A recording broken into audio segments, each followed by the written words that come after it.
เล่นกูไม่เล่นกูไม่เล่น เฮ้ย กูเล่นไหนหน่อย เช็คราคาได้ปะ กูเล่นไหนหน่อยทีกูปั่นได้กูปั่นได้กูปั่นได้กูปั่นได้ บอลอยู่ข้างในบอล มันมีสองตัวพี่หญิง เฮ้ยตีท้ายมาเดินสามตัวเดียวตัวเดียวตัวเดียว มาแล้ว แล้วว่า ก็ตายเพื่อนเฮ้ย ไอ้เหี้ยจอกสัตว์ จริงก็ไม่เก่งนี่หว่าน้อง Setting.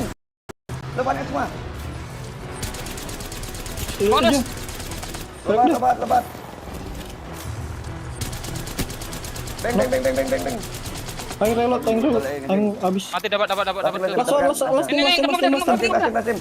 Kena dia. Oh, tegak. Kena. 30 flash. Aing. Gak ada Watson. flash Let's go. We let them come up and fight. It's top 3. Yeah, let them. I'm gonna bang out. Bang Do in it. front of us. MP. Drone. Nading in front. Shoot the drone. Where is Brian? My bang out. Cracks. I say nothing on the Nokia. Just fall. Nice, man. We got the kill. Jesus Christ, right? Flash. He's dead. Dark hold. Shoot it. Crack. Fuck. Double chain. They're fighting.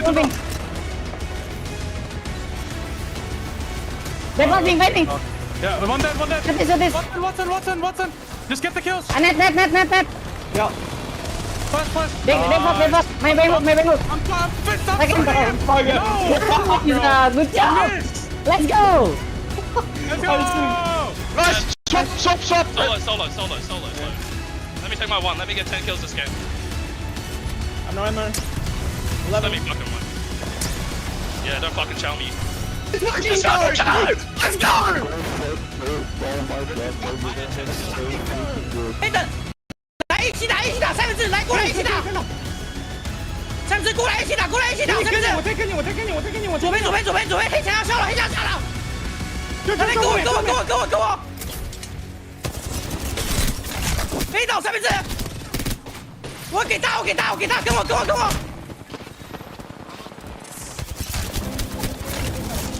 一个。nice 我操 They're still inside. Walking. Crack. I broke in. One net. I put this guys Crack. on me. Just crack again. Nice. Let's go. Let's get this player. Nice one. Oh. Bro, I didn't get to do anything that I didn't give him.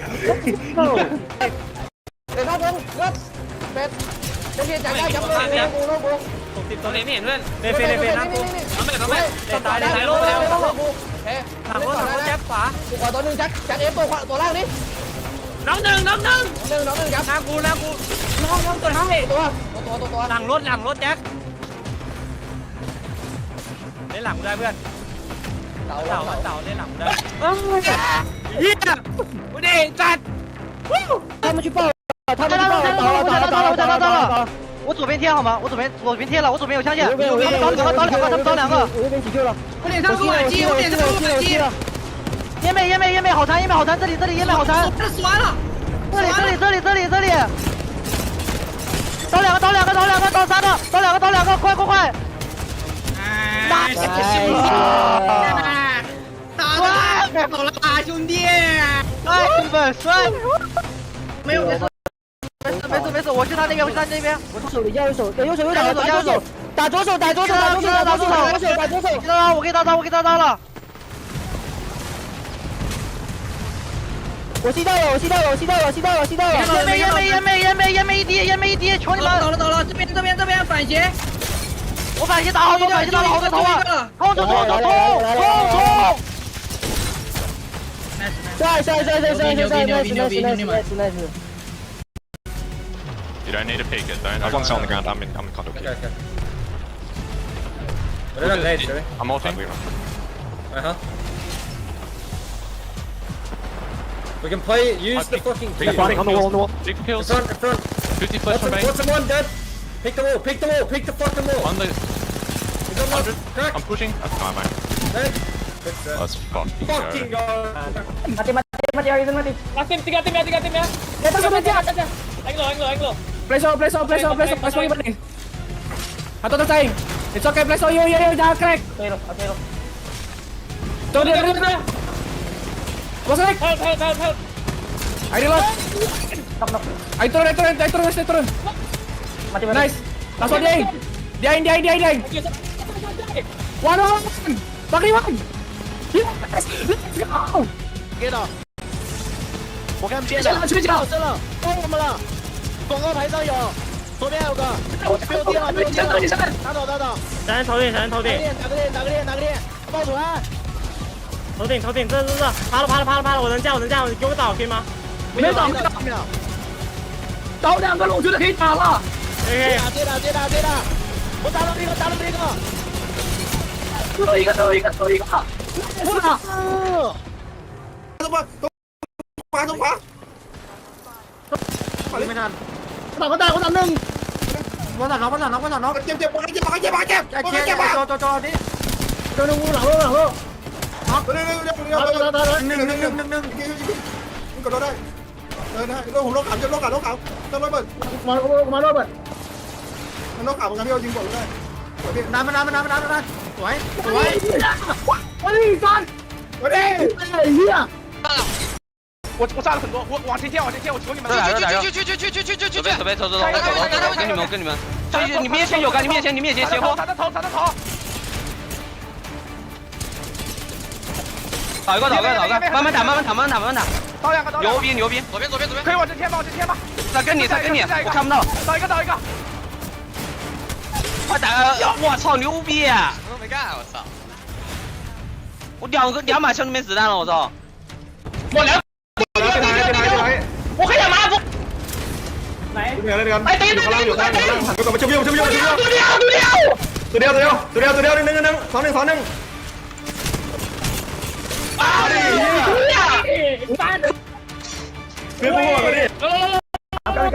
ันพุชพุชplus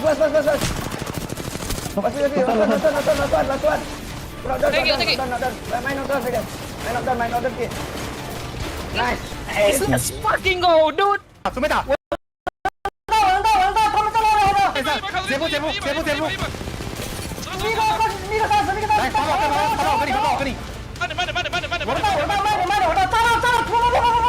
什么位置？脸上，nice， 3、2、1，到了，我被他们怎么？能回去吗？不用，接了。哎，你妈个逼的，给我推起来了！兄弟，你俩二打。They're gonna end. Popping shells. They're renting. 40. I have the high ground on the right. Below me. Easy right here. I fell. Good one. Good two. On me. Let's fucking go, boys. Good shit. You're undisputed champions of the APAC-South in the ALGS. Such a good spot here. Provides any much coverage for Popcorn.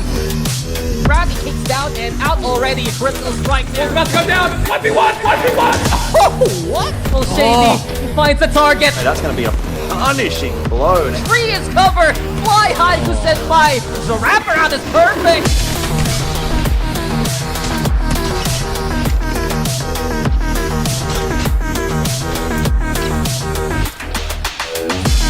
What? No! Wants to overextend. So does Kashira. Does get to out. The pings go down. Oh my God! It's the 360! What a beast! Hello and welcome everyone to the APAC-South Pro League, where we'll be covering all the Apex Legends action in Split 1. My name is Lace and we are here to bring you all the hype and skill from the APAC-South region.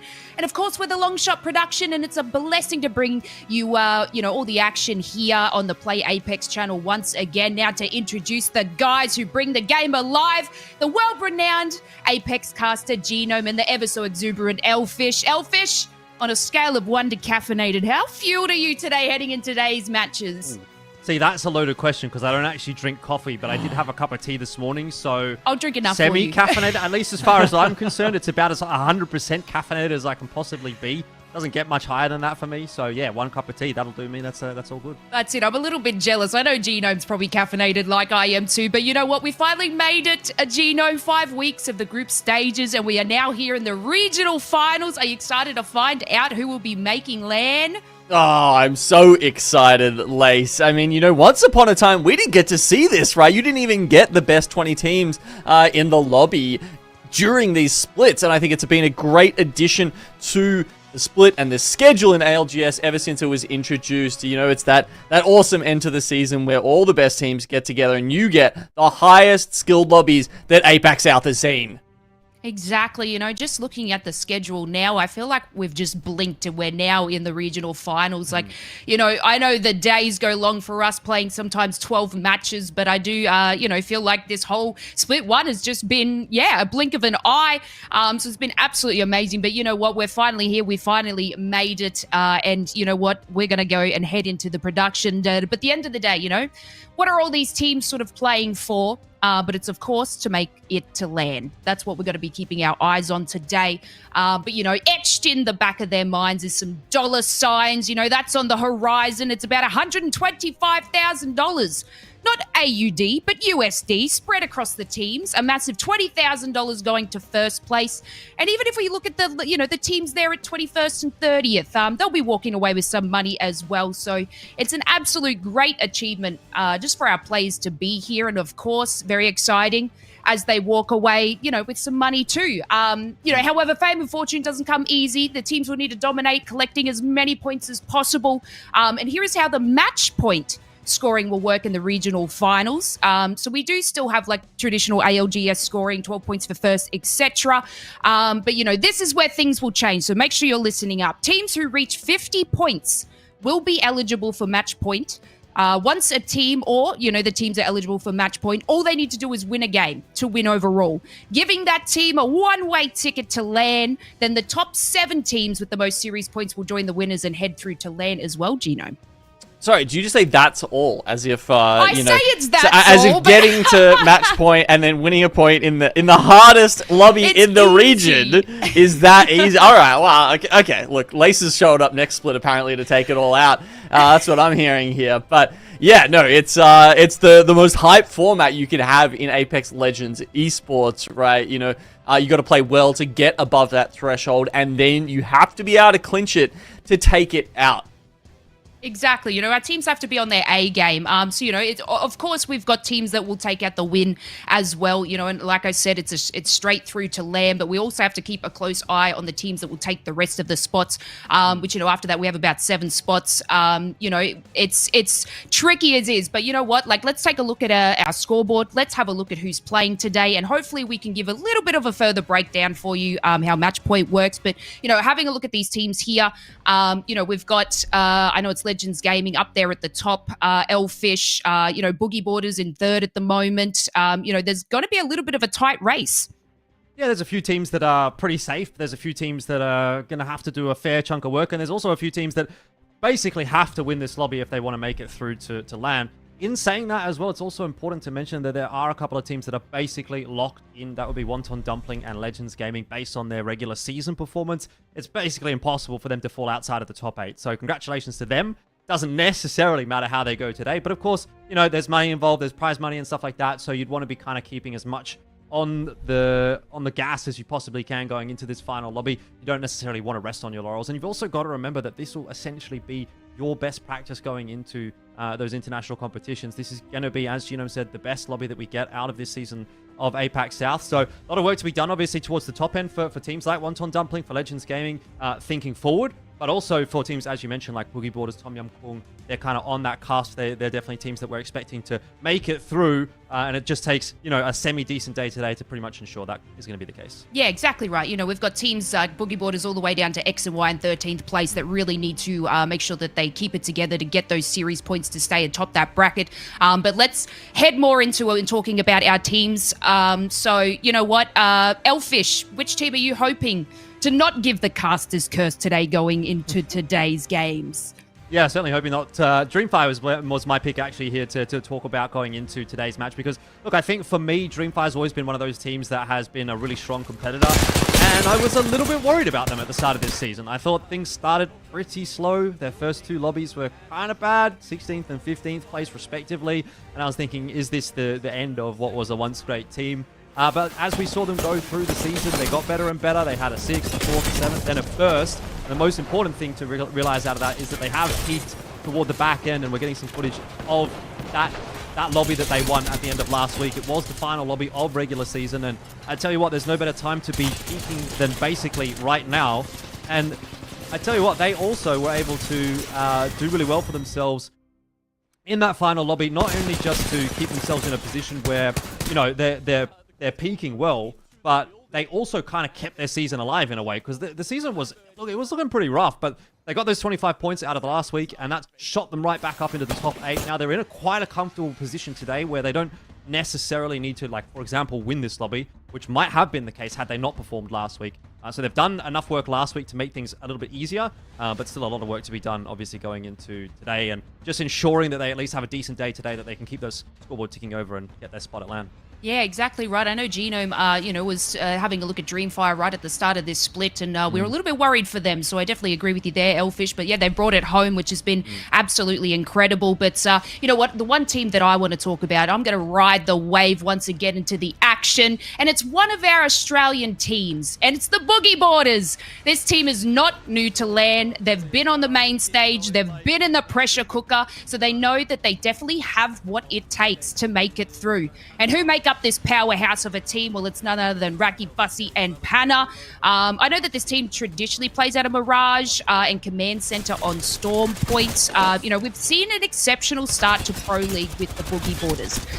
They were the winners of the first week in Groups A versus B. They did drop down to about an 11th the second week, but, turned it around quickly and went back up to about a 3rd place. Following that, they always show consistency, always being one of the top performing teams.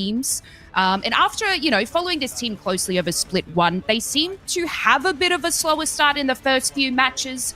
When they play on, World's Edge coming from Mirage, they always seem to have one of the furthest rotates because, we've seen a couple of zones pulled to Overlook. So sometimes this can kind of take them out. But don't let that fool you because once, they pick up the pace, they'll be able to collect KP and they'll turn into a deadly, unstoppable team.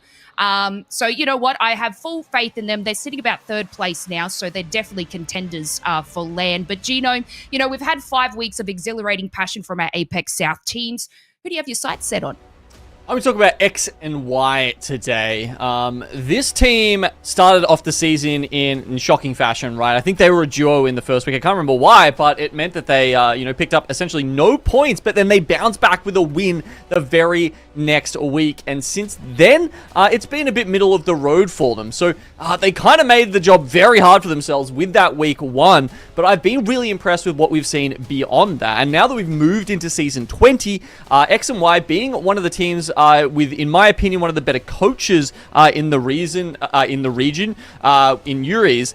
I think that gives them a big advantage moving into Season 20 because we don't have a lot of coaches here in our region. And, being able to work on your rotates, there's so much that teams had to change up going into this new season. And I think that's allowed them to adapt a little bit faster than some of the other teams. And I think that might just get them over the edge with a good performance here in this final game. Yeah, exactly right. They did have a tricky start in one of our blessed little duos, but yeah, as you said, turned it around completely, which has been absolutely incredible to see. They've definitely been a fun team to watch. Now, what we're going to have a look at is exactly how everything's going to run today. We have the same maps. We're still following with World's Edge and Storm Point, but as you can see, we're going to start 2 matches on World's Edge, then we're going to flip the switch and we're going to go to Storm Point for match 3, 4, and then back again for match 5, 6 on World's Edge. Everyone at home, please remember that this is match point, so it's going to be a little bit different. But as we keep a close eye on these teams, Gino, why don't you take us through the beacon and tell us where some teams are landing?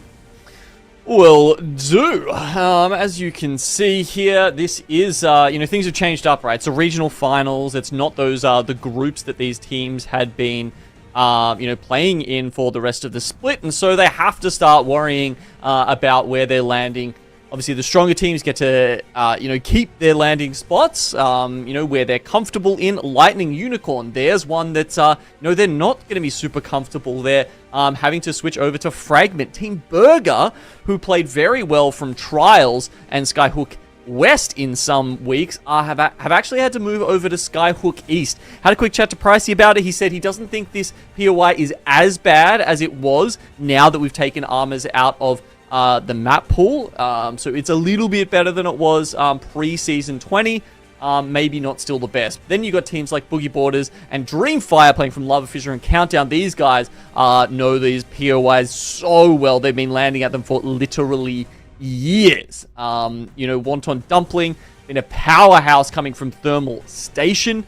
That has a POI that's seen some very strong teams in APAC-South over the years, and obviously Wonton Dumpling being no exception with their domination of APAC-South so far. Legends will start in Siphon. There's been some discussion about, is Siphon really, like an S-tier POI anymore? With those changes coming through, other teams like X and Y might, potentially even be better off down at launch sites, having more options there.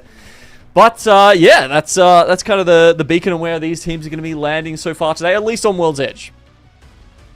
Yeah, exactly right. We talk about, we used to have like high tier spots to land, and that was definitely when, purple shields and blue shields you could pick up Droff genome, but like as we've had season 20 changes, sometimes that doesn't matter as much. Some of these POIs are still going to be, fundamental due to, I guess, lots of stacks of guns in it, ammo and etc. So, it's still going to be vital for this, but I feel like it makes it a little bit more of a even playing field, Elfish. Yeah, definitely. I mean, I think everyone now is kind of starting to get to that point where they're feeling pretty comfortable about things, and it's obviously a good point for us now to actually be having the finals of the split. You wouldn't want the finals of the split to be the first games back sort of thing, but now players have had, it's been at least 3-4 weeks kind of thing almost since that patch dropped, and they've had a lot of time to start getting used to things. So it is looking good from my perspective. I think most teams are kind of prepared with what they're ready to go and jump into this game and this lobby with, and they've been able to match test that as well last week, which has presumably been able to help them get ready for this week, which is exactly what you need, because everyone needs to be in fighting fitness today. That's it. Yeah, nobody can slack off today, and you need to be fighting every single match. So, let's take a look at the scoreboard, and we'll see where everybody's sitting in our series points here. We've touched on match point and how that works. Elfish said earlier, Wonton Dumpling and Legends Gaming ultimately have a ticket through. What we want to definitely take a look at is Boogie Borders there in third place, all the way down to about X and Y in 13th genome. These teams really do need to keep up their A game so they can either push their way into that top 8 slots. And then, of course, we've got teams that can get the match point eligibility and then the match point win. Yeah, of course. That is a very good summation of where the standings are, Lace. I mean, SWQ, could they take out the win? Yeah, I absolutely believe it. Definitely an outside chance, but any of those teams in the top 20 do have a chance to make it over to LAN. Of course, if we do get one of our powerhouses winning, say like, let's say Wonton Dumpling, probably the odds-on favorite to take it out, then it just goes to the next 7 teams. So, if Wonton Dumpling are already qualified, which they are, them and Legends Gaming, mathematically impossible for them to jump out of that top 8. It'll just go down from there, and we'll just grab, the top 8 to take overseas.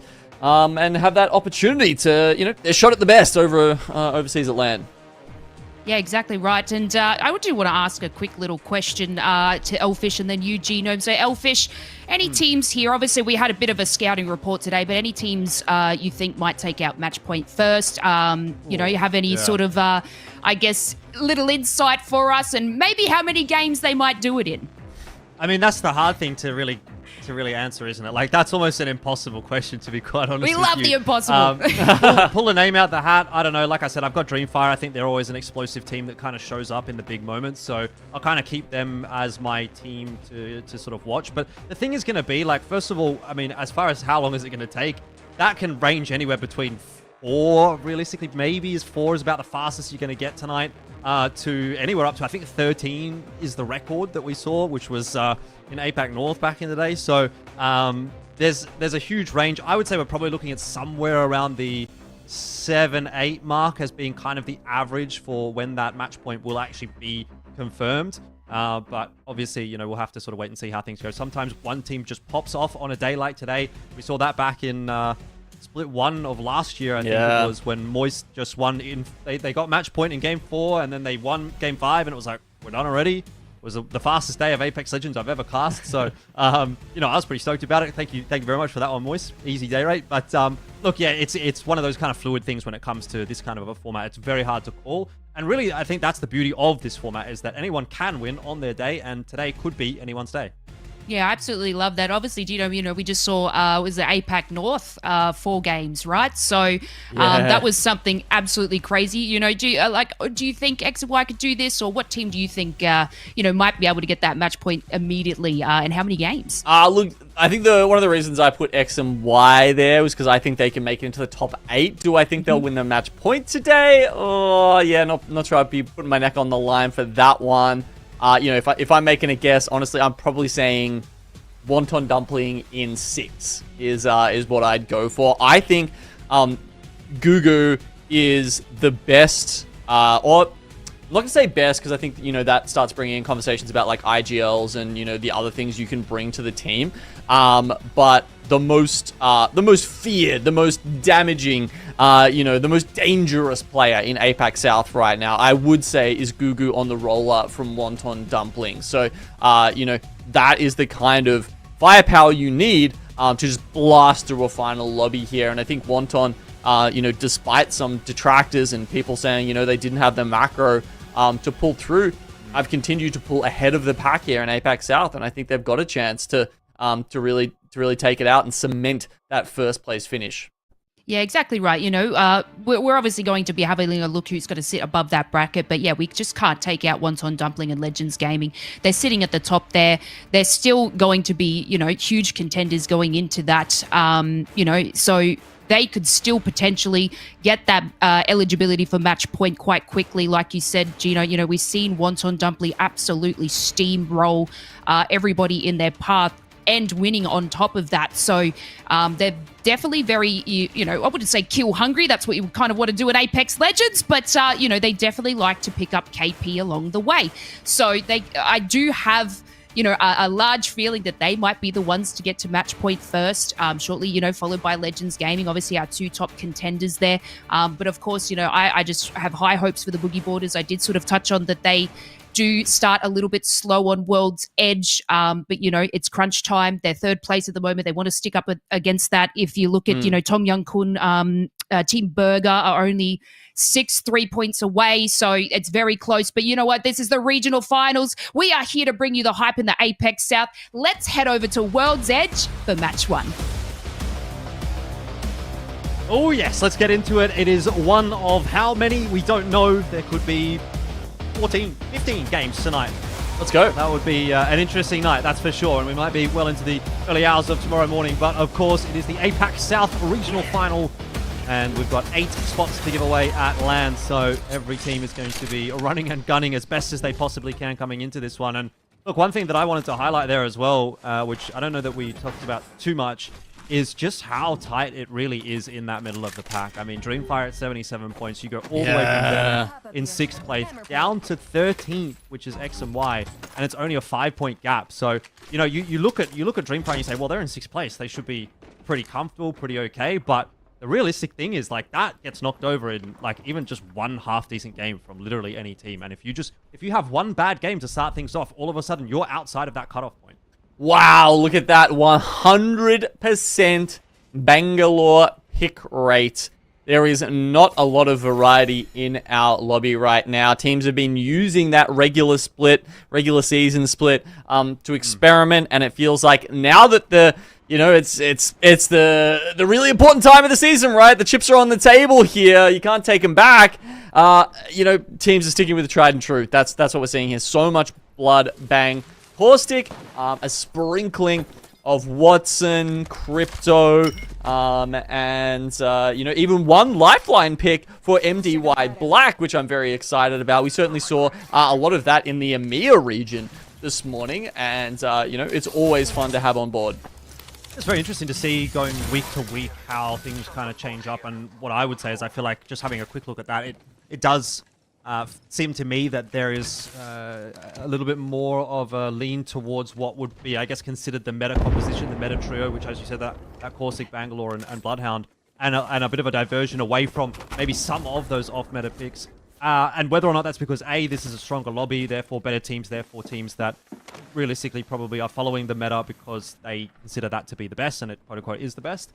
Or is it because, well, teams have had a little bit more time to actually get familiar with what they think is good, and they have kind of come to that conclusion themselves as well. Obviously, like you said, there are a few that are sort of bringing something a little bit different, but yeah, I mean, it just is interesting to see how that sort of changes from week to week, and it has only been 7 days since our last play day, but it does feel like it's a little bit more dominated by that one composition, which is, I don't know, like, I don't necessarily mind it. Obviously, it's still early days, so you can't get bored of it just yet, and I like it as a composition. I feel like it makes a lot of sense. It's certainly the one that I would be running if I was in this position, so no complaints from me to see the vast majority on that setup. Yeah, you know, lots of discussions to have about that. I'm sure we will have through the day. Just to touch on the circle that we saw there before, it does seem to be heading down towards launch site, X and a Y. Of course, we're sitting here on them because they start at launch site, so they get to take one of these very premium positions over here, overlooking the front, which gives them options depending on whether it sort of pulls, you know, further towards Siphon or down towards launch site itself. Also, I guess should be noted, you know, you had Strafing Flame & Co. as right here, getting into the action straight away against MDY White. They weren't sure where to go because they didn't get a ring console this game, so they've been just having to watch the other teams around them. It looked like they were thinking about going down towards XMY and Co. at launch site, but in the end they stick around and they'll be rewarded with some KP for that. Yeah, got to think about it, obviously, in the context here for Legends Gaming, that every single point is going to be mattering. And they've already lost Strafing Flame, so things might start to get a little bit awkward as that third party does come on through. SWQ were hanging around MTY, causing some problems, and that threw the attention away of Easy Flash, and so ended up getting a little bit more awkward here for Legends than they would have liked in that fight against MDY White. This was supposed to be a pretty easy setup, but actually it's kind of become a little bit more of a bigger problem for Legends Gaming, because not only are they now down a player, but they're also kind of sandwiched between a couple of teams. So even if they win this duel, I don't know that they get out of here alive, and that would be shocking for Legends Gaming, considering they were one of the front runners at the end of the season. And you can see here, it's just Player K that's trying to get out. I mean, they're going to be kicking themselves, Elfish. Like, of all the games to not get a ring console when you probably have, you know, second priority, maybe third priority to get into launch site and take a spot. That is so rough. But, you know, that's how Apex plays out sometimes, right? You've got to be able to play out in those different situations as we get the information of who did get those ring consoles and has that option to rotate a little bit earlier, safely and surely in the knowledge of where the ring is heading.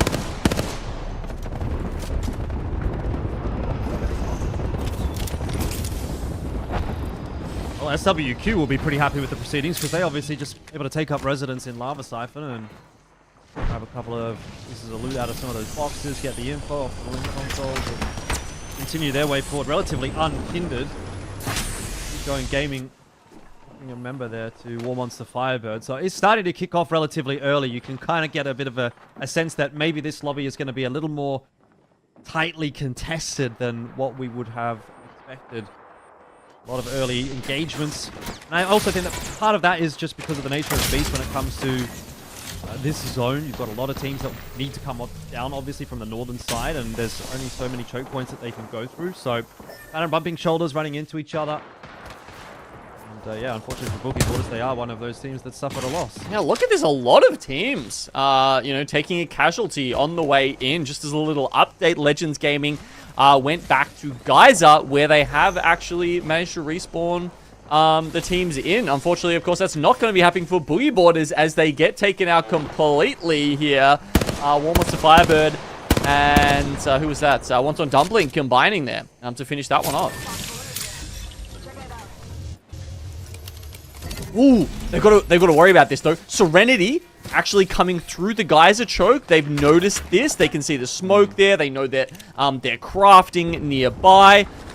So definitely Serenity could potentially get the drop on Legends here as they pop into geyser and take up position. I don't think Legends have spotted them just yet. They're making their way across now, but I don't even know if Serenity... Ooh, well, they're going to get in front of Legends. I don't know if they're necessarily too eager for the fight at the moment. It looks like they're kind of more interested in going all on their way. And yeah, I don't necessarily disagree.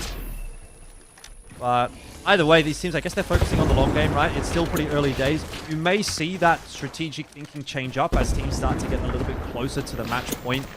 So, you know, if you're on 45 points going into a game, you might be a little bit more inclined to just take some early fights, get those 5 kill points on the board. But at least early days, you might be playing the long game a little bit longer. I don't know, but here's my question, Elfish. I mean, so Serenity move in right now, okay? There's about 14 teams in the zone, something like that. They're absolutely not getting a priority position.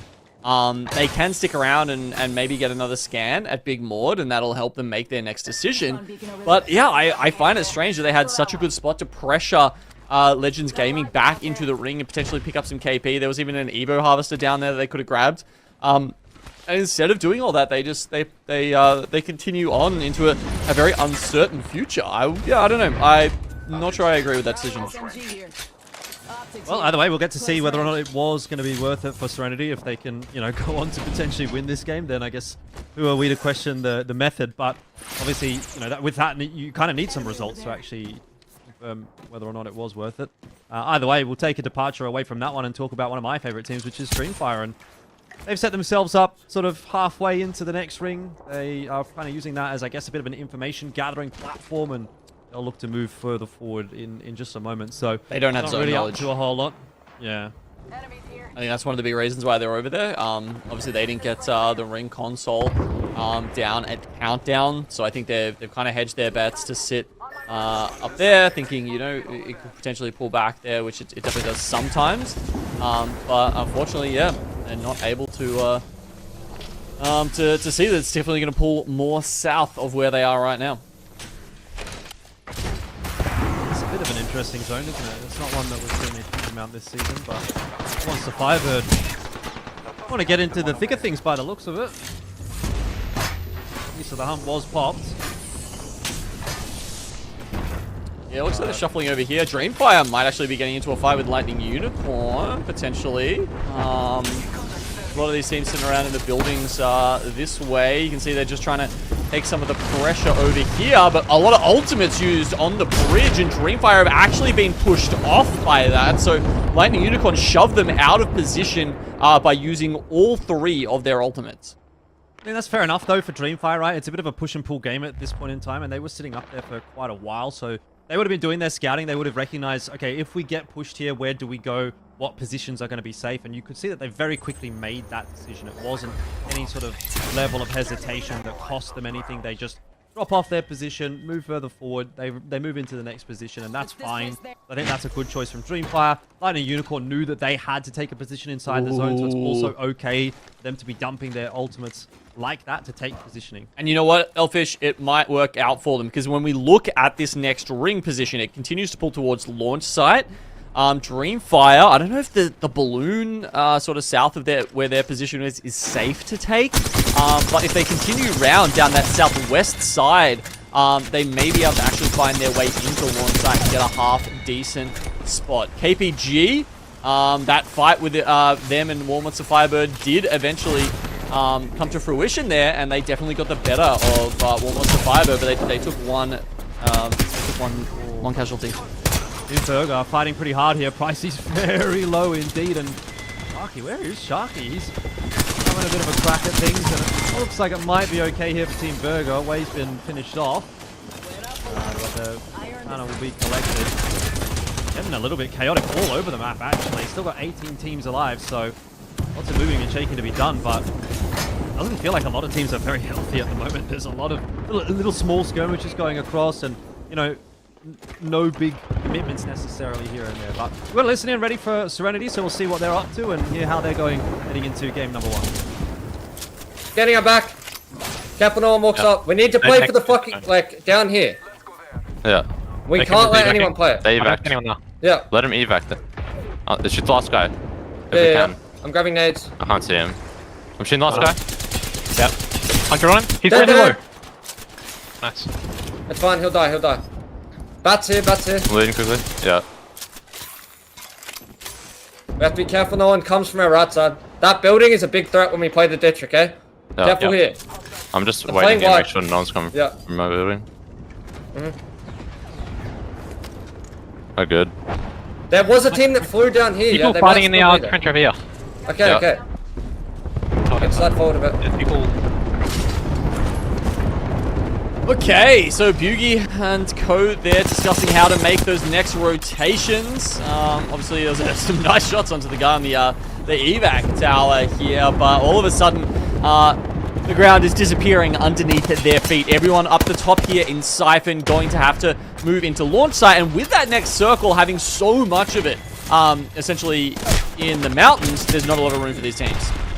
Well, Tom Yum Kung, we haven't really been speaking too much about them today, but they're also going to be a factor in this lobby. 3 points already on the board, but that might be about as far as it's going to go, because Ziki is getting pushed. He's not going to be able to get out of there with that extra speed coming through from the Bangalore passive, and Akuma will pick up a pretty handy third party. They only have the blue shield, so they need to be working hard. We'll jump over to X and Y, and my boy Streamfire eliminated in 13th place, so not a great start to the day for them. But your fellas, your lads, you picked them, X and Y, topping the lobby at the moment. Indeed, 5 points. Obviously, you know, they're getting a home circle here. That is a big deal.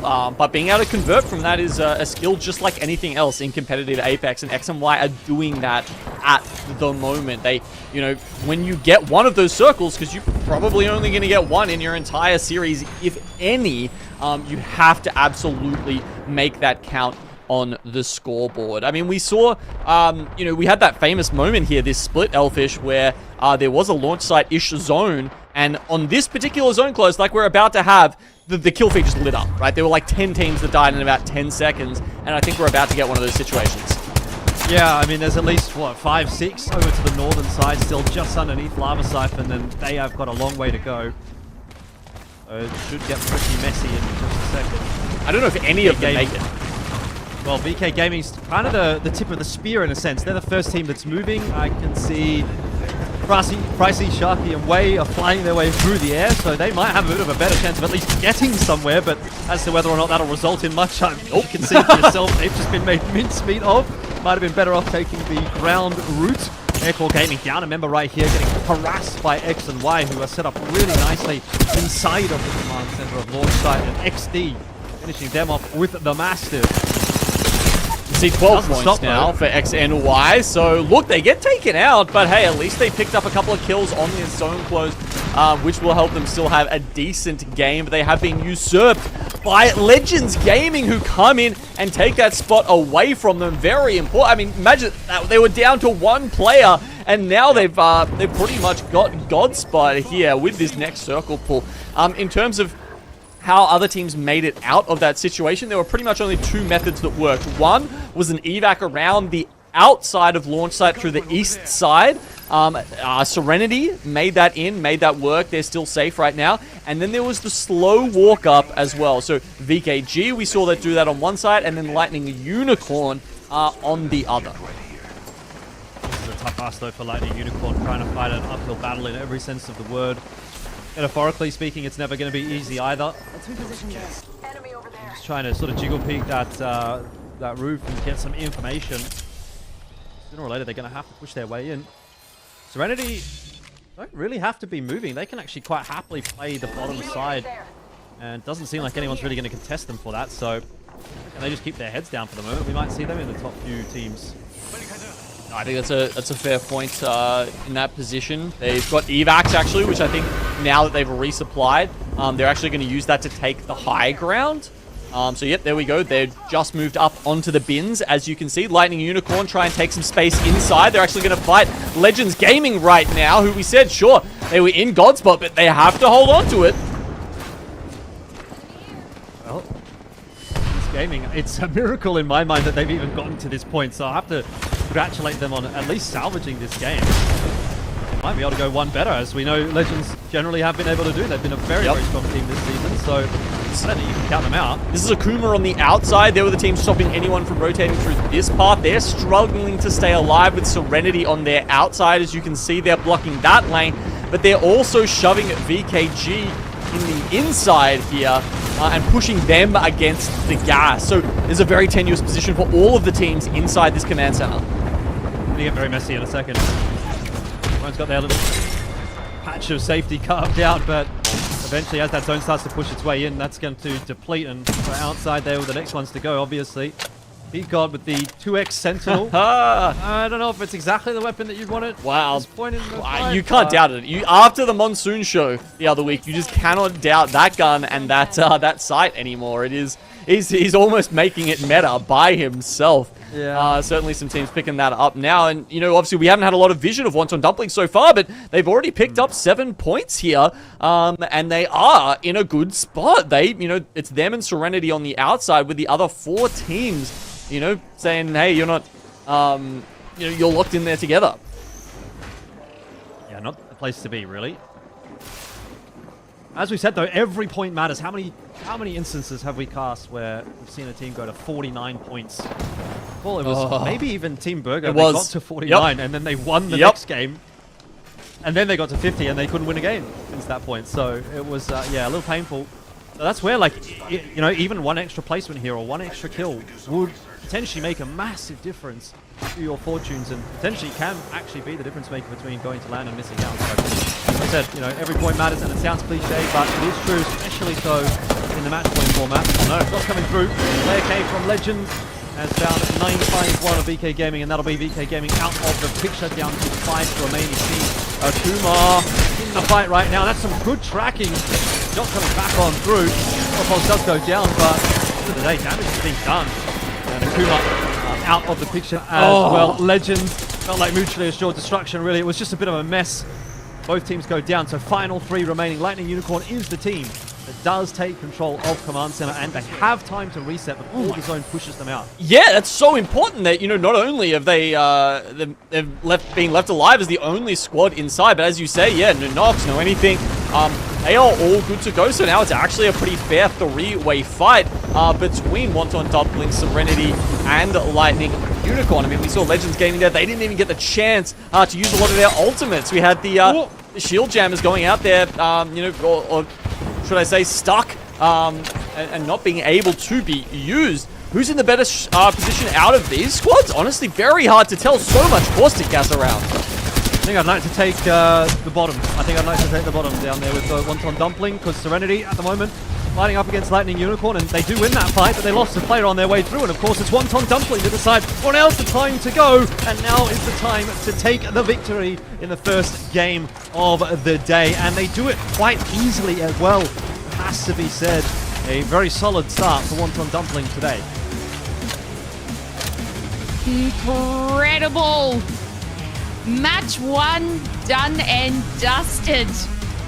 Look, Gino, we knew Wonton Dumpling were heavy hitters, right? And we had a quick little discussion about it, but just absolutely insane for them to take the first game. What an exceptional game from them. I feel like we didn't see too much, going into, watching the match fold out there. But, they're just sitting in the shadows. They're waiting for the perfect spots.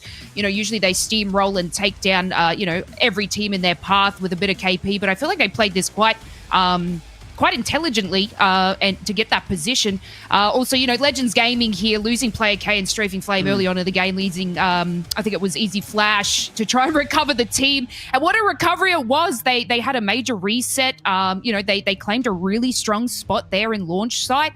But they were the meet between, Akuma and VK Gaming. They held on for as long as possible.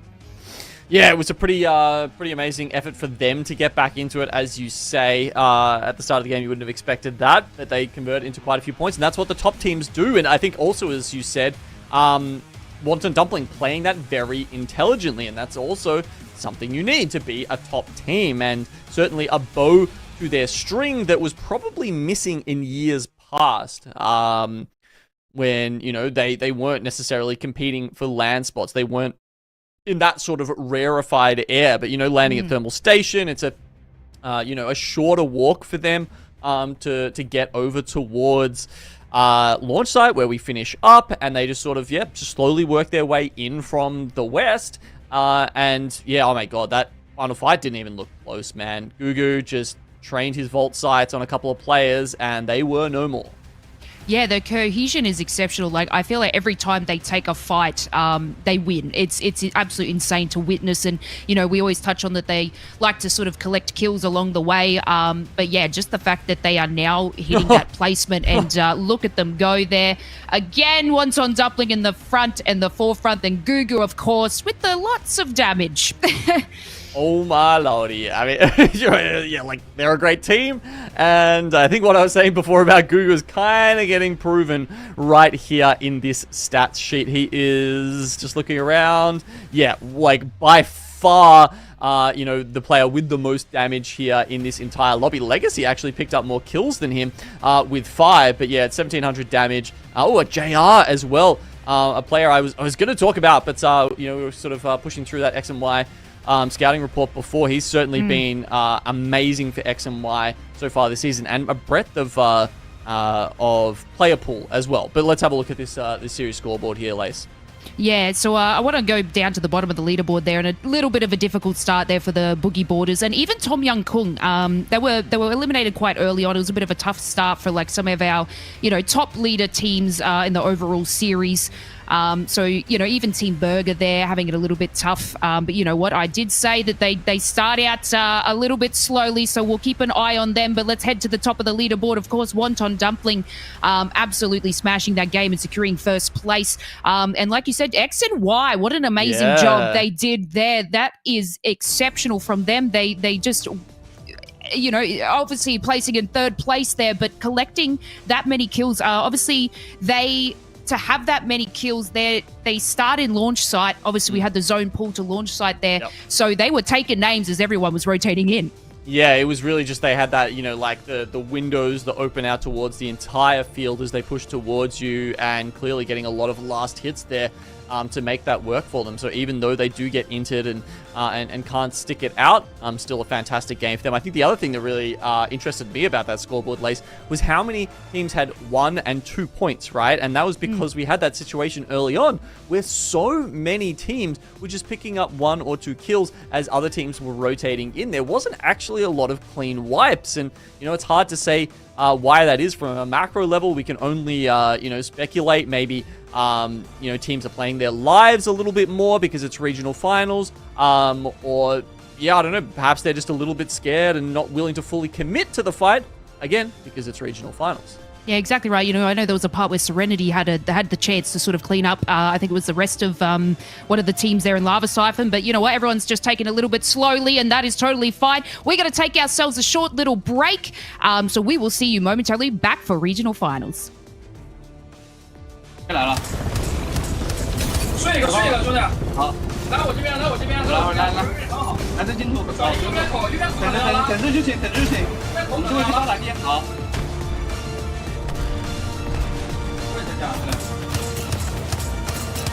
睡一个，来，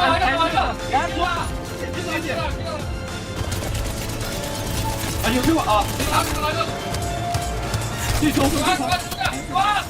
，nice. Oh, what alright? I'm going. Left side. I'm smoking another. No, it's at least 2. Okay. Cat pocket. Cat 130. On me. Both on you. I'm betting. Horizon 1. You boys out, boys. What the fucking doing, boy? The shit, Sharky. Well done. Get him. Get him. I'm staying fully healed. We just walk out here. Yep. Yeah. I kill one on this. I'm going. Oh, I'm back. What's the one? Knock. Just get the kills. I crack this guy. No. Last guy won. Let's go. Kill 了，出来了。底下，人拉我车，找我。收拉了，全在右边，穿他。大楼上，大楼上。黑下，黑下要死了，都黑下。是，我被烧死了，到人那，别急，一起打，别怕，别怕。我他妈的！Look, they're fighting! Andre, you're outside top, careful! Shoot that! Hey! Heal! It's only one guy, heal! It's only one guy! I have no ammo. I have 0 bullets. What do you need? You need to go, you bed for him! Oh my... No! No! Let's fucking go! It's last your last bullet, bro. I need more bullets! Đi, kẹp,หลังนี้รับข้างในรับตรงกู ต้องวางเครื่องตรงนี้นะต้องวางเครื่องตรงนี้ วางเครื่องไปแล้วข้างในบอกกันแก กูขยับมา เล่นกูเล่น เฮ้ยเราเช็คหลังคาได้ปะ กูเล่นไหนหน่อยกูปัดได้พวกกันอยู่ข้างใน คนนี่หรอ อันนี้2ตัวพี่หญิง เฮ้ยตีท้ายมาเดินสามตัวเดียวตัวเดียวมาแล้ว แล้วว่า แตกเลย ไอ้เหี้ยจอกสัตว์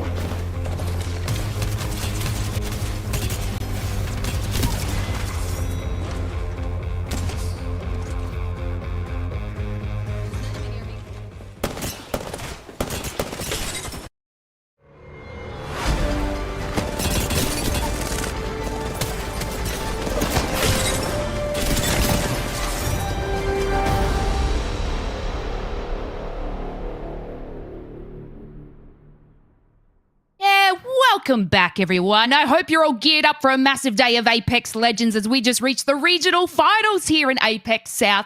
And if you're just joining us and you don't know what's happening, we're doing things a little bit differently than previous weeks. We now have match point scoring, so the hype is real. Even, the teams right down at the bottom do have a chance for a spot at LAN. But that is if they get 50 points at a win, which is, something that can be incredibly difficult. We've just witnessed our skills and spice-filled team, Wonton Dumpling Genome, take out the win in match 1. We did. And I don't know. I keep thinking about the APAC North, regional finals that we had yesterday, Lace, where there was, it was Reject Winity that just came out and absolutely dumpstered everybody else. I don't know, man. Have Wonton Dumpling got that kind of fire in the bag? If they bought it today, well, game 1's certainly gone that way. That's it. It definitely goes their way, all the time. But, like we said, we've got 6 games lined up, but it could be 7, it could be 8, it could be 9. I know us casters probably want to have a nice little break, but I know you guys at home just want to see the passion and the energy, and we want some tight-knit games. We want to see those, those teams really, really power out, and that's exactly what we're going to do. We are hitting match number 2. We'll see you over on World's Edge. Yes, indeed. Here we are again on to World's Edge. It'll be the last one, at least for the foreseeable future. We've got a couple of Storm points coming up right after this. So 4 teams that do excel on this map, one of those being Legends Gaming. And we're wanting to get some maximum points right here, right now to, potentially put them in striking distance, maybe going into Game 3. But realistically, obviously, I think for me, I'm looking at Game 4 onwards, probably Game 5, something like that, as where teams really start to unlock that match point capability. Yeah, that's probably how it does usually shake out. But there's sometimes you get some outliers in Apex Legends, and Wonton Dumpling certainly trying to make that case for themselves. 19 points in the first game is a good way to do that. Ooh, okay. Interesting ring pull here. As you can see that, the second circle sort of toggled on and off there. You get the sense of, if you didn't have a ring console in this game, maybe, you think it's a geyser pull or something like that, right? It is kind of heading over there a little bit, or maybe down to Big Maud, but no, it's very much center map, and should be finishing, I would say, north of the mountainside here towards Monument and Fragment. Yeah, so I'm reliably informed as well by the production team that there's been no composition changes coming into Game 2, which is probably in line with expectations. You would think if you've made it to this point in the season, if you're going into finals, you'd probably would be wanting to be pretty set in what your ethos is or how you want to play your game. We'll potentially see some change-ups, obviously, going into Storm Point. That's a different story, but at least as far as World's Edge is concerned, you'd hope that teams aren't making changes from one game to the next, because that, I think, would be a symptom of a bigger problem. Yeah, no, I have to agree. Sometimes teams just kind of feel it, I guess, and you know, they're just they're more of like a, I don't know, an emotion-based team, a momentum-based team. But no, I would agree with you. There was that famous Sutoraiku True, the crypto change. Swap. Yeah, the crypto back at when was that? 2021 Split 2 playoffs, I think it was. Yeah, in Sweden for sure. And they went from like doing nothing on day one, and then picked up crypto, and then just started doing really well. So that was a strange one, but yeah, look, not the thing that you're likely to see every day of the week. No siree. It was Lightning Unicorn just hitting the survey beacon over here, and they've spotted it out. Casa from VK Gaming with it as well. So Casa was pulling down from Overlook to try and get that crypto scan himself. But as the beacon gets hit first there, Lightning Unicorn, oh, they're going to throw the shots out at him. He's got about 50 health left. He's all good. I'm surprised they don't chase him there, honestly. I am surprised. Well, VK Gaming do rotate their way down as well to help him out. So it would have actually ended up being a pitch 3-on-3, though. Yeah, Lightning Unicorn just going to take a little bit more of a reserved approach. And again, this is one of those situations where I almost feel that teams don't want to be overly aggressive and potentially tank an entire game and really get 0 points out of it if they can look at themselves and say, well, we're reliably able to get 3, 4, 5 points out of this game if we play this a little bit slower. And Lightning Unicorn may sort of have that kind of same mindset where they want to play a little bit of a longer game here early on in the piece just to keep that scoreboard ticking over. It's a fair point as well. I'm sure there's a lot of the teams on the cusp who, you know, might want it to go one way or another, a bit shorter or a bit longer.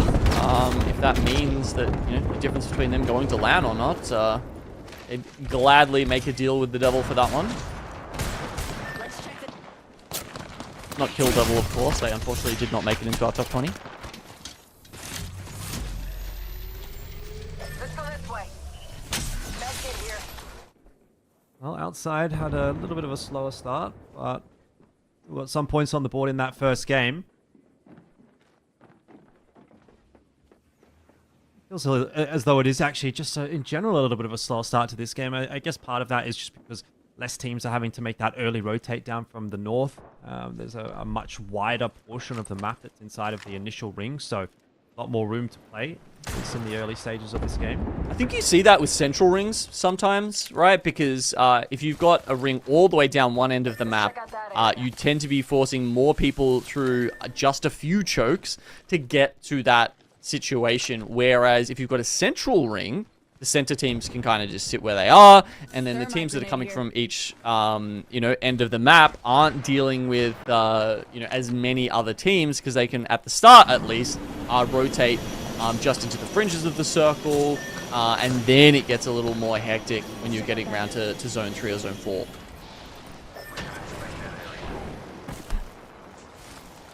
Yeah, once on Dumpling, they got 19 points in that first game. Quite on the pace for a Game 3 match point availability, but that would be pretty extreme. Set themselves up in the Harvester. Maybe not going to be the biggest long-term play for them. They do have the information as to where that next ring is going to pull, so I'm not sure they'll be too keen to even fight for this position too hard. Or wants to Firebird, rather, of course, the team on the other side of that engagement, but neither really too eager to fight over this position, which is fair enough considering where the ring is pulling. It's still a bit of a 50-50, I mean, although you think it will go up towards Fragment. There is a ring console within the next ring, however, at Harvester, so I think there's a case to be made that, you know, taking out these guys and therefore getting access to that next round of information could be quite a good play for these guys, because as you said, you know, like, it's going to be a hard rotate. There's almost certainly going to be a team sitting in the choke to the north of Harvester. At the moment, that's KPG. So I think, you know, sort of just getting that that notion for sure. Because, you know, there's still a chance it goes towards, let's say, you know, budget siphon over there or something like that. So if they get an interesting pull, could be the ticket. But no, it very much is going to be centered around that north side like we initially speculated. Target spotted.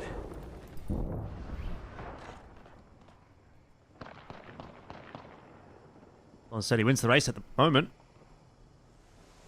Heroes on their way into safety inside of Fragment. Probably still a couple more buildings that are ready to be occupied by the late arrivals in Fragment. It is one of those points of interest that can really allow, you know, maybe a 10, 15 teams at any given time. Depending on how things are set up, even teams can sort of hold multiple floors in the same building, so it's going to help out in keeping the stock look relatively healthy. And as you can see right there, we've still got everybody alive, all 60 players. Not a single player has gone down just yet. It's kind of interesting. But that is going to change fairly shortly. Sorry, I was just going to point out how Lightning Unicorn's position over there coming from Geyser. You know, you'll remember they were, you know, they went to scan the beacon over at Ghost Town. Yeah, they you know, they've left their home in Fragment here to kind of put themselves in a worse situation, basically. But who knows? Maybe there's some KP that'll come their way sitting in the Geyser choke.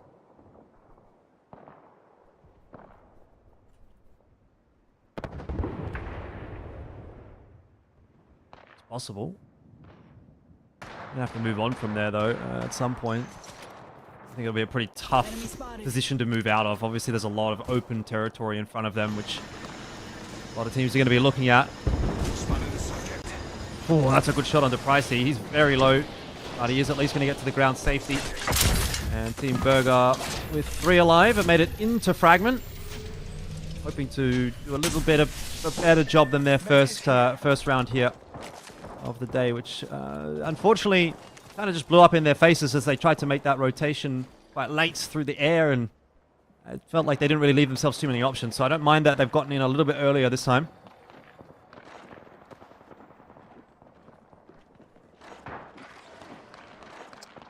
Having a look at the teams in very enviable positions in the middle of the map here.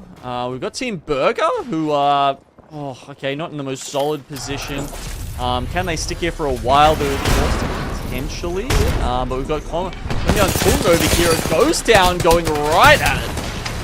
Oh, that's a good start as well from Dexter. Nice clean knock initially onto Boogie, who was pretty isolated and kind of still is, so I'm not sure what the communication was there. But it seems like he was either left high and dry or went a little bit too keen himself.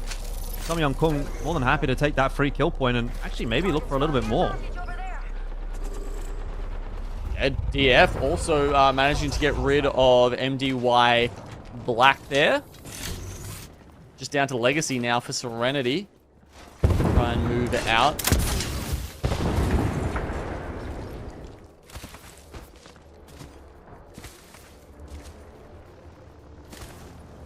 Yeah, I'm not sure that this is going to be too recoverable for Serenity. Saw Legacy, sorry, Legends, I should say. I'm looking at Legacy's name. We saw Legends get back up off of a position similar to this one, but it was certainly a lot earlier in the round. So it's gonna be hard to recover that one. And outside, still kind of doing it tough at this point. 3 sets of blues, not really where you'd want to be. Most teams are starting to get to purples, and they're also pretty well outside of the zone. Long way to go. Wow, a lot of teams to go through as well, so it won't be easy. That is that's a mean zone as well. Yeah, central pool there. I think we've seen something pretty similar to this already in APAC-South so far this split. There was definitely one like this, similar to this, the Boogie Borders one. That was the one I think where we had Fussy just sort of walking on the top of the tracks, and it just seemed like no one was looking at him. He had invisibility hacks and just like never stopped shooting his gun for about 2 minutes. Starting to get a bit awkward for Tom Yum Kung, but Gob Caps will go down, and it's still looking relatively healthy, so they're all good.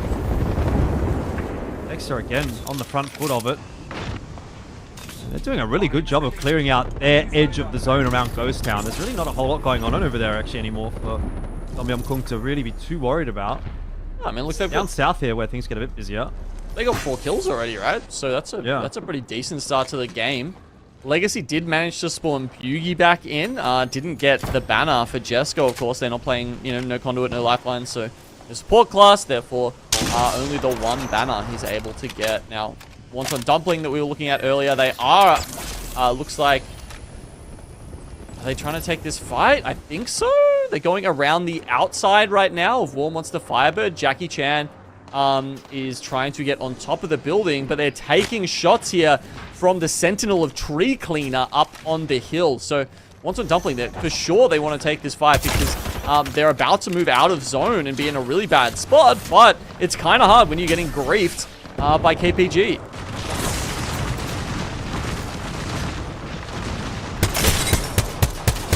Almost the Firebird.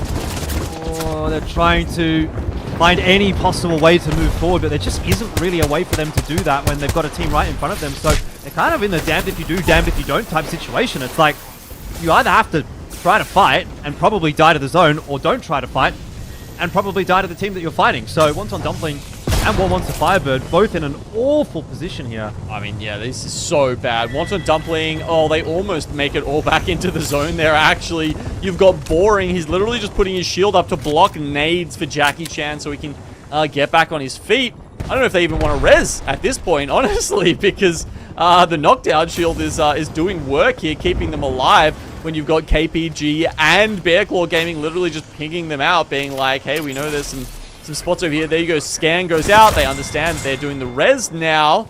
So they might actually be able to get back up to a 2-man. Meanwhile, on the other side, Tom Young Kung have picked up even more kills. And not only that, they're moving into a fantastic spot in this final zone. Yeah, they really are farming their way through at the moment, aren't they? Keep Going Gaming have got quite a bit to worry about. 2 teams actually still on the Lava Siphon side of this engagement. And they're going to have to go through, past, over, not sure. But it is Keep Going Gaming that have to try to deal with that. A quick look at Wonton Dumpling here, who have managed to get at least 1 more member back up. They've got 2 players, and they have got 2 opportunities to make their way out to safety. They're going to go over KPG as well. So what could have potentially amounted to quite a big fight actually there for KPG kind of turns into a whole lot of nothing as both teams actually fly over their heads. Yeah, I mean, they don't have a Moby.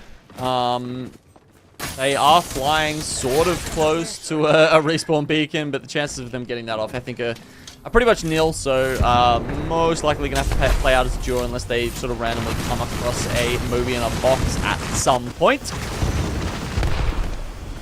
Rough for them. Burger. They're in the thick of things at the moment, aren't they? They're sitting inside of this train caravan, and I'm not sure they're feeling too great about it. So let's see how they're feeling at the moment with the listening. He's shot from behind. Look right here, maybe. Kill that caustic! Back them!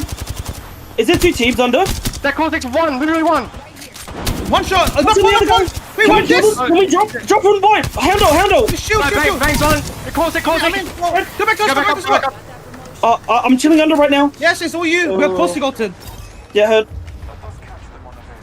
Yeah, it's if the other car's staring at us. Can I loot now? No. Just fucking, he's getting medicine pricey. I did. Yeah, heard. Here, wait. Bat, 3 cells. I need cells. Here, 2 Well, I cells. stand. I think it's the duo, right? You could be first, Yeah. didn't you?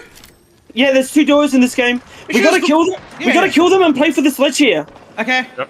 Can we start trying to work them? I have no dog. I have 64% on my banger. I'm trying to 70%. spec the top so we can fucking fuck with these guys. I need to heal again. It's fine. I'm gonna scan them now. Look at my scan. Yeah, it is a duo. Can we take an angle out here, maybe? That's all you guys. Yeah, maybe. I'm on blue. Shark has to do it. I'm coming with you. Fuck it. I'm gonna see. They're just sitting there. I'm out here. Naded it. We can't see them. They're like. Scanning one. Scanning them for you. Oh, Spec. I think we should the suicide for this. Yeah, I've we only do. got 1 bat. Yeah. Got the mech kit? I've only got 1 bat. I got a medi. What do you guys think? I'm gonna have quartz code on 5%. Okay. There's guys dying out here, Joe. Yeah, I'm 5% on my own. The top left of their caravan and we swing around left and get above them, yeah? Yeah, I'm gonna bang out. Yeah, get ready. I'm gonna bang out so the top team can't do anything. I'll bang out. Let's go to the left side. Can we chuck a smoke here? I'm guessing both of them. Let's go. If you Get a nade in. scanning. You get active in this. I got 100 pump. 18. Guessing them. Behind you. Behind me. Second the lava. Flash. I did. Not dying. He's inside, I died. Cracked him, Pricey. Get the kill. Nice. He died. Nice. Can you rest? Rest. I'm ready. Just crawling. Smoke ahead of us, Sharky, when you can. I got gold res. Yeah. I'm gonna res away straight away. Keep crawling, mate. Just keep crawling. These guys here. Nice, boys. Come down. I'm coming down. Hold him there. On my ping. I fucking cracked the core stick. The shield price for your life. I cracked the core stick on you. Bring it in. Oh, you fucking shit on them.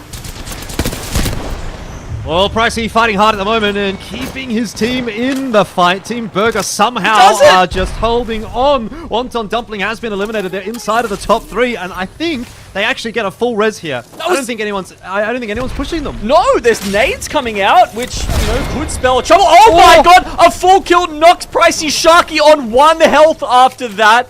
But oh my god, that was a good clutch to honestly even get into that position. Wow. I mean, just barely winning that fight in the midst of like a bang ult, and then Wonton Dumpling the duo swing them.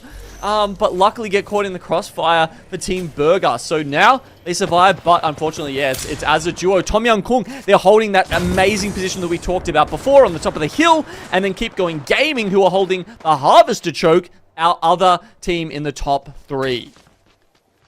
Honest with you, it's definitely still a salvageable situation for Team Burger. They're probably against the ropes once the zone starts to push its way in, but if KPG and Tom Yong Kung for some reason end up coming to blows before that point, then Team Burger are still in with the shot, and either way making it to the top 3 off the back of that. I mean, we could hear how chaotic that was in the listening. Tom Yong Kung doesn't look like they want to shy away from these fights. They're really trying to get in on top of KPG, which is taking some of that pressure off. Great beam from Dexter with the car. And all of a sudden, the circumstances change quite substantially. KPG are really under the pump, and Team Burger are kind of hunting and looking for some KP of their own. They know that if at worst case they can get 1 or 2 kill points, that would be useful. Yeah, they know that what they're winning, essentially just playing for second here, right? So they see that KPG are under pressure, and they help Tom Young Kung to take them down. Yep, and that is going to be an easy one for Tom Yum Kung in the end, because they really did have to just win a 3-on-2, but they had to do the dirty work onto KPG to begin with as well. So overall, solid stuff from Tom Yum Kung. I mean, we were obviously highlighting how strong they were looking playing around Ghost Town, and yeah, that was a super solid game from them. Very, very good stuff. Yeah, what a turnaround for them. I know they got knocked out about 13th in that first match. Elfish and Exceptional, they had that position. They played that, that God Rock there and, took the win for it. They just had to wait, I guess, for the flies to sort of come into the spider web. And yeah, Exceptional from them. I do want to sort of touch on, though, Team Burger absolutely frying, collecting, a couple of souls along the way there. They took out, I believe it was AGL under the bridge. Some excellent calls out by the team, and then eliminating the team in, I think it was the broken terrain with the reset on the gold knock. I was just on the edge of my seat that whole time. It was very close for them. You can't really do too much with the nades coming in from, the teams just waiting patiently in zone, but Elfish, that was just exceptional. Yeah, super solid stuff. I mean, a great game, actually. Like, the way that played out was really fun, because as we were sort of talking about, it was a little bit slower to begin with, right? A lot of teams felt like they were in a position where they could play the zone, and eventually, as it started to pull its way in, it just became more and more chaotic, and it was a pleasure to watch that from Team Burger's perspective. Very nice push and pull from them. I was, almost thinking that they were going to be able to get all 3 back up, but yeah, obviously the nade coming through from KPG sort of denied that possibility, but either way, yeah, it was still a very, very solid stuff. Yeah, kind of hard on that. I guess that slope the little slant there. Any nades can sort of roll in, and Tom Young Kung, like we said, just had a bit of a tough start in the first game, just to really turn it around and I guess collect a couple of kills along the way there and solidify the win. This is something that they do need, sitting in that bracket, I guess, where we want to see them sort of hit the top 8.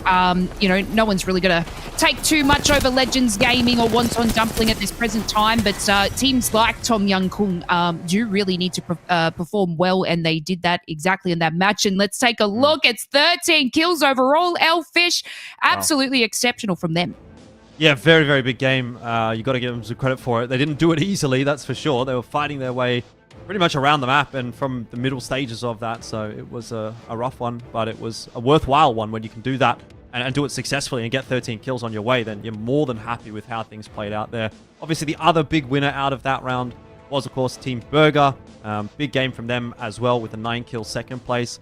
You know, I guess we kind of want to keep a bit of an eye on Wonton Dumpling. They keep their scoreboard ticking over, and speaking of, I think that will be enough to keep them up the top. But yeah, not quite number 1. 28 points now for Tom Yum Kung, so just over the halfway point. So is Wonton Dumpling, and everyone else really at this point is playing catch up. Like I was saying though, it does feel like we've probably still got at least another 2 games here before we get to a point where anyone will realistically be on match point. So it's still a bit of a building platform at the moment. Exactly right. We still got a bit of time there, and unfortunately, you know, another tough game for the Boogie Boarders there as well. Elfish. I know they had like quite a nice rotate in match 2, making it to the Monument building quite early, and then they had a bit of a devastating zone pull, you know, out into the middle.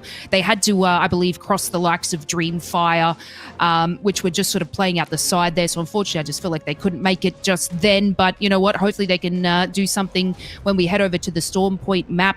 But again, you know, Tom Young Kung Burger sitting at 4th and 5th in the overall standings. Huge games from both of them.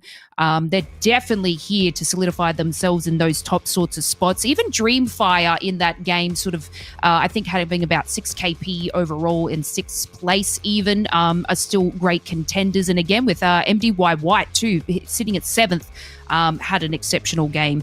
So, you know, these teams that are sort of sitting in that top hand bracket know exactly what is needed from them today. Yeah, I mean, it's interesting actually that you should mention MDY White, because as we are moving on to Storm Point, they are one of the teams that tends to perform a little bit better on that map.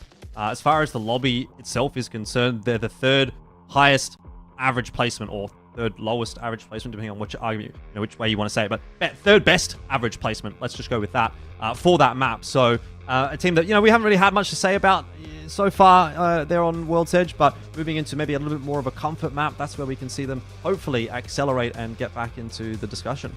Yeah, exactly right. They are a very strong team. You know, our other strong teams are, of course, Wonton Dumpling and Legends Gaming. They do extremely well on Storm Point as well. We find like Wonton Dumpling, usually edge hunters, they will sort of sit around that you know, side of the zone and sort of collect the kill points along the way. And, you know, we've seen Legends Gaming as well. They tend to win on Storm Point as well. So we're going to in for some really exceptional matches. We're going to take ourselves another little short break, and we'll see you in a moment.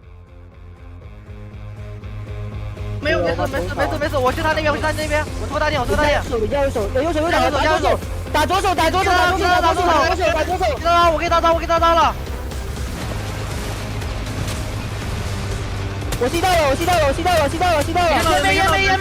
烟没一滴，求你们！倒了，这边反斜，我反斜打好多，头啊，好多，冲！帅！ You don't need to peek it, don't. You need on the ground. I'm front of it. I'm all thinking. We can play, use the fucking fighting on the wall. 6 kills. In front. 50 flash from main. Bottom 1 dead. Pick the wall, pick the fucking wall. On the 100. I'm pushing. That's my mate. Let's fucking go. Mati, Arifin, mati. Tiga tim ya. Angle. Flash out, balik. Atau tersaing. It's okay, flash out, yo, jangan crack. Hero. Tuh dia. Bos crack. Help. Ayo lock. Ayo turun. Mati. Nice. Langsung diain. One. Pakai one. Yes. Let's go. 接到，我看不见了，进来了，到我们了，广告牌上有，左边有个，被我跌了，打倒，闪人头顶，哪个链，爆出来，头顶，这，趴了，我能架，你给我倒可以吗？没倒，找2个，我觉得可以打了。接打，我打了这个，最后一个，我操！东华，打，ไม่ทัน我打1我打น็อกเจ็บจอดิโดนงูหลังโลน็อก เร็วกดโดนได้ได้ผมล็อกขาล็อกขามาโรเบิร์ตมันล็อกขามันทำให้เรายิงบอลได้สวยดิ น้ำสวยเฮ้ยก่อน สวยดิ ไอ้เหี้ย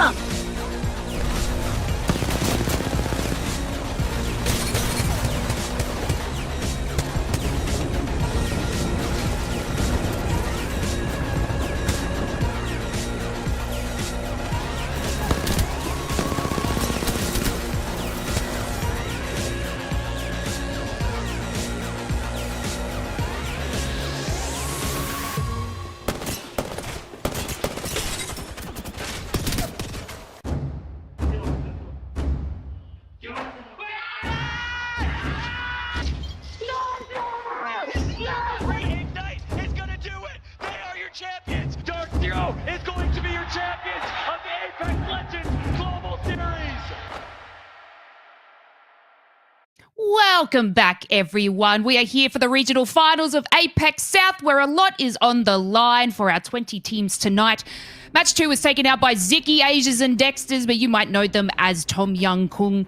And as this is the match point format, we are going to be heading over to Storm Point for our third match. We just seen match 1-2 on World's Edge, Wonton Dumpling for the first, and of course Tom Young Kung there taking out the second. But as we switch things up over to Storm Point, Elfish, why don't you take us through where some of our teams will be landing?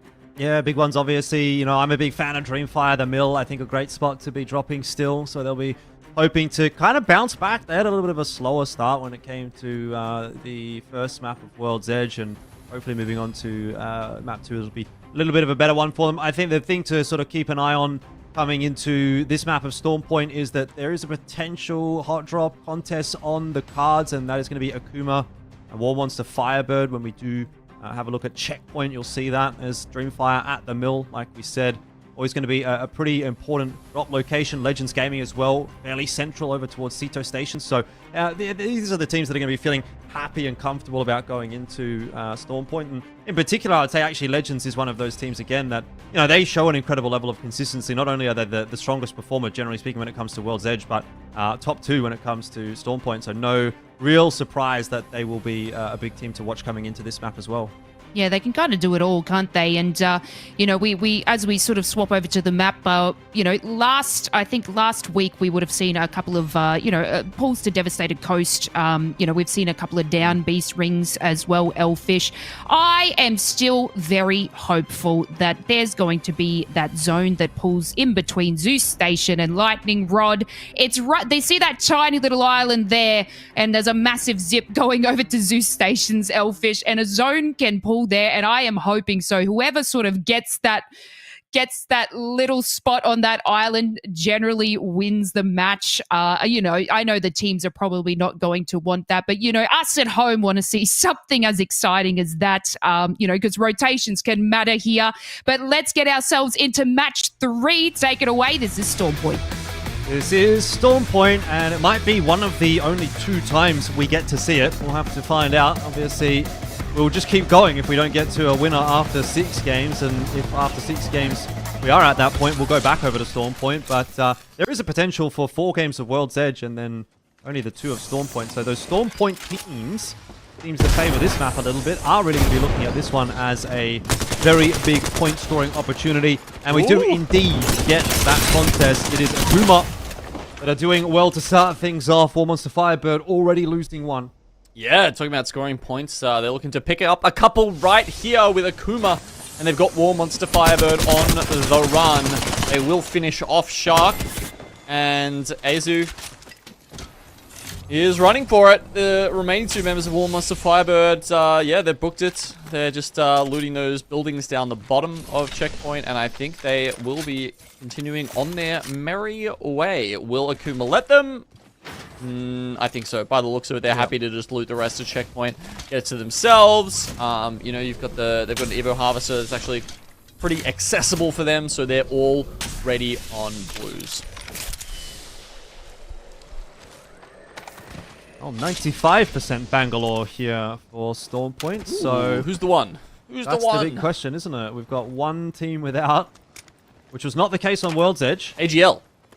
Ooh, thick boys. Thick boy alert. We've got Bloodhound, Gibraltar, and Caustic for AGL. That is an interesting one.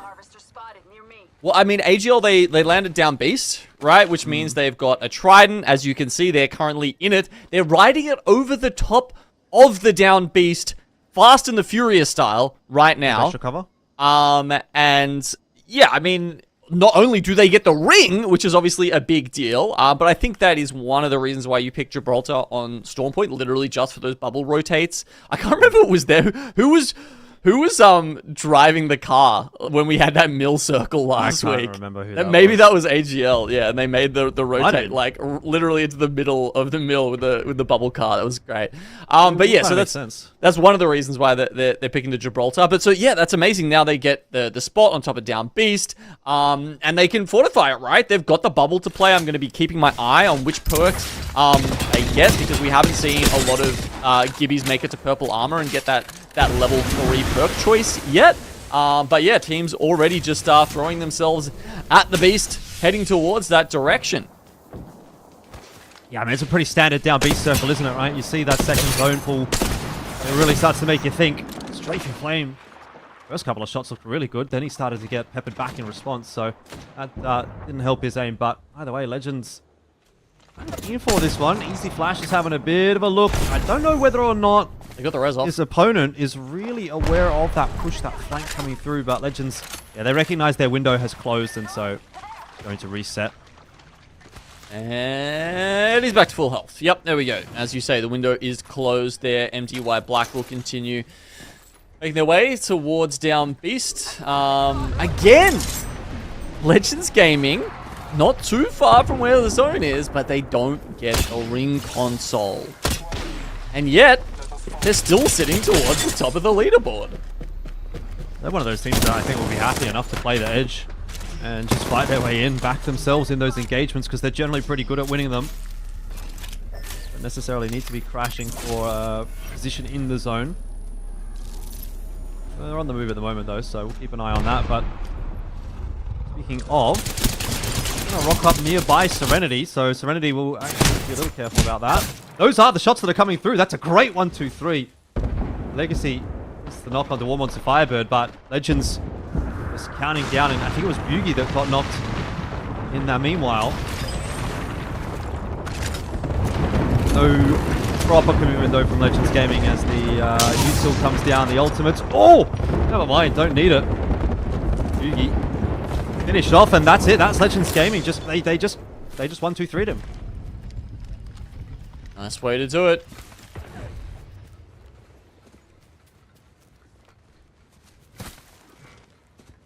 They head back now. Obviously, there's a chance that they can go back for the banner. Still within the circle. Makes it a lot easier to do. But some time to make that happen. But we'll see. Keep an eye on that one. Airclaw Gaming. These houses out the front of Down Beast. Super premium in this circle, I would say, Elfish, because the circle is not going over the back of the Down Beast, so we're not going to get one of those circles we saw last time where, you know, Dreamfire will hold the back platform, which can be a very good place to be. Now it's more the inside, on top of the Beast. Akuma's inside at the moment. AGL, as we mentioned, have driven on top, and then, of course, these houses out the front, especially if you're running, you know, Watson outside. Have one of those with a Watson at the moment. They're called Gaming with the Caustic helps, and then yeah, pretty much every other team. If you don't have a Watson, essentially, I think every single team who doesn't have a Caustic is running a Watson. Okay, not Tom Young Kung. They don't have a controller character. I will take that. And not SWQ. They don't have a controller character because they're running Fuse. That is a Bangalore Bloodhound Fuse composition for our Launchpad team. Who's for SWQ? Crazy Kong. Might be a fairly relevant name, I guess. Doing something crazy, maybe. Where's Yuling? What's he up to? He's inside the zone. He's coming. He's not too far away. Don't you worry. This will be a little bit of a slower approach for SWQ. They are the team that's pretty much the furthest away from the zone. Still there at the command center, as you can see on the top right of the mini-map. Once again, another pull right over the down beast. So you don't really get any special prizes for guessing where this one goes. I feel like on Storm Point, this is probably the most predictable zone. Yeah, I think the closer it gets to sort of the edge of the sea, the more predictable it gets. So this is probably close enough that it is fairly predictable. I would agree with you there. And, you know, surface touching, one of those key indicators. War Monster Firebirds, not finished off completely, but yet another kill.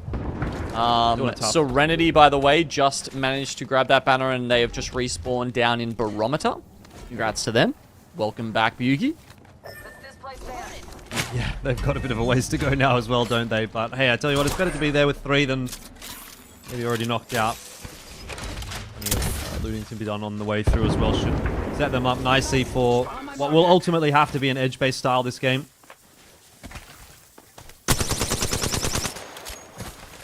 Shots off here from MDYY. It doesn't look like they want to hide too far away from this fight. I mean, War Monster Firebird have already got control of that building, but maybe MDYY want to try their hand at taking it away. I mean, they're rocking up from Stormcatcher, right? It's a fairly far rotate for them. So they've taken their time and got up to purples on the way. You can see not even popping the spiders above them. Might be a little bit too greedy, and you know, it's not necessarily going to get them to... Well, it's definitely not going to get them to red, so that makes sense. So we've got War Monster Firebird. Azu just like, oh, I'm gonna get out of here. Grabs that trident. Dark Star, good one. Boogie Borders, they've been having a really tough day so far. Just the 2 points at the moment. And it doesn't look like it's going to be getting any better. Tom Yum Kung, a little bit of a messy way to start things off there from Asia, but he might have more than enough to finish things off right here, and that is Boogie Boarder's gone, done and dusted, and again another bad result for them, which now 3 games in, I think is really going to start to weigh heavily on the mindset and be quite problematic for the mental strength going into the rest of this lobby. Yeah, I mean, Boogie Boarders, like, a lot of things would have to go wrong for them not to qualify for LAN, but as you say, that is not a good start. They want to be able to lock it in, be able to you know, like honestly, one good game probably, you know, secures them LAN. That's all they need, but they definitely have not had that yet. Tom Young Kung, they're still looting in the zone here. KPG was sort of involved in that fight as well and went down to a duo. Potential to sort of cause issues for Tom Young Kung coming out of the zone, but they're not. They're going to prioritize themselves rather than the KP or any chaotic options just for now.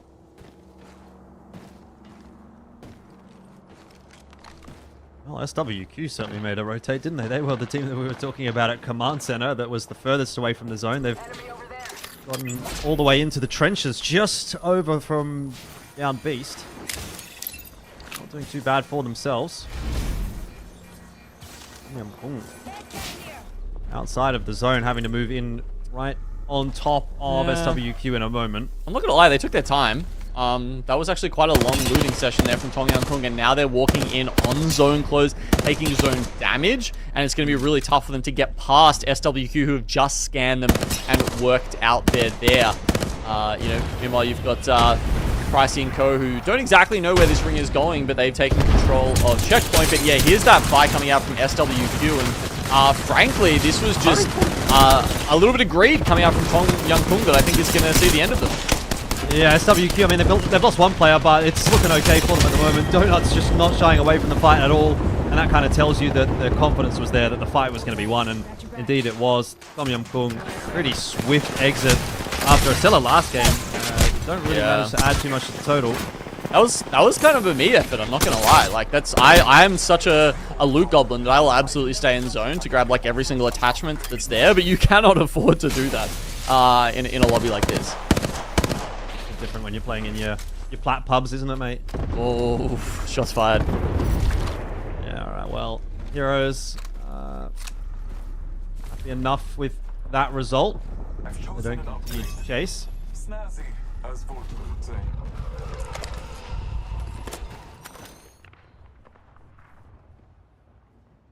You slow down a little bit. There's only a couple of teams still having to move. Burger coming in from checkpoint will be an interesting one, because Serenity's also just arriving around near checkpoint, and they're going to have to move their way in as well. So that'll be a 3-team pitched battle against KPG for the connector to down Beast. It's on Dumpling. Once again, 2x Sentinel for Big God. Used to be a big fan.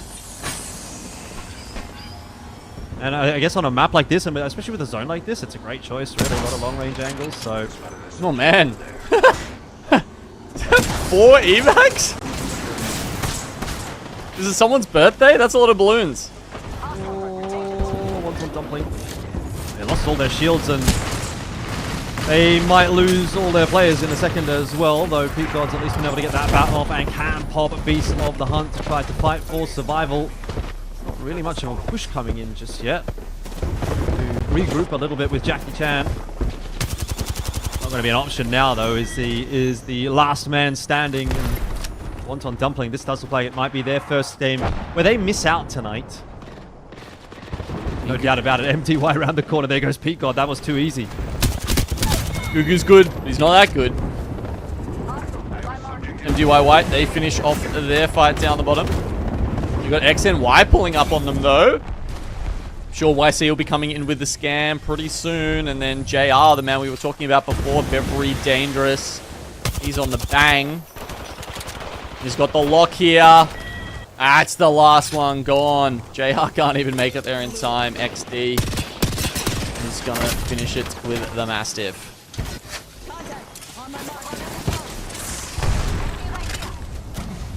Alright, Legends Gaming.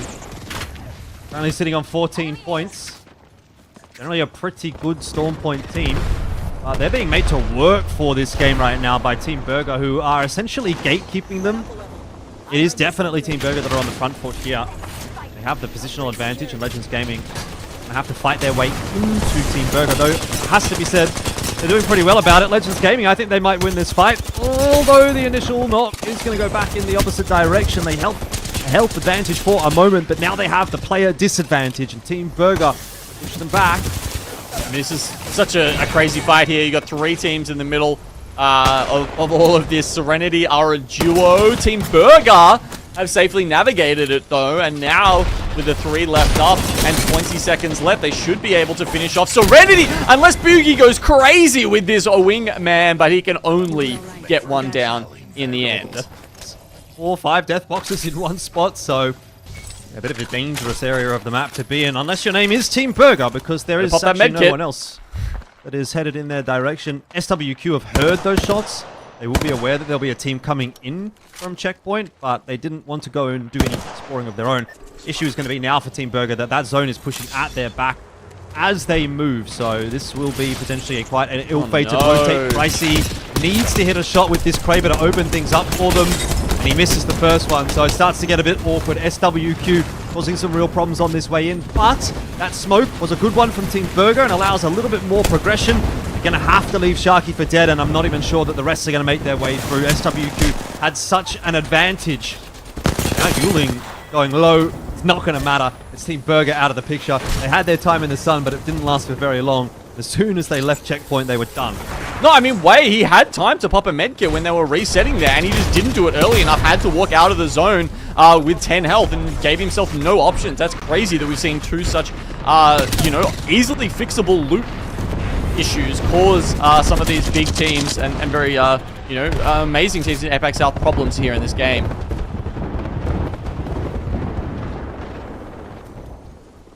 Defensive bombardment. Getting a knock or a kill in there. Empire also just getting eliminated on the back end.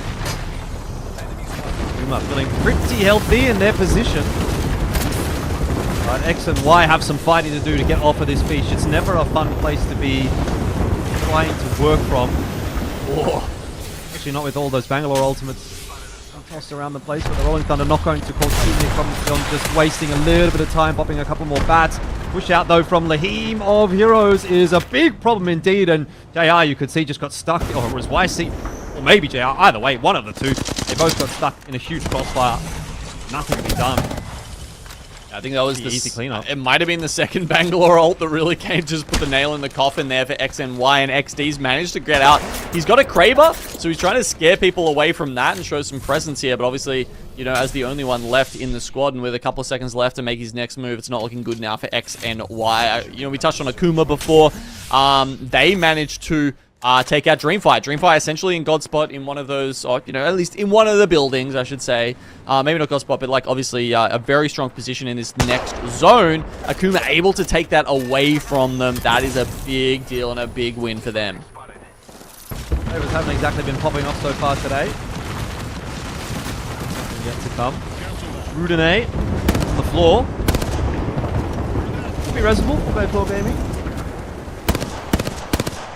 AGL up on top of Down Beast still, or what's left of Down Beast.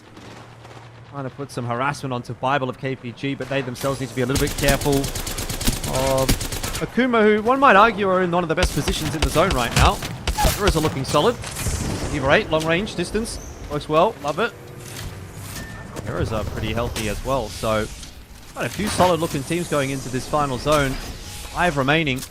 AGL's got 3 up on top of Down Beast. Akuma in the Tri building. Heroes on the beach.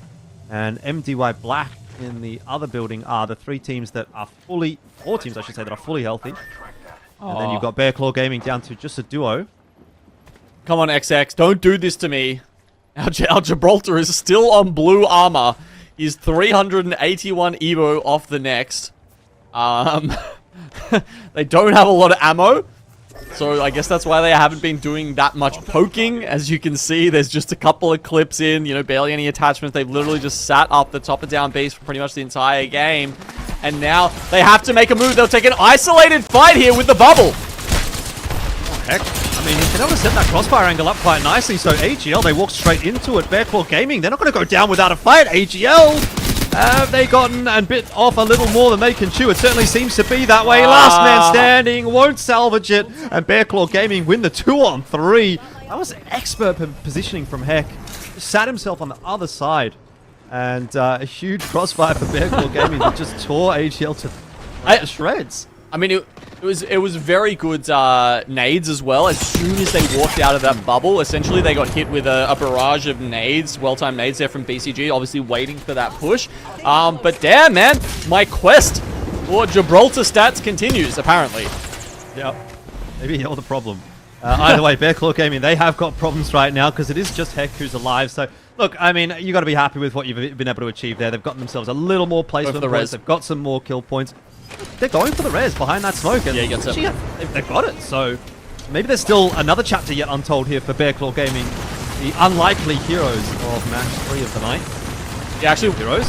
They went for the armor swap just so they could juggle, you know, a little bit of health there, and you know, one goes for make it, one goes for. They're literally like looking for shield cells and stuff right now. Bear Claw Gaming definitely in shambles here, but they have a spot down the bottom. We'll see how many teams recognize that. You can see the other teams just shove towards the northern side here, or should I say the western side here, with heroes now going up against Akuma and MDY Black getting caught in the crossfire. Nobody can see anything. I've got to be honest with you. Actually, Bear Claw Gaming on the outside of this, they're not a bad outside chance. Akuma trying to climb onto the roof will start to take that fight. It is a massive cluster of fun. Let's just go with that. I could think of a much worse word to use here on the broadcast, but I actually think Bear Claw Gaming might be in it to win it because they are now in a position on top of the building where they have the advantage. It's a 2-on-1. They get the win. Can you believe it? Out of nowhere. Amazing from Bear Claw Gaming. They win a 2v3 against AGL to keep their positioning. They're so scared they don't even, you know, they wait to get the res off on Falcon. And then after that, they come out on top against 3 full trios. Lace, what do you make of that? Imagine just sitting there and having a nice cup of tea and then seeing a gigantic Gibraltar bubble just drop down on you. You know, you would kind of shake in your boots there, but they held it strong. They kept it together. And I think it was Heck there that absolutely annihilated everyone just popping out of that corner. And then to have this dynamic duo take it out, you know, Dino, it's just exceptional. The skill is just amazing coming out of that team. You know, you don't always need a trio in this game. You just need a little bit of passion between two players, and that is exactly what they did in that game. You know, it was just awesome to see. You know, I think another thing I wanted to touch on was another huge game there from Team Burger. You know, they were sort of cleaning up what was like left out of checkpoint. But as we can see, SWQ here just absolutely popping off. They sort of waited for Team Burger there coming out of zone. So it was a little bit of a tough rotate here for Team Burger as they patiently waited and collected these kills. You know, I don't know if there was too much that they could have done with this zone pool when everyone's sort of already, you know, rotated in. They've set themselves up. You know, it was tough for Team Burger, but SWQ again getting knocked out of there as everybody is just sitting. I also wanted to have a look at Wonton Dumpling having that difficult rotate passing. What I'm going to call, Genome, the Apex definition of the movie Up. Like, what was with all those balloons that they had deployed there just on the outside of Beast? Yeah. Who's going on a snipe hunt? I guess. Well, I mean, we saw who was it? Strafing Flame doing pretty well with the Sentinel before, so maybe it's him. But yeah, that was a little bit of a fun interlude in the game. We've learned a new strat. Yeah, it was a fun finish as well, though, with Bearclaw Gaming coming out with their 8 kills. Rudine not able to contribute a lot, having gone down earlier, but to convert from that position, incredible, honestly, from Bearclaw Gaming. So big props to them. Akuma and Heroes, of course, with 6 and 7 kills and picking up some good placement points. Very well done. Dreamfire, usually so good at playing those down B zones, because they got shoved out by Akuma and then lost it. It's actually been a rough one for them, and you know, they certainly would have hoped for more points out of that X and Y. With 6 place and 9 kills, they're going to be picking themselves up quite a few points and moving up into 6th place now. Will that be enough for them? I'm not sure, but you know, certainly they're sticking with the rest of these teams here as you look at the top of the scoreboard. Very competitive lobby today. Yeah, so we can see there's just Bearclaw Gaming, you know, after an exceptional game as well, just sort of creeping their way up to 2nd position, and that's all it can take in that sense. Again, Tong Young Kung, you know, they sort of got, I think, knocked out a little bit earlier there, but, you know, collecting all those kill points can sort of solidify you in that top spot. Again, with Team Burger, you know, pulling out some huge kill points. They're collecting, you know, all that sort of skirts. But again, you know, I said it was a little bit of a tough rotate for them to go in. And again, Wonton Dumpling, you know, they had, I guess, a tough rotate there from Mill. Being one of the later teams into down B's Genome, you can definitely see that it is difficult to get in. You know, you've got teams on the height of Beast. Those buildings are already sort of captured by caustics. So the teams that are making that rotate late are generally, you know, taken out for that, but, you know, they can make it up with kills, I guess. Yeah, definitely a couple of teams going that route and just trying to pick up the KP. Yeah, you know, Team Burger sitting in, what was it, 6th, I think. You know, they were 5th coming into today with 80 split points overall. That kind of performance will definitely see them through to LAN. You know, other teams, Dreamfire, you know, probably needs to pick it up a little bit, but again, like a middle of the pack performance for a couple of these teams will be enough. Yeah, being huge from AGL as well, sitting there about 9th at 75. You know, we want to get them over that little cusp of the 8 teams. So they're performing, and that's exactly what they need to do in this match point. But we're going to take ourselves another little short break, so you guys get yourself some snacks and shake off those, I guess, that energy, because we're going to bring you more energy when you get back. See you soon. 我炸了很多，我往前贴，我求你们了，往前贴。准备，走，我跟你们。你面前有个，你面前斜坡。打他头。倒一个，慢慢打。倒两个。牛逼。左边。可以往前贴吗？再跟你，我看不到。倒一个。快打！我操，牛逼！什么都没干，我操！我2把枪里面子弹了，我操！我两这台，我还想拿不。来，有3個，行個做標，掉，2，啊！別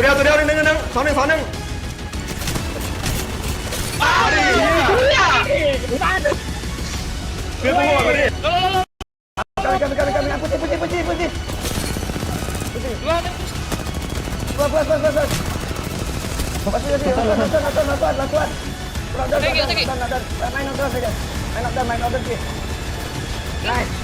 Let's fucking go, dude! 准备打！我到，他们上来了！接步！密个30，来，打宝，我跟你。慢点！我到，炸了！跑！什么位置？点3！Nice！ 3、2、1，炸了！我被抢，他们的门，能回去吗？不用，别打！哎你妈个逼的，给我推下来了！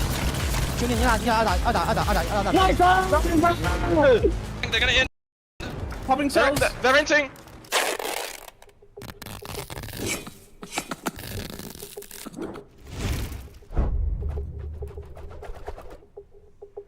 Surprise. Hello and welcome back, everybody. Game number 3, nothing short of incredible as Bear Claw Gaming. Playing that game mostly as a duo. They managed to fight off what I'm going to say an Australian drop bear team, which is AGL jumping down, that Gibby bubble and then going up against, I think it was 2 full teams to take that win. Absolutely insane and skillful plays from them, Gino.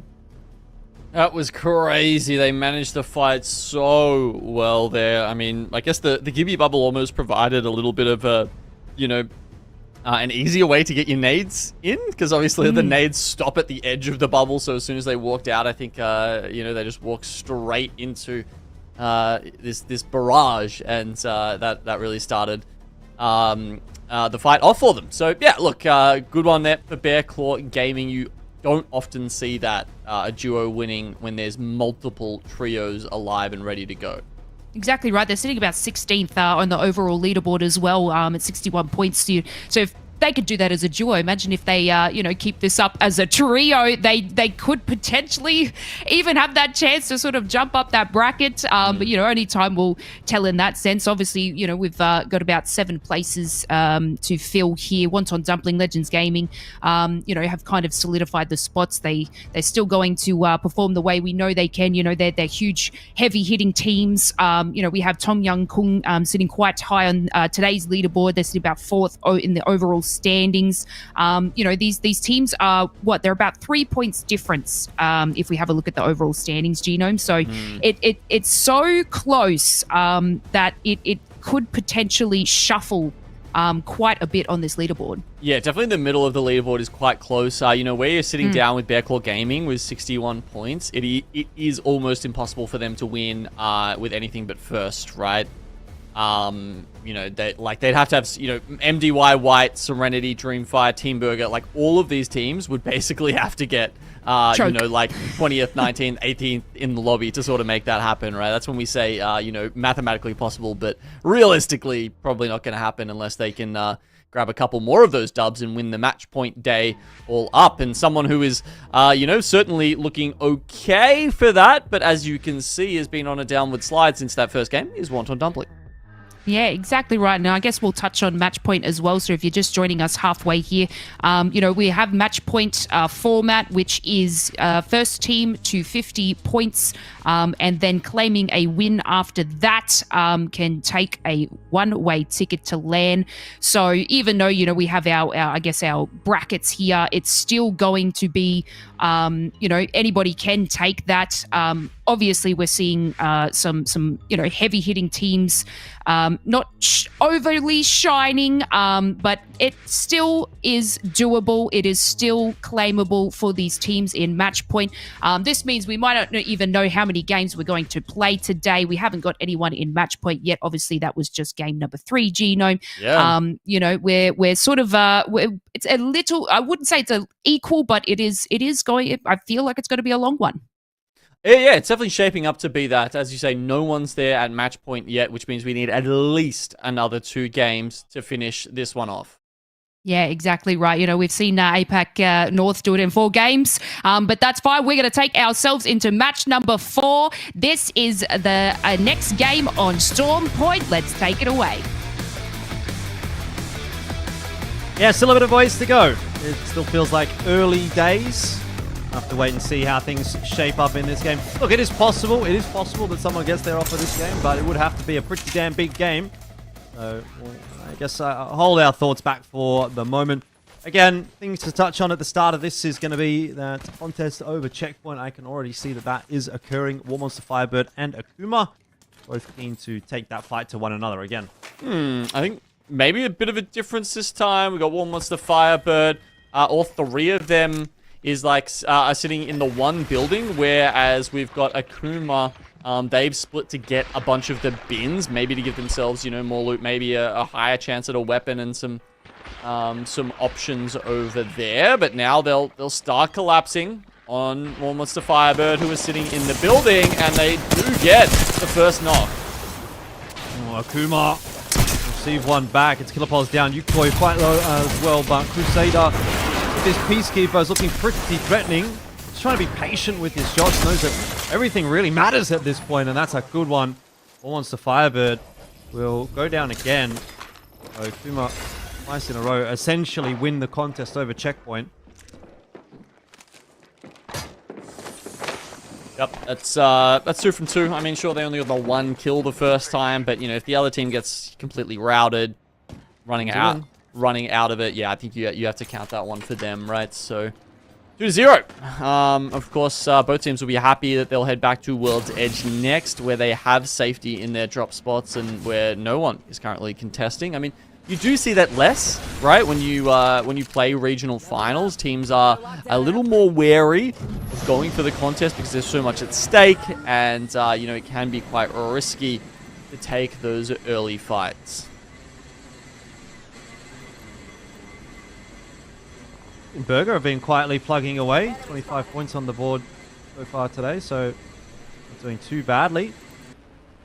But with that in mind, if they keep up that pace, then they're only just going to hit match point after the 6th game, which might be a little bit off the pace and potentially starts to put you in danger of some other team just picking up a win in game 5, game 6, something like that. If they really want to have the best possible crack at it, they're going to have to go a little faster. So is Legends Gaming. One of the favorites going into today, perhaps the favorite going into today.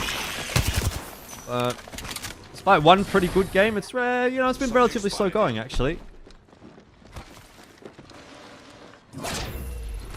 Yeah, not a dominating performance so far from them, but it's definitely not a dominating performance from Boogie Borders, who's sitting in 20th spot. There's some smoke. That would mean 0 split points here for the overall standings. 2 points. I mean, you'd think they'd been contested, but they haven't. We should probe that sector over there. Oh, well, I tell you what, we can maybe get a bit of an insight as to how they're feeling, because Boogie Borders do have a listen-in ready to go, and we'll get a bit of a good idea of how things are going for them today when we listen to this. Enemy over there.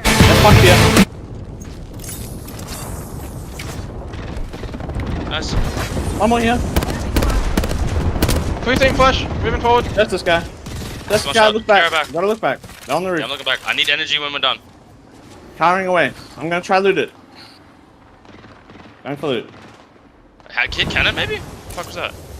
No. I'm scanning for you. I dropped all my energy there. You can take it. Just take my energy. Yeah, I need to. I literally can't do anything for a bit. Alright, I got ammo now. I need optic. Yeah, chill. Yeah, I'm chilling. Just stay healthy. Play here, super safe. Yeah, I have dog. There's traps there. I don't know. He's still there. It's fine. 105 on him. Nah. Good shot, bro. You fucked off a bit off What's that. full safe, guys? I've got Over here. on me. In this Like they can corner. peek from here, but they should get fucked. Can I loot it or no? No, Is there anything left? not really. I got everything I can drop bats. I dropped the 2x here. Nice. And they have 1 bat. How much energy you got now, Rocky? I dropped my energy. I dropped all of it. Okay, cool. Don't worry. Okay, so Boogie Boarders have found a relatively safe spot, as you can hear there, understanding where the sightlines are. It's a bit of a tricky one here. You're not in a building, right? It's not really easy to tell exactly where you're going to be taking damage from, but as the ring is pulling over this this way, and there's a good chance it does end up on that hill underneath Thunderwatch, I think this is a relatively smart spot for Boogie Boarders to stay, especially considering they started off with the 1 KP. That's that's something. Considering, look, they didn't sound like they were in too low of a spirit. Elfish. Hopefully they've got that faith in themselves. Yeah, hopefully. We'll have to see how this game plays out. I think this could be a good one for them. They'll be on a bit of a quieter side of the zone, that northern side. There shouldn't be too many teams coming down from that area of the map. Maybe 1 KPG's up above them, but it's kind of about really all they're going to have to deal with. So I think they might be okay there to just sort of play a little bit of a slow game here, maybe get some more points on the board. We'll keep checking in with them as we go through this one. But as you can see, Storm Point, it is one of those maps with quite a bit of verticality. Always makes it interesting moving around the map, particularly in this area of the map. Around Stormcatcher, there's just a lot of terrain changes. You do have to be sort of extra careful, particularly when you're going up. You're going up these hills. There's always a possibility you can get stuck in a very awkward fight. Yeah, 100%. There's so many teams that talk about how hard it can be to play on the south side of the map, not only because of rotations, anything. Valk ults, evac balloons actually get you less far when you think about that, right? Legends Gaming going for their 18th respawn of the series. And Zone actually does pull up very much towards Stormcatcher and that hill. So Boogie Board is actually in a fantastic spot.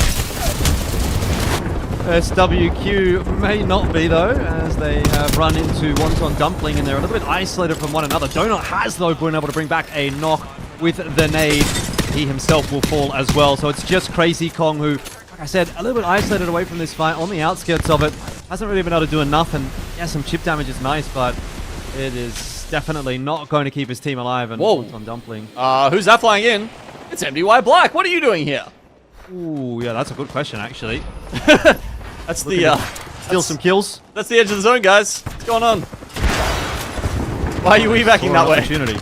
They saw an opportunity. They're going to take it, but they've got to make sure that they actually convert this. Otherwise, it will look a little bit silly. Oh! Already, it's starting to blow up a little bit in their face. As Wonton Dumpling has secured the first knock and kill onto Jojo. It's a 2-for-1 so far, and that is just really not very impressive from MDY Black. Unfortunately, Wonton Dumpling sweep them aside and say, "You're nothing but a fly to me at this point." I mean, you're going to mess with Wonton Dumpling. You better be ready, man. Like, you can't just roll up on that team and expect it to go your way. That is an interesting... I mean, look, I think what happened is maybe they scanned the survey beacon at Launchpad, and they were like, hey, there's a fight going on Edge. We can go third this. And then, well, you saw what happened.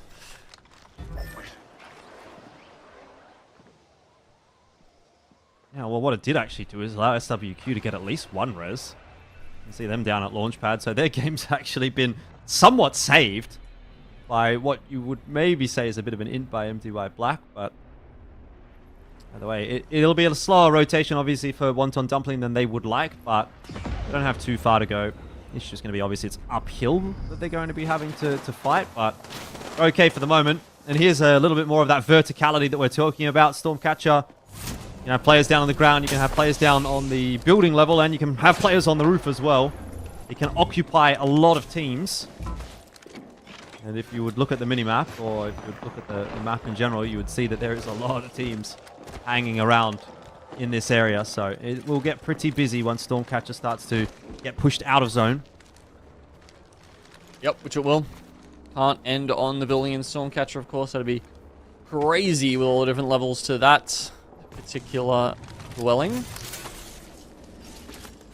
So that means like Legends Gaming that are playing very far away from the ring right now. I mean, these guys have to go all the way through. Ooh, looks like they're actually going to wrap through the top here and come around, try and zone wrap essentially on someone. And I like this, and I like that they're doing it in zone 2. If it was zone 3, it starts costing you a lot of meds, just for the, for the sake of a couple of syringes or maybe a med kit. I think this is not a bad option, honestly. So it'll get them right on top. They'll be able to play top command center, and then you can, if you get control of this, you can actually drop down. If let's say, they've got evacs, right? You can see that already on Easy Flash there. So you take control of the gravity cannon at the top of command center, and you can literally just jump on the evac tower and oob. It's a really good play. I like this from Legends Gaming. It's definitely an unorthodox one that can potentially catch a team or two out as well if you come from behind them in the zone. They've obviously done the math. They've got the meds. Need to be a little bit careful of Lan, who, at this point, is he really paying attention to what is happening behind him? Not really. I'm also interested in what's happening down the hill. I don't know if Legend are going to be seen, so it might just be a case of whether or not they're heard. Oh, they've been spotted. There you go. So KPG have got the information. They've done their due diligence. Well done. That would have been a little bit unfortunate if they would have allowed Legend to really just push their way in without getting any information at all. Okay, well there goes all my theory crafting about top command, but this is also a reasonable spot to play from. That said, once they do get set up, it does become a little harder. So setting up here underneath, they're just, I mean, I'm surprised he's got the gen out, but I think that's just in case someone drops on them. I don't think they're like, obviously they can't stay here for anything past the next minute, but they have to go down the hill and take on, say, Serenity or Boogie Boarded. I think this is actually going to be an interesting... They've run out of flesh meds. Yeah, exactly. That's why I guess they're so keen on this. You can see that in their backpacks as well. But it's going to be an interesting rotate. They kind of have to kill someone to get those flesh meds. I reckon we should get a listen in here with Legends Gaming to see how they navigate this with less than ideal circumstances. Wait until they evac, and then we evac as well, okay? Maybe I drop my evac so they can... Yeah. Nice. Good idea, man. It's out of ring though. We can't take that. We'll die.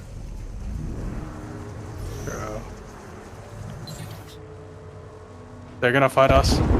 Can we slide down to the spot? The spot? Yeah. Ready? 1, 2, 3, slide.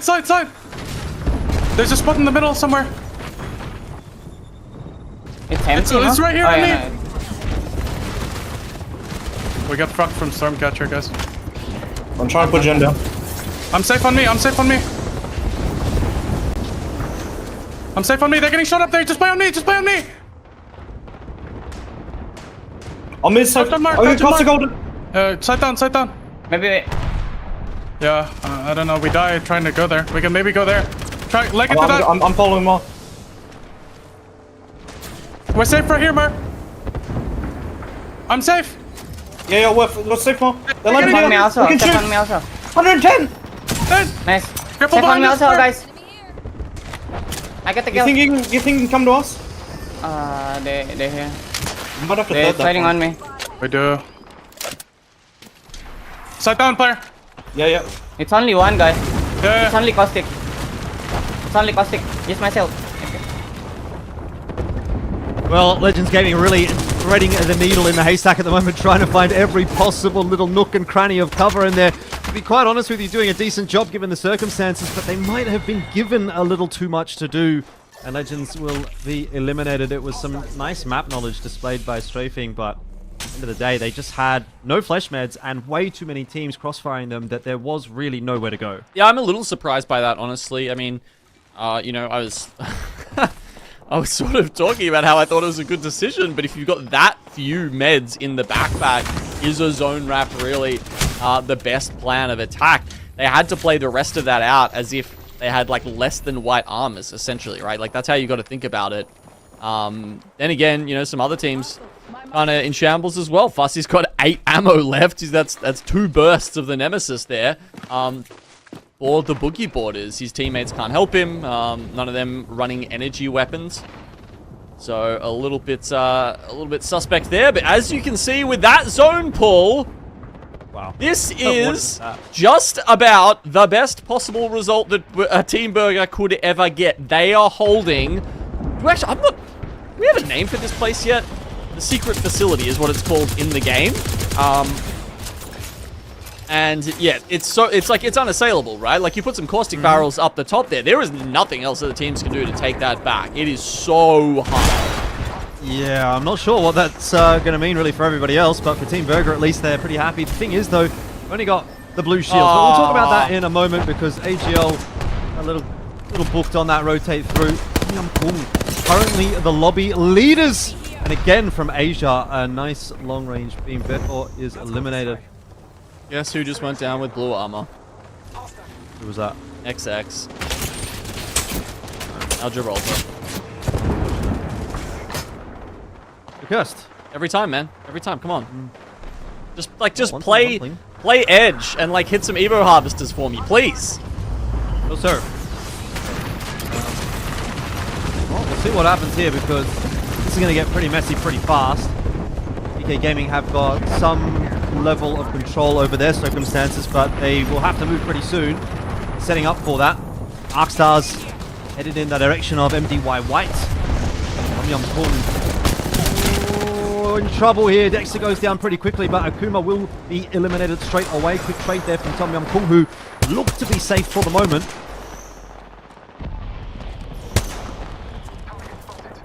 A lot of teams floating around though, so I don't know that they can reliably get that res. They may have been able to. No, Dexter's still on the floor. VK Gaming. Oh, big one from Ziggy onto Xiao Kai. Tom Young Kung not going down without a fight. They are holding on to first place for the moment, but it really comes down to what Ziggy can do here with this Kraber. There's another connection. This time running out though as the zone pushes at his back, and he's eventually going to have to drop into his own smoke, which might be enough to allow a res. Risky. Maybe. But it'll make it happen. Yeah, it looks like outside they're going to manage to reset off this boogie borders. Doesn't go their way. They get locked into a fight with Keep Going Gaming, and obviously they were struggling a little bit and just bring it back here. Tom Young Kung just constantly under pressure. This is so hard for them. Lightning Unicorn Dexter, though, also only one of them up, so... Yeah, Dexter's been pretty much crawling this entire endgame. Ziki's the only one that's been really able to stay afloat for Tom Yum Kung, but every second that he stays open is another potential kill or another potential placement point, and that's getting you just one step closer to the magic number 50. Will give you match point. Not really the same circumstances necessarily for Lightning Unicorn. They are very far away from that. But there you go, outside eliminated. So Ziki he's doing God's work at the moment for his team. There's another knock. Is there going to be a finish on that one as well? You can see every single one of these kill points matters to him as he tries to find it. And it's now 3 teams remaining. A bunch just falling in unison. Going Gaming. We'll get time to reset. We talked about Team Burger up on Godspot, and MDY White also getting a reset at the moment. All 3 of those teams have 3 players alive. APG have managed to pick up 8 kills so far, doing phenomenally well as Tree Cleaner. He's actually the closest, Bible is the closest to getting red out of them. As you can see, Team Burger, you know, they were all sitting with a lot left. They've done a bit of damage, and now Sharky and Pricey are reasonably close to getting purples, but, you know, will they get them in time for this end zone? Hard to say. MDY White, they're sitting by themselves as well. Both teams on various edges of the circle, but it ends so close to Team Burger that they just absolutely will not have to fall off this high ground at all until the very last moment. So in this situation, what would you rather have? Would you rather have the purple armors, or would you rather have the height? You'd probably rather have the height still, at least as long as it's 3 teams remaining. When it comes into that 3v3, the 2 teams, the last 2 teams, then maybe the extra armors can be valuable, but you can see they're actually not too far away from the purples, as Sharky and Pricey have just hit the purples now. I tend to agree. Ideally, not too far off. Yeah, just forcing out that damage 700. because they were close, and I think that makes a lot of sense. As you said, Way not really anywhere on that, so yeah, not gonna happen. And also, he's got only 33 energy left on his Havoc, so not a lot there, for Way to do. As he uses half of that last clip, he's just the rest of it really is just going to charge up this PK on the top. But in terms of ultimates, now we're going to start seeing them come out. Eager to give them options to get up the top here, but MDY White are taking the first blows. Yeah, that's at the hands of KPG, who are the other team on the ground. KPG need to be very careful that they don't sort of overextend on this one, because they will start to receive shots from Team Burger up the top. Team Burger are the kings of the hill at the moment. And, well, they're going to try to push the issue here a little bit. This is the perfect spot to be in, really, for Team Burger. It could not get better, really. They are just wailing that damage down upon their opponents. EMP, not a bad timing for it. It's going to force some of the resets, force some bats out. There's a forcing ultimate coming through. KPG want to take this fight and at least secure second place. Doesn't really matter, though, because it was always going to be Team Burger to take the victory. And a solid game from them. You might look at it on paper and say, that was relatively easy for them. They got the hard feat, but yeah, hey, you got to convert those kinds of games, right? When you get that kind of opportunity. Yeah, Team Burger having the knowledge on the zone was like the gift that kept on giving. They were a little bit tight on loot there, but the height was enough for them just to take that victory. Elfish, a little bit sad, I guess, for the likes of like Legends Gaming. I was watching making that zone rotate through cave. Unfortunately, having a fair few teams on either side. Been nice here though, seeing Akuma win the contest again against War Monster Firebird. It's 2-0 as Genome said, so it's something that we're going to probably see moving forward on Storm Point. Again, a huge game from Tom Young Kung and Ziki absolutely annihilating with this Kraber. It was sort of enough to get maybe, another placement there. A quick reset on Dexter, but again, you're losing Dexter quite soon on, but popping up there to 5th, doing the damage that we love to see from Ziki. But, I guess not enough as a little solo warlord, Elfish. Yeah, no, not quite. But look, I mean, the thing is, every single point really matters at this point in time, because we're kind of getting into one-game territory where there's a few teams now that are like, well, next game, we should be getting that match point locked in, okay? It's not necessarily going to happen, and we'll get a look at the scoreboard at some point here, and we'll sort of break that down, but there are a couple of teams that could reliably look at that and say, well, we can do it in one game, and that's kind of what you need to be doing, so you don't run into a situation like what Team Burger did in that fateful day where I was talking about it with Genome during the cast, and I said that they won from 49 points to get to match point. They actually won 2 games in a row. They won one game that got them to 49, then they won the next game, got over 50, and then couldn't win again. So you don't want that. You want to be getting to 50 on this next game if you are Tom Yum Kung, Burger, Wonton Dumpling not too far away. Keep Going Gaming, it's going to take a big-ish game from them. But these are teams that are now sort of starting to get within striking distance. 9 points in one game is very achievable. Yeah, exactly right. And I guess Ziki there with the Kraber was still enough for them to, I think they had about 6 kill points with a 5th placement, still to sort of push them right to the top and keep them there. And then Team Burger just climbing up their way. Again, they waited patiently. They had that zone knowledge in, I guess, in that new zone pool. Again, I'm unsure and unfamiliar with the name or what we're going to call that little area, but a few zones do pull there. You do solidify that height, and it is a huge one. Most teams will sort of play around that tree area as well, and then you just watch everyone rotate and storm. And yeah, Team Burger just really showed us exactly how to play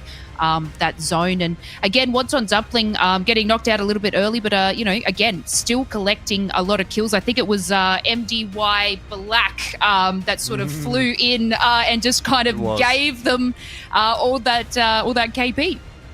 Yeah, that was a very interesting choice from them, but I guess, I don't know, look, if I'm trying to grasp at straws, if I'm trying to play devil's advocate, they must have thought that they had a third-party opportunity because they had heard a lot of fighting over there. The issue was that Wonton Dumpling still had 3 strong, and they were basically uncontested, really, by SWQ, who were getting farmed. And then MDY lands on them, and it's like, oh, sup, by the way, it's a 3v3, and we're better. Yeah, and at the end of the day, you don't know what team you're landing on. But yeah, I think SWQ sort of made it away with 2 players. But, you know, that's just how the cookie crumbles. But we're going to take ourselves another short break. And we will see you back on... actually, we're going to see you back on... World's Edge. It is World's Edge. Let's go. Yep. All right, we'll see you shortly.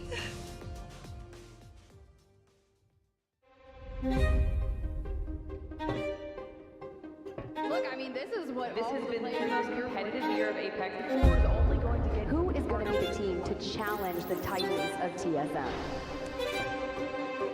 From legacy to a dynasty, it is now complete for TSM.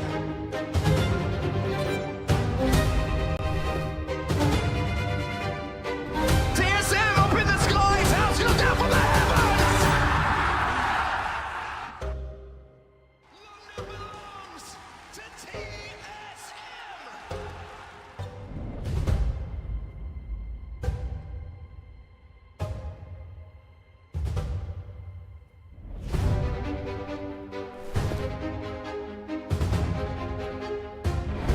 Zero are losing, they're taking damage, but no! Here comes Zero! Zero! The captain! The ideas of it! Zero are your champions! I think we're starting to see a bit of a rivalry develop in Apex Legends. As these trophies just keep going back and forth. Dark Zero, TSM, it's always one of those 2 teams. Unbelievable final we've had here today. 4-by-4 and eliminating TSM as the first team to go in the login for. Optic Gaming might be about to break records. Dropped. Tries to move in to clean up the pieces. Optic will fall. TSM are your Game 6 champions. And TSM. This is going to be SAF versus TSM in the final fight. A chance for Legacy to become a dynasty with a hostile takeover. TSM are your champions. Do you fear me, pilot? I don't fear anything. Can you say the same?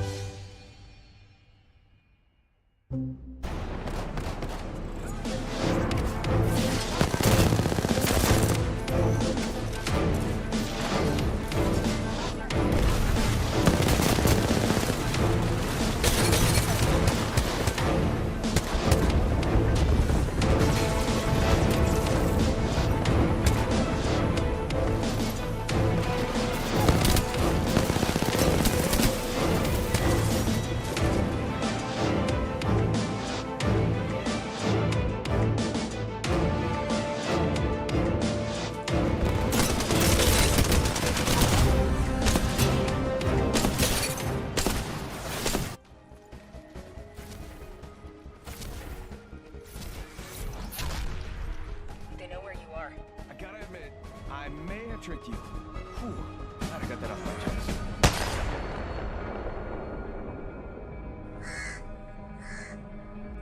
Tell Death I said hello. I feel stronger.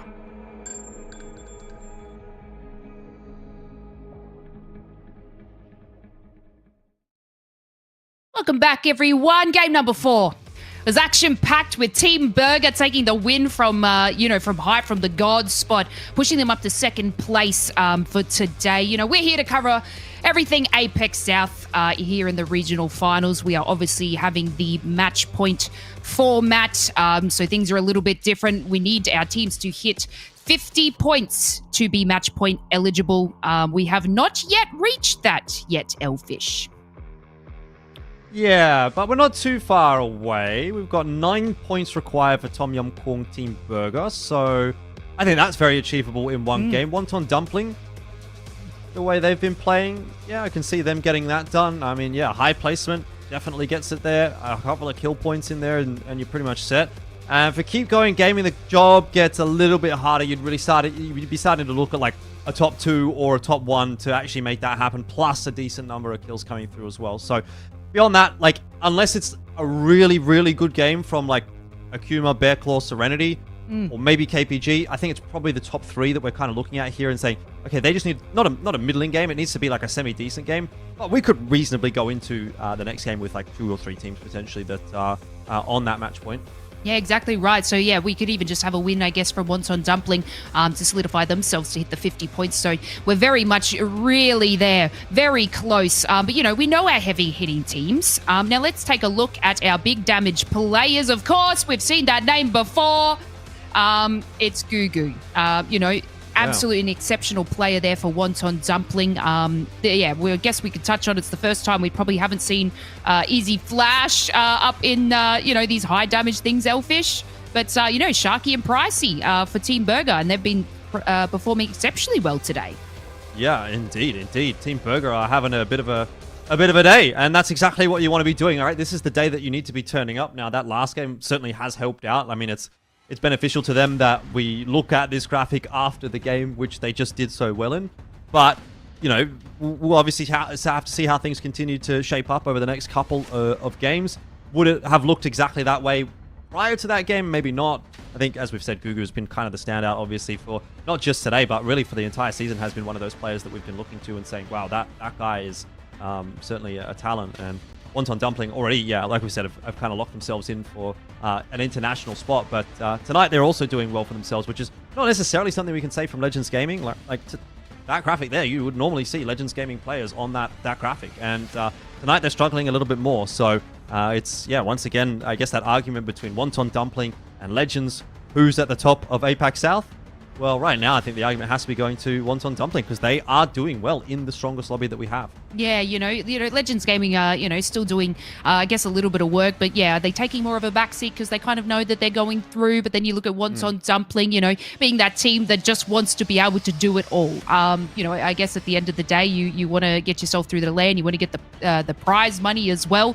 And you want to do it with style. So that's exactly what they're trying to do. I guess they solidify a win. I think they had a win already on I guess World's Edge, so we're going back to World's Edge shortly. They might be able to do it again. That will put them in the match point eligibility, and it's just going to be super good from them. I guess Team Burger as well, sitting in second. I think they're only 9 points away from hitting match point as well, Elfish.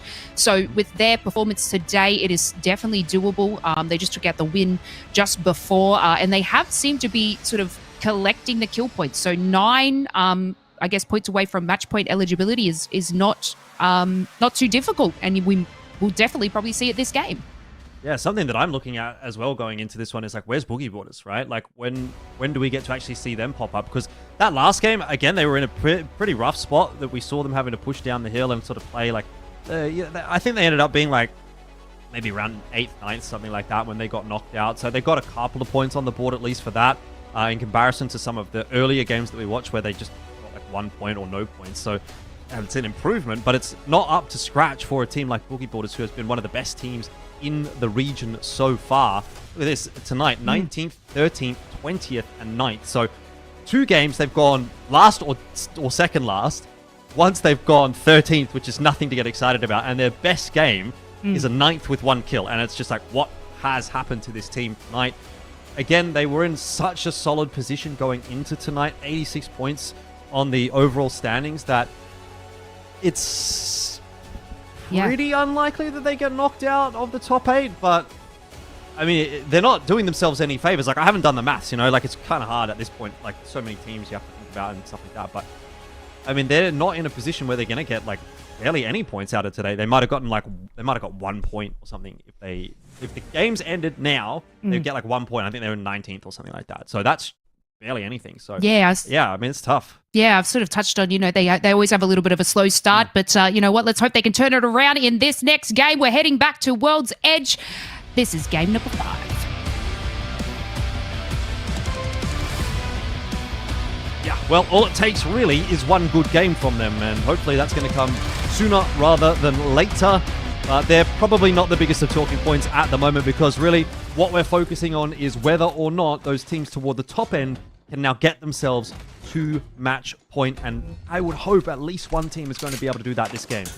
Yeah, I think that is quite likely that we see one team there. It's not certain. I mean, you know, 9 points is still you have to work for that, and the fact that you know, we've only got was it Team Burger and Tom Young up in that sort of situation. I mean, shout out to Tom Young Kung.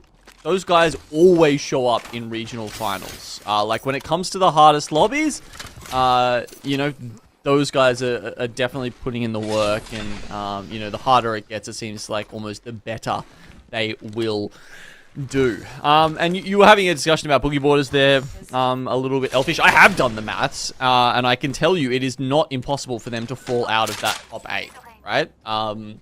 Okay. It is impossible for like Legends Gaming and for Wonton Dumpling, but it's not inconceivable that the boogie borders don't make it through if they don't improve. They probably only need like a 15th or a 14th or something to get through, I would say. Nice zone for them, so definitely we'll keep our eyes on them. This game is War Monster Firebird pull out the Conduit Pathfinder Revenant. Okay. Let's go. They, I'm pretty sure they're the team at the bottom of the standings right now, and they would also have been one of those teams that was pretty much relying on winning this lobby to actually go to LAN. So I think, you know, if you put 2 and 2 together here, Genome, they might have checked out a little bit after the first few games, and now they're starting to just go, well, we're not going to make it. Let's have some fun. I mean, match point, man. You just win every game from now on. Like, that's the fun of it. Yeah. Okay, with this comp? Yeah. I mean, hello, if they did it, Raid Boss Revenant. I mean, I don't know if you've seen that guy just like full send you with an EVA 8 in season 20, but he's pretty much unbeatable. We'll see. We'll see. I believe. I have my doubts. I believe. Yeah. Here's Boogie Borders, 5 points right now. You talked about them maybe needing to hit 15, 14, which would give them 5 or 6 season points overall. Yeah. Right now they're at 19, which gives them 1 season point. Yep. So that is, yeah, that is like if there was ever going to be a time where the 3rd placed team going into the day didn't make it in the top 8, it actually could be today if they sit there at 19. Like that's how it happens. Unfortunately, and I regret that we're having to talk about it, but look, it is one of the big talking points of this lobby right now. Absolutely. Well, they've found position early in the ring. They might be okay. And then as we switch over to our Pathfinder friend here, you can see Azu has picked that up with Shark. He's gonna be, you know, he's gonna be sniffing for blood there on that Revenant. I mean, this is going to be one of the first time we see Pathfinder Evo picks in competitive Apex as well, which is obviously kind of fun. True. Yeah, what did he...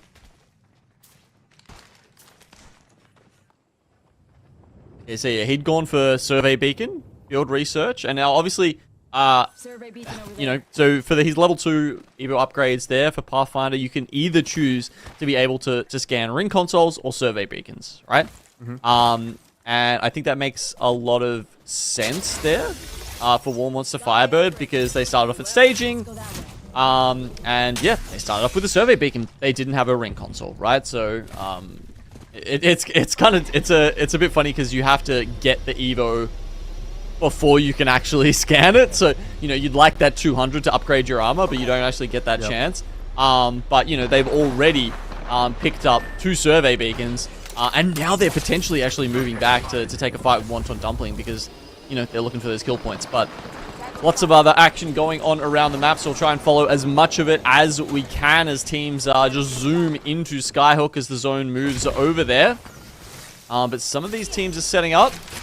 Some of these teams are setting up for fights further afield as well. It's going to be one of those games where I'm kind of looking at Dreamfire again. I know I had them highlighted as one of my teams to watch at the start of the day. They were dropping in countdown, so it's not been a very far rotate for them. They should be pretty happy with the position that they've been able to find themselves in. Like, they would have had, if not the pick of the litter, at least the sort of top 2 kind of position, if that makes sense. Like, they should, in theory, be rotating faster than almost every other team if they're coming through from countdown. So I look at them and say, okay, if you're going to get a ring pool like this one, you need to get some value out of it, particularly because it has been, you know, it's not been an awful night, but it hasn't been an amazing night.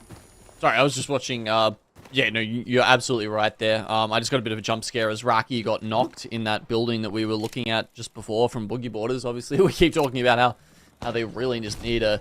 honestly, one good game would be enough. One big game would probably do it for them and put them beyond reproach for LAN.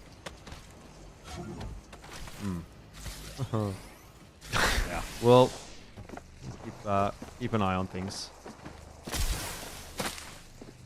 Legends also have not been at their best tonight. Ooh, okay. Yeah, it's been a tough one for them. Watson, Conduit, Bangalore. This would be a composition they had been playing with throughout the split, or at least for season 20. And I think it's a decent comp, but it's not one that many other teams have been opting for very much. But Straight from Flame is, no stranger to that.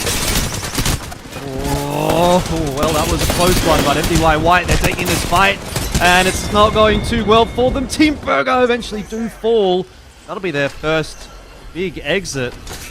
That's the first game that they really missed out on. It looked awkward for a moment for MDY White with first player going down pretty quick, but Feiju and Mingyu were able to hold on. Just a chaotic fight, It's one of those where the difference is split by very, very tiny little pieces of that engagement. Okay, Ring pulls up towards the north of Skyhook. Fire in a good spot. Gosh, does that go? Does it come back? Honestly, I'm going to reserve judgment at this point. I think, there's a chance Legends Gaming still could be okay under the Raven there at the bottom of Trials, but we'll just wait and see. Should be mentioned that with Team Virgo going out there, that's one of the teams that we thought might be able to make it into match point. Now, not able to do so out of this game. So that's great news for Tom Yum Kung potentially. If they can do well this game, they can be maybe the only team with the chance in the next game. We'll keep you up to date with how that one's going. War Monster Firebird with a grand total of 2 points tonight. They've decided to pull out the cheeky comp. Yeah, so they've been kind of mirroring Wonton Dumpling as they pulled out of Thermal Station. They met them in the choke that joins Thermal Station and Mirage Etoile. And then Wonton Dumpling honestly didn't want to take the fight straight away, so they went around, and now they have kind of once again locked them in over here at Lava Fisher. Reizu. A bit of pressure here. Okay, well, I guess that is one of the benefits of Pathfinder, is that when you are pretty much losing that fight, there's still a chance you can get out to some degree of safety if you're knocked mid-grapple.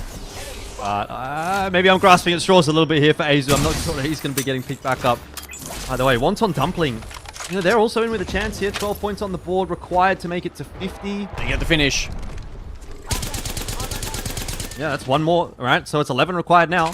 Yep, full kill for Wonton Dumpling there, and War Monster Firebird now. We'll just have to back out. I mean, they've got the conduit, so they can just pull back to maybe, say, Landslide, and grab that after banner and res over there. But, Wonton Dumpling, they've been, their plan has been waylaid by War Monster Firebird, so do they want to let them get away with it? Seems like they will, and they'll probably just slowly make their way through Lava Fisher, through Countdown, and then eventually into Skyhook. They're called Gaming, who've been, obviously doing pretty well with that epic duo win over on Storm Point. They're up the north of Trials, so I guess they were kind of hoping that maybe it would pull a bit more that way, and they're going to have to try and wrap through Trials itself, which is currently free, because AGL are on top of it, no one's inside of it. Well, Bearclaw Gaming is they're going to be a team that's going to have to keep pushing right now. They'll be feeling good about the night so far, but they were 16th overall coming into this lobby, and 61 points. If they wanted to make it into the top 8, they would have needed to get a differential of 14, so plus 14 over the team that was in that position at the start of the day. They are doing very well for themselves. Were they 3rd overall, I think I saw just there. So they're actually in with a pretty reasonable chance of kind of making an unlikely play into the top 8 if they can continue to play the way that they have so far. And it also does depend, I guess, a little bit on when does this lobby actually end. Does it end at the 6th game? Or does it end at the 8th game or the 10th game? How much time do other teams have to catch up to this lead, or how much time do they have to build that lead? We'll have to obviously keep an eye on things. But yeah, Bearclaw Gaming, look, they're still a bit of an outside shot, but it's not impossible. Nope.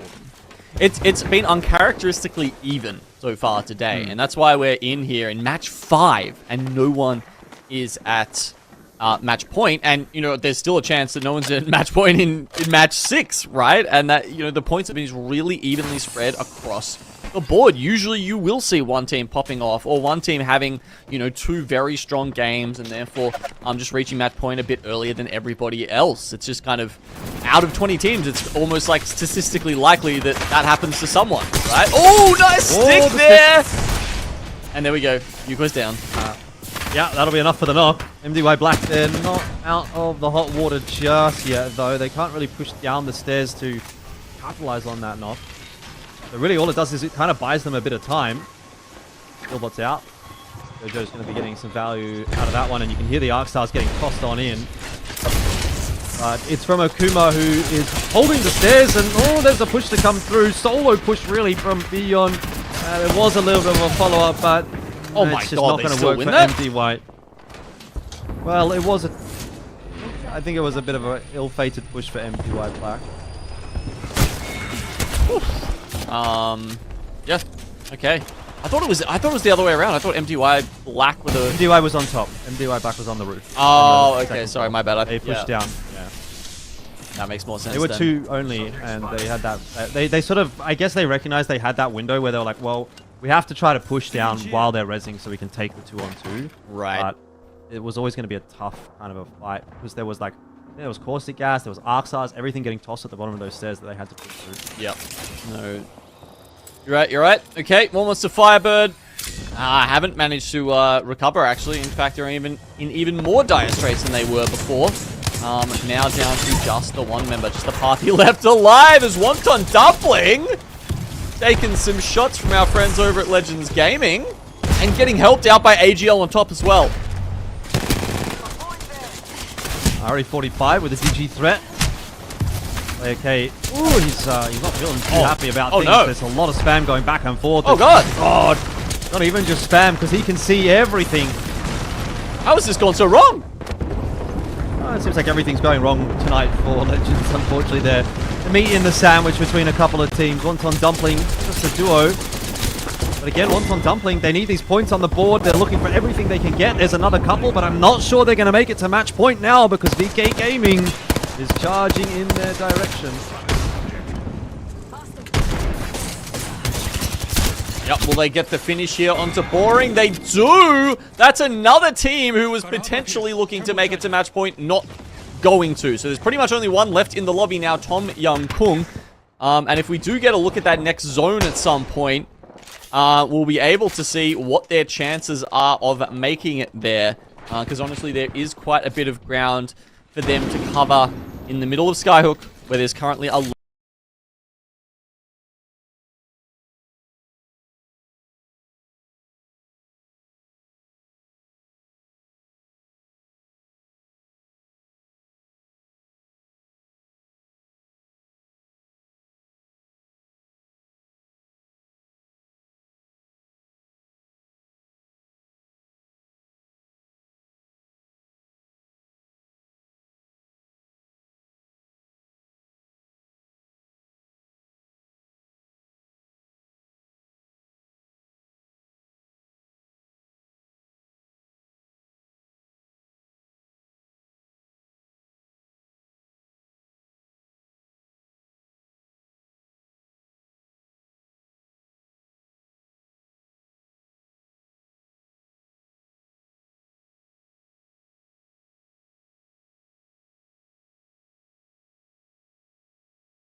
locked and loaded.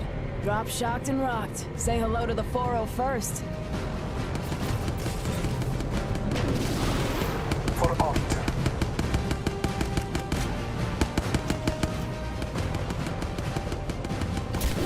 Get ready for a world of hurt. Kill confirmed. Gonna add you to the list.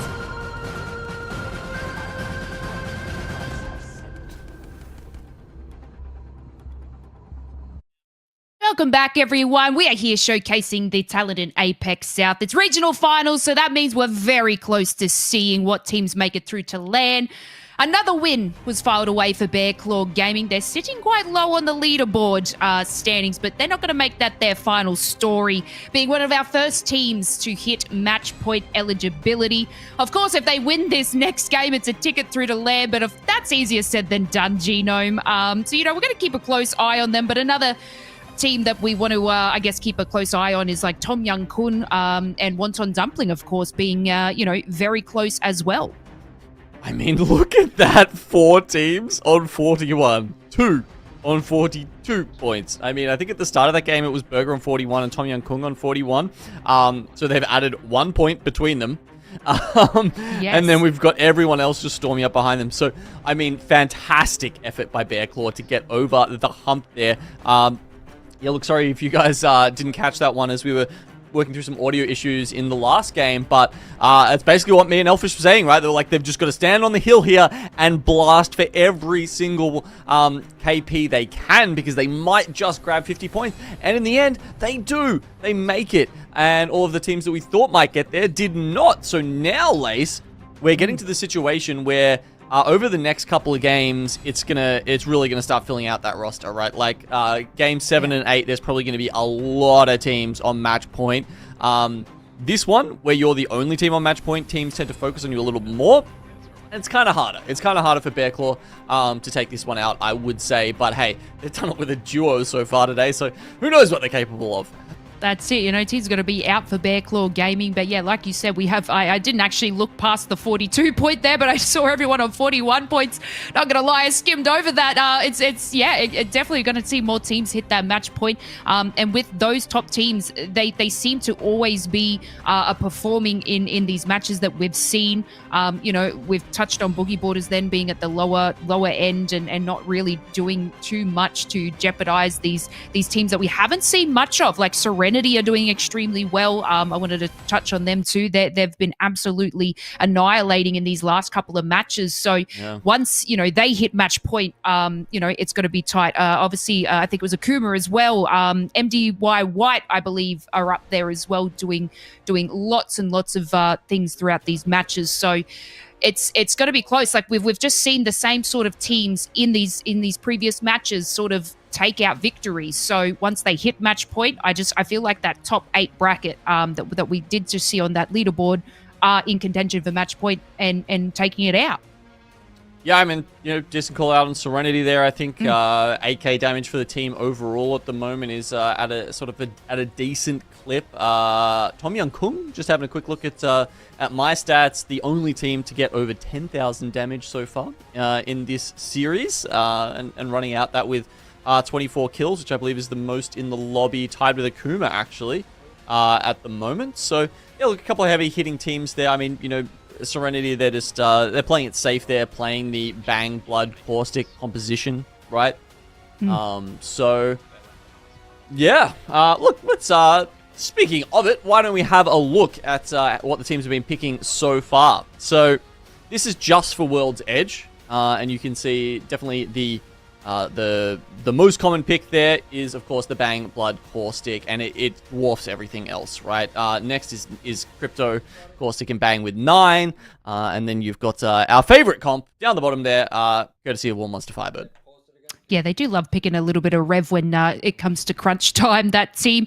But yeah, I guess in our first couple of matches when we were on World's Edge for match 1 and 2, Bangalore was all across every single team. We're seeing a slight change up, I guess, coming into match 5 and 6 from people picking Bangalore. Of course, Caustic again was a solid pick as well. Now we're just seeing, I guess, more Watsons flow throughout there, and then obviously you need a counter to Watson, so Crypto cryptos are coming through, you know, being able to scan those beacons and get an eye on where all those teams are headed, and Bloodhound, you know, scanning through all the smoke of the caustic gas and the Bangalore smokes that we're going to see. But it's interesting to see, you know, Conduit was a massive pick for a lot of teams, I guess, before Season 20 changes, Genome. And, you know, having, I guess we're watching, I think it's Legends Gaming playing the Bangalore Conduit Watson pick, and that seems to be doing well for them. Still having, I guess, that crutch of you know, getting those extra shields from Conduit seems to be going okay for them. I guess, like Elfish said, you know, they're not doing what we've seen in the previous weeks, but do they really need to? You know, I think they've already got that ticket through, so you know, they're not doing anything too crazy. Yep.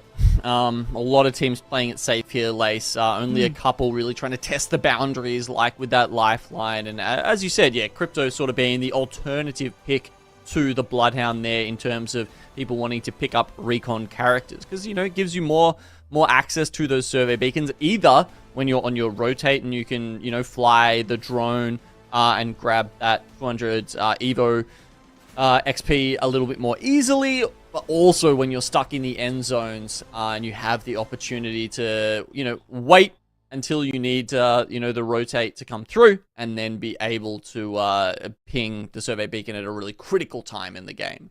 Yeah, no, exactly right. So, you know, I guess we're going to have to wait and see and check out. We've got one team on match point eligibility. That is Bear Claw Gaming. Let's take it away to game number 6 and see if they can do it. Yeah, well, all eyes going to be on Bear Claw Gaming, who have really just come out of nowhere today, haven't they? 2 wins on the board. They were 16th going into the day, and now sitting on top, being the only team that could potentially prevent us from going one more game. We'll have to hold our breath and wait and see if they can do it again. It would be an incredible day from them, though, if they could win a third here and make it 50% of the games won by one individual team, which is not a feat that seems to get picked up all that often. It's tough to do, isn't it? Having a look at where that ring is going, it's going to be towards Big Mord, potentially down towards Stacks there. So as we can glean from that, that's a big pull for Bear Claw Gaming, isn't it? Oh my word, it has gone right over the top of Big Mord. And they know as well. Like, I'm watching their POV. Yep. I'm going to be sitting on their POV this entire game while I'm watching, you know, in-game. And they are well aware that this is right over the top. So, look, it's still not going to be easy. It never is going to be easy to win in a lobby like this, and it's certainly not going to be easy to do it 3 times in one night in 6 games. But you really couldn't ask for a better opportunity than this. Certainly couldn't. That is crazy. So, look, we'll see if they can do it. It's come at such a crucial time. And oh man, Belkin currently running the double flatlines, including the Rampart special. So I do want to just point out though, like, we've done some analysis of the match point histories of like all the regions and how that's played out. One thing to note is that at least last year, of the teams that got to match point first, only 4 out of 14 were actually able to convert that into the overall lobby win. So it's not a great conversion rate. It definitely doesn't tell you that, you know, it's gonna happen. So I would still be like, you know, look, let's be realistic about this. If it does happen, that's fantastic, obviously for Bear Claw Gaming, but it's not something that we should be expecting per se. Yes. Yeah, I'd have to agree with you right there. Legends, they've obviously read that this is they once again did not get ring console. They have been very much on the receiving end of some rough RNG as far as that goes today, considering, you know, they're running the Watson every game. Obviously they, you know, can scan if they get a beacon, but they just keep not getting beacons. That said, they've I guess they've watched the teams around them and they have correctly rotated to Big Mord. So that's a good pick. What do you think about this position for Bear Claw Gaming, though? I mean, with the knowledge that the ring is touching on this side, they have gone as far out to the edge of the zone as they possibly can. I like it. Basically, they've guaranteed now that they cannot get any more loot unless they get it from a loot box late in the game. So they have to be really intelligent with how they're choosing to take their fights, whether they're even choosing to take fights to begin with. And obviously, beyond that fact, they have to kind of hope that the pulls are going to come in their direction still. Yeah, well, it's a super safe way to play the game, right? They don't need KP. Okay, so they don't need to sit in Big Mord and try and push out people who are coming in. They literally just need a first place. As you can see there, that was Rudine actually taking some of those shots from long range here from Ziki, so they've got to be careful of those angles towards stacks if it does end up pulling over that way. But certainly if it pulls anywhere towards the east side here, as they're sort of predicting, Bear Claw should be in a good spot. But yeah, as you say, you know, not a huge amount of meds for them. Keep going gaming and not having a very good time here. And again, they were another one of those teams that we were saying maybe a little bit close to getting to match point. So to see them eventually suffering some losses early on to make that unlikely for this game at least.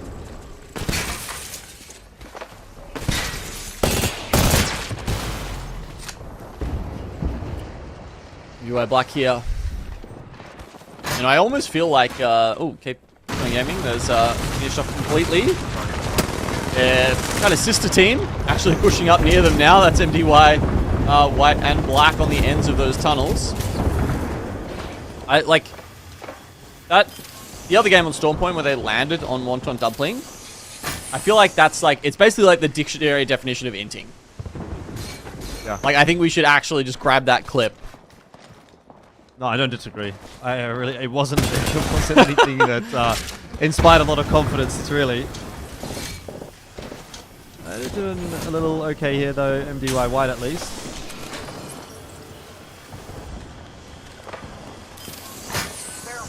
I suppose the majority of what's going on around the map right now probably isn't happening right over the top of Stacks and Big Mord, because there's actually still quite a lot of teams that are coming down from Skyhook, Countdown, Landslide, Staging. You've got teams that are still sort of working their way in from there. BK Gaming coming out of the geyser right now. Let's transfer to that spot. Probably don't need to move too much further. You can actually hold this position. It's not a bad one because you get good information. You can see both directions. They've actually got the crypto drone as well, which will help them to sort of do a bit of scouting. And it gives you options, right? Worst case scenario, you can go back up into geyser and potentially use the geyser to rotate in a different direction, or obviously you can just drop down into Big Mord, which probably will be what they end up doing. There's not actually a huge amount going on that side of Big Mord, so they will have a, in theory, fairly safe rotate, as long as it's, you know, outside of maybe Lightning Unicorn causing a bit of trouble. Now, we had a little bit of an issue with one of our the client that's running the stats feed for this game, so I don't know. I don't think we'll get that back till match 7. But luckily, this is an easy one to keep track of because we really only have to be thinking about Bear Claw Gaming, right? They're the only team on match point. They're the only one can take it out. And I guess we'll just check in with the other teams afterwards to try and work out how many of those teams on 41, 42 points will be moving up onto match point should we make it to match 7. Pretty likely, 19 out of 20 chance, but you never know. Yeah, Tom Yum Kung, Burger, probably the two that you want to be keeping a bit of an eye on. Sort of track of their kills if you're interested in either of those teams, because they may well still be able to make it off of this game. Fire. Spotted SWQ, who are rotating their way into Lava Siphon. Comfortable position for Dreamfire as well. They like being the gatekeepers, and they're going to try and do that, as you say, to SWQ, potentially even to almost to Firebird as well, who come in behind them.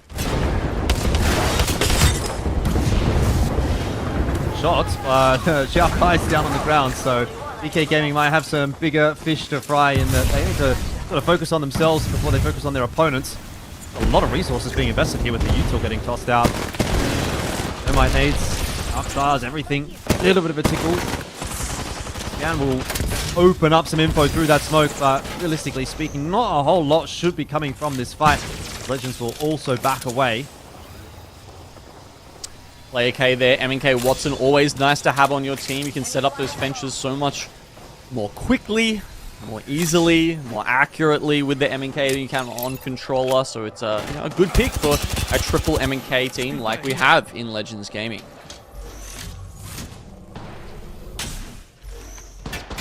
Very interested to see where this next ring pool is going to end up. That's going to give us an even better idea as to whether or not Bear Claw Gaming can actually just sit here and do nothing pretty much the whole game. Which I think if they do get the opportunity to do that, then I actually think they might win. I do genuinely believe they will win from that position. I've seen it before. I've seen this position win before. With the right ring pull, it is very, very doable. Because everyone has to then fight over stacks, over Big Mord. And you end up kind of just being isolated on your island, and you come in for the third party and clean sweep it. And it's going to happen. I could see it happening again. So let's just keep an eye on it, but AGL's been eliminated. Not a huge talking point at this stage. Well, it was by Boogie Borders, though. It was a fight over in Fragment, and so obviously they managed to come out on top. Any points for Boogie Borders are really good points right now, because as we said, they don't need that many to get up into, say, 15th spot and confirm that LAN ticket, Elfish, but they do need a couple. So, honestly, starting out with that is fine, and that's cleared out there. Rotate all the way into Geyser.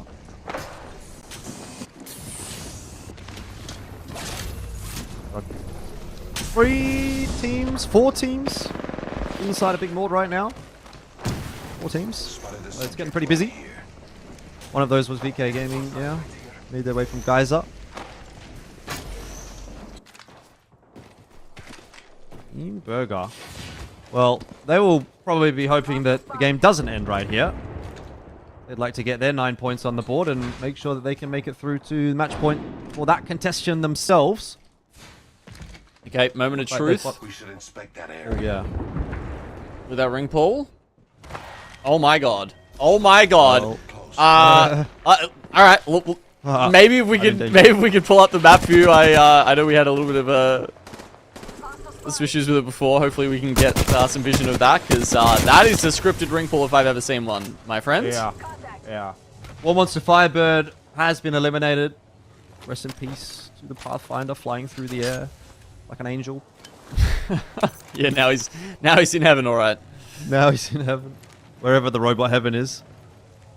Do any teams actually are having a bit of a look? Okay. Oh, it's so doable. Okay. If they don't win here, you couldn't ask for a better opportunity. That's There's insane. no better opportunity than this. And this is like, it's almost destiny, you know?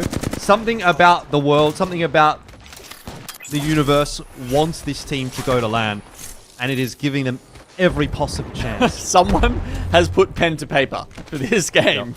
Yep. There is no doubt about it, and they are being aggressive here to watch this situation keep others away. As you can see, they actually get a kill onto VK Gaming, who are playing in the broken house. That's important. They want to clear this space out. They want to relieve as much pressure on themselves as they can. They want their Evos as well, and Heck is 94 away from purple, which is obviously where you kind of need to be getting. Issue for Heck is he's got 23 reloadable heavy ammo, so starting to really run low already on the heavy ammo for him at least. And for Rudine and Belkin, they're quite a ways away from that Evo. I actually have my doubts as to whether or not they'll even get it before the end of the game, or maybe just during that final sort of fight. But man, you really couldn't ask for a better zone pool than that. That's the biggest takeaway, and we'll see whether or not it'll be enough. We'll focus on that in a second, though, because obviously that'll be a factor for later on in the piece. And Wonton Dumpling is kind of doing it tough at the moment. They've got a decent amount of map control down to the southern side of the zone here, with a 2-1 split, which is not something that you see all that often, actually, when it comes to Apex Legends, but they're pretty healthy, pretty solid, able to help each other, and it's a quick rotate across if they need. Wonton Dumpling, again, on same vein as Team Burger, want to make sure that this game actually goes at least another match so that they can fight for that first place. Yep. I mean, I think the split hole for Wonton Dumpling is actually going to pay off right now, as the players know that they need to pull back to that position that Boring had in the RV. It's not actually in that next zone, but it's probably close enough that they can stage from there. This is where it starts to get interesting, though. Now that teams are going to have to move out of Big Mord, move out of stacks. I mean, we've got 16 squads left, but the next zone really doesn't have a lot of cover in it at all. VK Gaming have control of one of the small buildings. Wonton Dumpling is sort of playing around a caravan and some ruins. And that's kind of about it. Like, there's really not a whole lot else to write home about when it comes to this next zone. So it's going to going to get pretty disastrous pretty soon. And MDY, it's MDY on MDY. It's MDY White beating up MDY Black, taking some points off of them. All the good it's going to do them, because they still have to take one further step beyond this building. Oh, no. Boogie brought us out in 20th as well. Well, the drama increases. I feel like someone has written a script for us, and it is tasty. It's a fun one so far. I wouldn't trust that just yet. I think I might have been 16th, but obviously it's still an early exit. true. You know, they got 3 kill points, so it's not nothing. But if the game ends now, it may as well be nothing. We'll have to see. I don't know where that would put them, honestly, if it did end now. Heck has actually moved across to try and take position on the rock, as the zone has shifted a little bit south of that position the Bear Claw Gaming was holding. And they'll get that information soon. Okay, team's starting to evac in now. This is where it starts to get really important.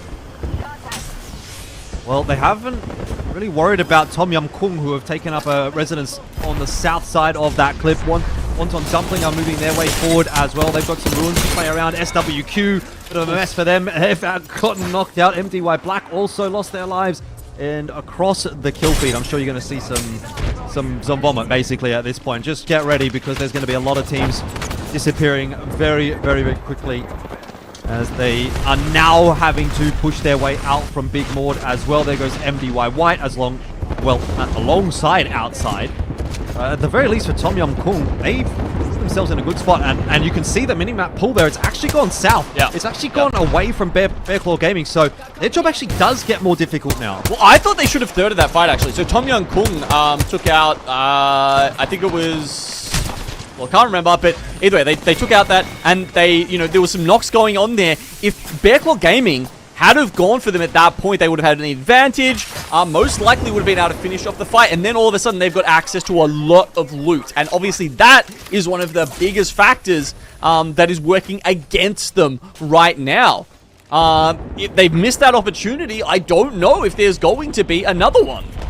I agree. I think this has definitely moved away from a Bear Claw Gaming favored finish to a Tom Yum Kung potentially favored finish. It depends on Wonton Dumpling as well, what they do and what they have to play around. Legends are now flying through the air. They're going to land dead center, basically inside of the caravan, which was pre-trapped, by the way.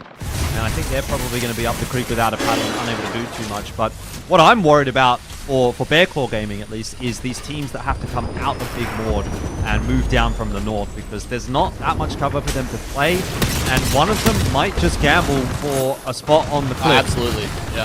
I think that's a very, very real possibility there. We saw Legends Gaming, they're set up in the RV. Once they get, there we go, just another a gen coming up now. I always say this, RVs, not too bad for Watson teams. For everyone else, they're a death trap, but they do have that Watson to play as Serenity try and fight for their lives over here. There's so many other teams doing it. Lightning Unicorn, even Team Burger over here, and they're all struggling, frankly. Yeah, I mean, no one has actually decided to try to in onto Bear Claw Gaming, so that'll be good news for our lobby leaders at the moment. Heroes out, Serenity out, Lightning Unicorn out. There's that kill feed vomit I'm talking about. 4 teams are left! We're down to 4 remaining teams. Wonton Dumpling, Legends, and Tom Yum Kung alongside Bear Claw Gaming. So if you're going to win this lobby right now, you have to go through the best of the best. And Bear Claw Gaming, I mean, they've been given a chance, but this is a tough gauntlet to run. They have found some death boxes somewhere. They've got not a lot in terms of meds, but I think they were able to resupply with some of the ammo by the looks of it, but they are getting sent now. Tom Yum Kung, they sense blood, and unlike Bear Claw, they are not afraid to push it. Yeah, welcome down. It's not looking good for Bear Claw Gaming at all. They trade one back. Did get the knock onto Dexter. There's no cross shots really coming across onto this fight. It's a good old-fashioned 2-on-2 at this point. Asia and Ziki, they're charging their way forward, and they'll be aware that Bear Claw Gaming is still in the fight. Heck trying to save the day, and he's done. It will go one more. Tom Yum Kung, keep the dream alive for everyone except for Bear Claw Gaming. And you'd have to say at this point, Bear Claw Gaming will have done enough to see maybe Tom Yum Kung and potentially Wonton Dumpling through to that match point as well. And it was a clean 3v3 on the other side, by the way. Wonton Dumpling pushed into the caravan to take out Legends Gaming, and now they get to have that final boss fight against Tom Yum Kung. And I just can't help but think, if they had have pushed Tom Yum Kung when they were down to 2, 10 minutes ago, Bearclaw Gaming could have won this. Maybe, but it's so easy to say in hindsight and so difficult to do in the moment. Tom Yum Kung down to just one member alive. Wonton Dumpling is a 2-on-1 for them. They're trying to give Jackie Chan some time to pop a bat. He's been able to do that, and the push is now coming through. It should be an easy one for Wonton Dumpling, and it is, but it is heartbreak, really, for Bearclaw Gaming, because they did, you could argue, almost everything that they could, and they got all of the benefits of the zone pulls, and they couldn't quite make it happen. Yeah, that was a little tough there for Bearclaw Gaming. They had that nice little nest on the rocks. I was just on the edge of my seat, Elfish. Unfortunately, they, just got pushed out of their position there. They just needed that win, but look, we go again. We're going to keep the games rolling. Another one, close to match point, I think was Dreamfire, but they got knocked out at about 10th position.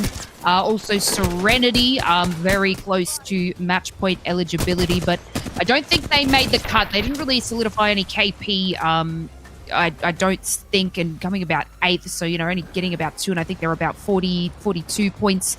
But I think Wonton Dumpling have done it. They had about 8 kill points there at the end with a win, so I'm pretty certain that they might just have made that match point. Yeah, I'm sure Wonton Dumpling would have been able to do so. I'm sure Tom Yum Kung would have been able to make it. The rest of the teams, I'm not too sure. Team Burger got knocked out a little earlier on the point.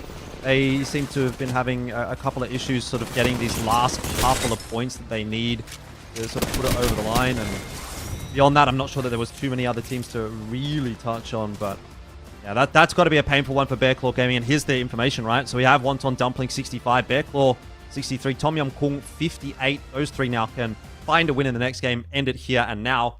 And then MDY White, Team Burger not too far away. Just a stone's throw, but quite a few teams now that are kind of like one game away. But Bearclaw Gaming, they would be sitting there right now thinking to themselves, man, we just missed out on the best opportunity that we're probably going to get to win a game today. If that zone pull hadn't have gone south, the one that sort of went over Tom Yum Kung, I think Bearclaw Gaming might have walked it in. But the fact that another team was able to set up on the cliff made it a little difficult to play for Bearclaw Gaming, and might have been right in saying that they needed to third-party that fight and sort of clear the cliff out, but obviously, as we saw, they didn't, and so it do be like that sometimes, and you reap what you sow, and unfortunately, that game could have been the difference between them making it to LAN and not, and they haven't been able to do it there, so... But you know what? Well, they've still got chances, but... That's it. Yeah. Yeah, but this is where I guess it gets interesting. We only had Bearclaw Gaming being the only one in match point eligibility, but now we've added, Wonton Dumpling to the mix as well. So, this is where it could be any of these teams, Tom Yum Kung as well. And I guess all three of these teams have taken out wins today. So it's, they're definitely going to be in contention for that. We're going to take ourselves just a quick little short break as the Apex games continue. We will see you in a moment.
Welcome back, everyone. You're witnessing greatness in the making as we've almost seen our first match point contenders, Bear Claw Gaming, take out a win. But you know what? Once on Dumpling said, no, that will not happen in our books. You know, they just wanted to take out game number 6. We had Tom Young Kung, you know, have come into the mix as well. Elfish reaching match point eligibility. We now have 3 teams to watch out for who could potentially put a halt to the games today. But, you know, will they be able to do it as we head over to Storm Point once again? I'm not going to lie, it's actually kind of surprising to me that we've only got 3 teams after 6 games that are match point eligible. I've done quite a few of these match point formats, and normally at this stage you'd have 5, 6, like maybe even up to 7 or 8 teams that are potentially at that point. But the thing is, like, we've been seeing like such a sort of even kind of a lobby, like the spread of numbers is just so good, with the exception really being War Monster Firebird. Everyone has been able to at least get themselves in some capacity into the points, and that's obviously making it harder for the teams towards the top end to like soak up the excess points that they normally would. I think that goes to show just the relative strength of the lobby overall. So 3 teams, I would still say it's probably an outside shot to end here. I reckon we go another would be like, that would, if you're a betting man, that would be the bet that you'd probably have to put here, because 3 teams is still not a huge portion of the lobby. Yeah, no, exactly right. You know, we still have, teams like Team Burger that have shown us, amazing skill coming over to Storm Point. So, you know, they still only need to collect a couple more points just to put themselves into the eligibility there. But you know what? I guess we're going to have to wait and see what happens in that sense. You know, we love coming over to Storm Point. You know, we've got Akuma, War Monster Firebirds having their contest there. At Checkpoint, Akuma are at 2-0 at the moment. Elfish, you know, taking that contest. So I don't know, will they be able to do that and put themselves into match point eligibility? It's going to be, I guess, a tight squeeze for them. But again, it could still be one of these 3 teams that are in eligibility to take out the win. They've done it before. All 3 teams that are in the match point eligibility have won today. That is true. There's a chance they might do it again. That's it, and we're going to head straight in. We're going to find out. This is match number 7. We're going to head back over to Storm Point. Let's see how this plays out. You'd have to be breathing a bit of a sigh of relief, though, if you're Boogie Boarders, wouldn't you? Because at the moment, they're sitting in 19th on the day's play, and that would give them 1 point, which certainly isn't going to put them in a favorable position with 87 total for the season.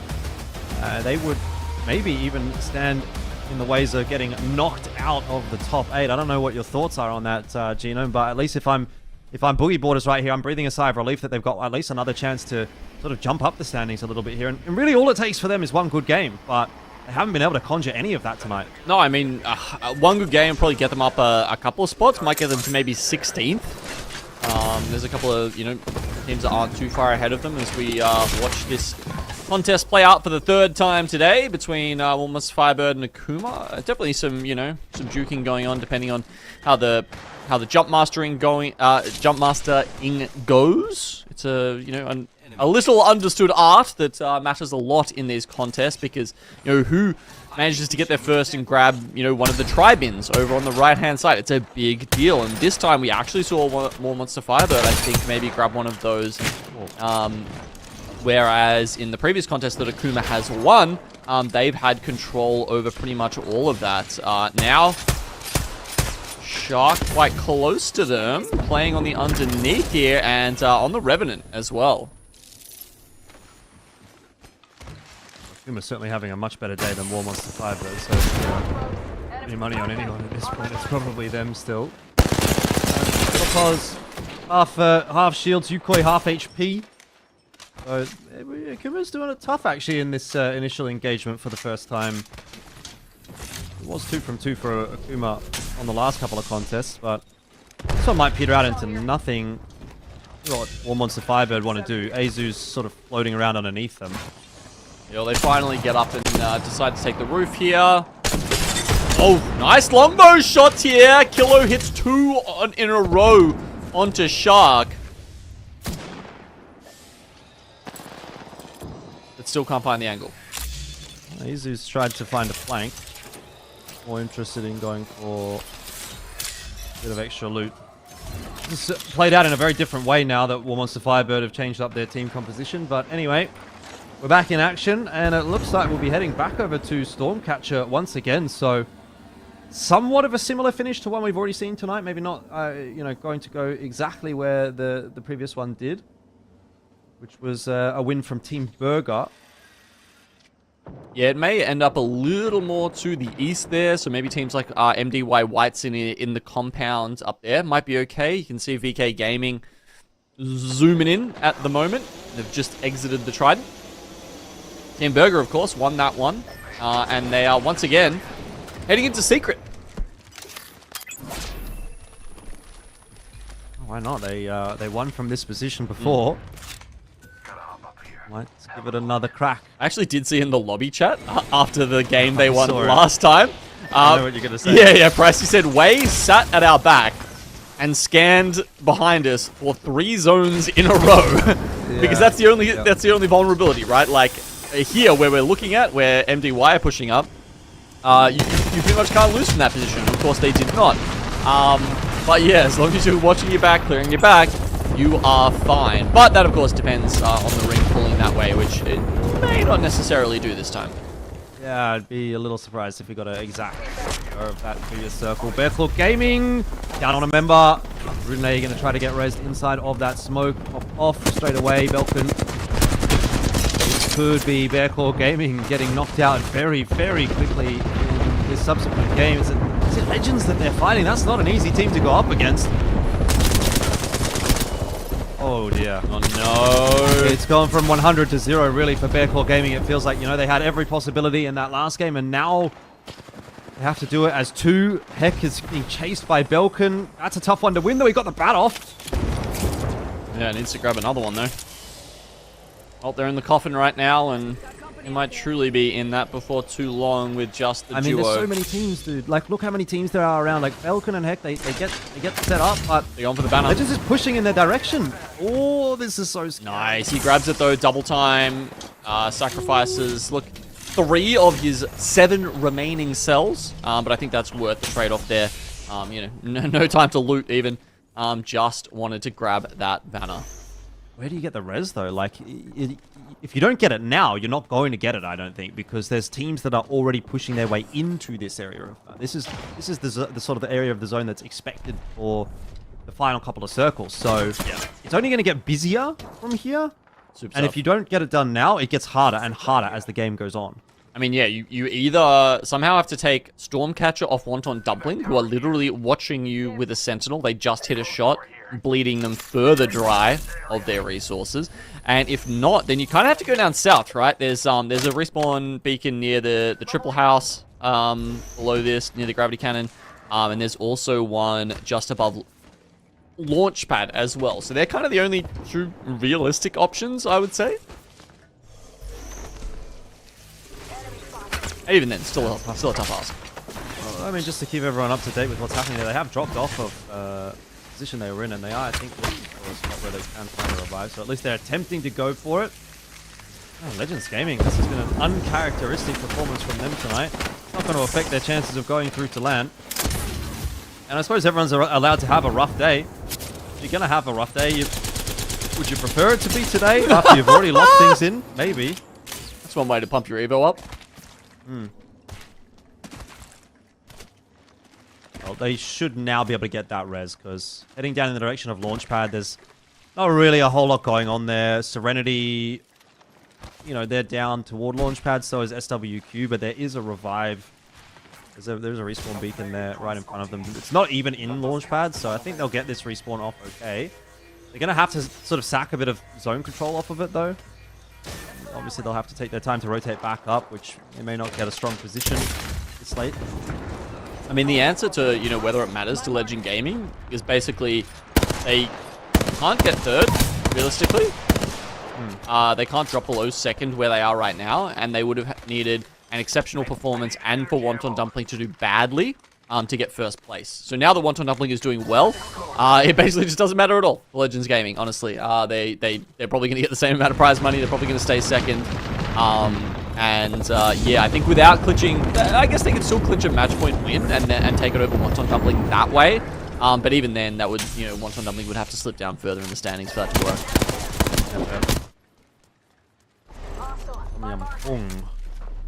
They have a lot to play for. Match point is on offer. They've been playing very well tonight, actually. Generally been a bit of a hot and cold team, and I think maybe tonight even is a little bit representative of that, but the games where they've looked good, they've looked really good. So I'll say they're in with a pretty good shot. And they would sort of, I feel like, be one of those teams that would have maybe come out of nowhere. Like, in a way, like, we always knew that Tom Young-Kung was a solid contender, but they haven't really felt like a massive threat this season. And then all of a sudden, walk away with first place at the end of the day would be, you'd be like, okay, you know, I'm not surprised necessarily, but they weren't the one on the tip of my tongue, at least going into today. It also speaks well for LAN, right? Because if you're doing well in this lobby here in the regional finals, you know, it's more like it is closer to a LAN quality lobby, and the way it plays out and the, you know, the amount of sort of zone knowledge and you know, decision-making ability required to succeed in this type of environment is definitely more similar to LAN. So I think, yeah, I think that does speak to the fact that Tom Young-Kung are a team of that quality, and that they have succeeded on that level before as well. Look at that zone pull. Bearclaw Gaming not really in a great spot to do much with it.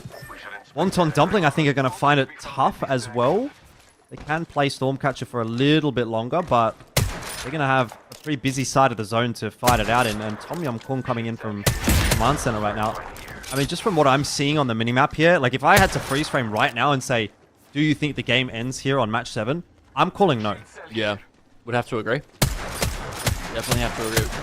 I mean, Bearclaw even... Oh, they got the res, by the way. You can see down the bottom there. Yeah, so they went for the right option that I was talking about, the one above Launchpad, near the Prowler Den. So, good for them. Ah, it was all a ploy to grab extra respawn Evo armor. Ultimates a go.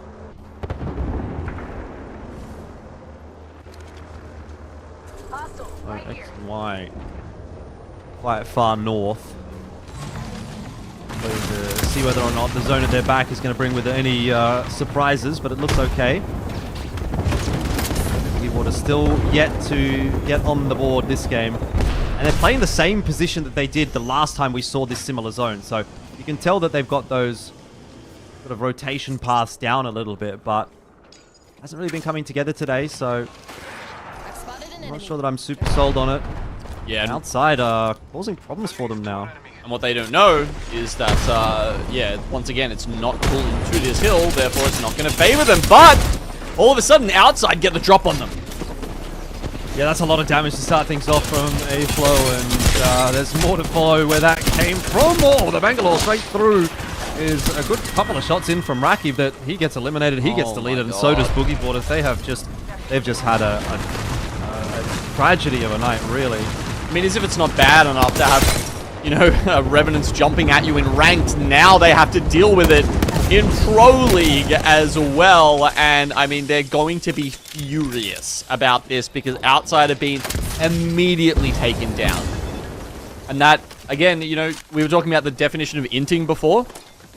That's kind of one of them, right? If you go down immediately after taking another team down as the first team to lose, you're kind of liable to be mad about that. I mean, sure, you could have won your 3v3, but, you know, either way, you're probably going to lose as a result of that other team's decision. And, yeah, Boogie Boarders are just going to be, frankly, ropeable about that. Well, it's just the nature of the game, unfortunately. Bearclaw Gaming, I feel like they might not be a bad chance still in this game if they can clear the southern side of the zone. It's actually not too busy. They might, with a couple of favorable zone pulls, still have something yet to say, and that's a good finish on Dreamfire. We'll give them all the loot that they need. VK Gaming aware. Casa is just sitting at the bottom of the ramp, basically watching for that push to come through from Bearclaw Gaming, but he'll no doubt move his way back up the ramp as the push comes in. You gotta remember, they've got the Bloodhounds as well, though, right? So if Belkin scans him and then they just, like, absolutely monk Casa, it could be an issue. They've spotted them out now, though, so it definitely knows they're there. Hey, we finally see that rotation I was talking about the other game. This time it's actually Tom Young-Kung who pulls it off with the evac outside. And sadly, you know, wasn't the Thunderwatch Hill zone, so they have to do it in round 3 rather than say round 4 or round 5. So Tom Young Kung, oh my lord, that is not great. Oh, they survived? Really? I thought one of them was going to go down for sure. Well, they haven't exactly ended up in God spot. No, let's just put it that way, but they've got a lot of loot though. Something to play with. I mean, Wonton Dumpling are now also having to move their way out of Stormcatcher, so there's quite a few teams here that we have to really keep our eyes on. Wonton Dumpling and Tom Yong Kung are kind of right next to each other, and then obviously Bearclaw Gaming working their way up the ramp against VKG. Once the zone pulls in, this might not be too bad for Tom Yong Kung. They can start thinking about playing on top. But Wonton Dumpling are really doing it tough at the moment.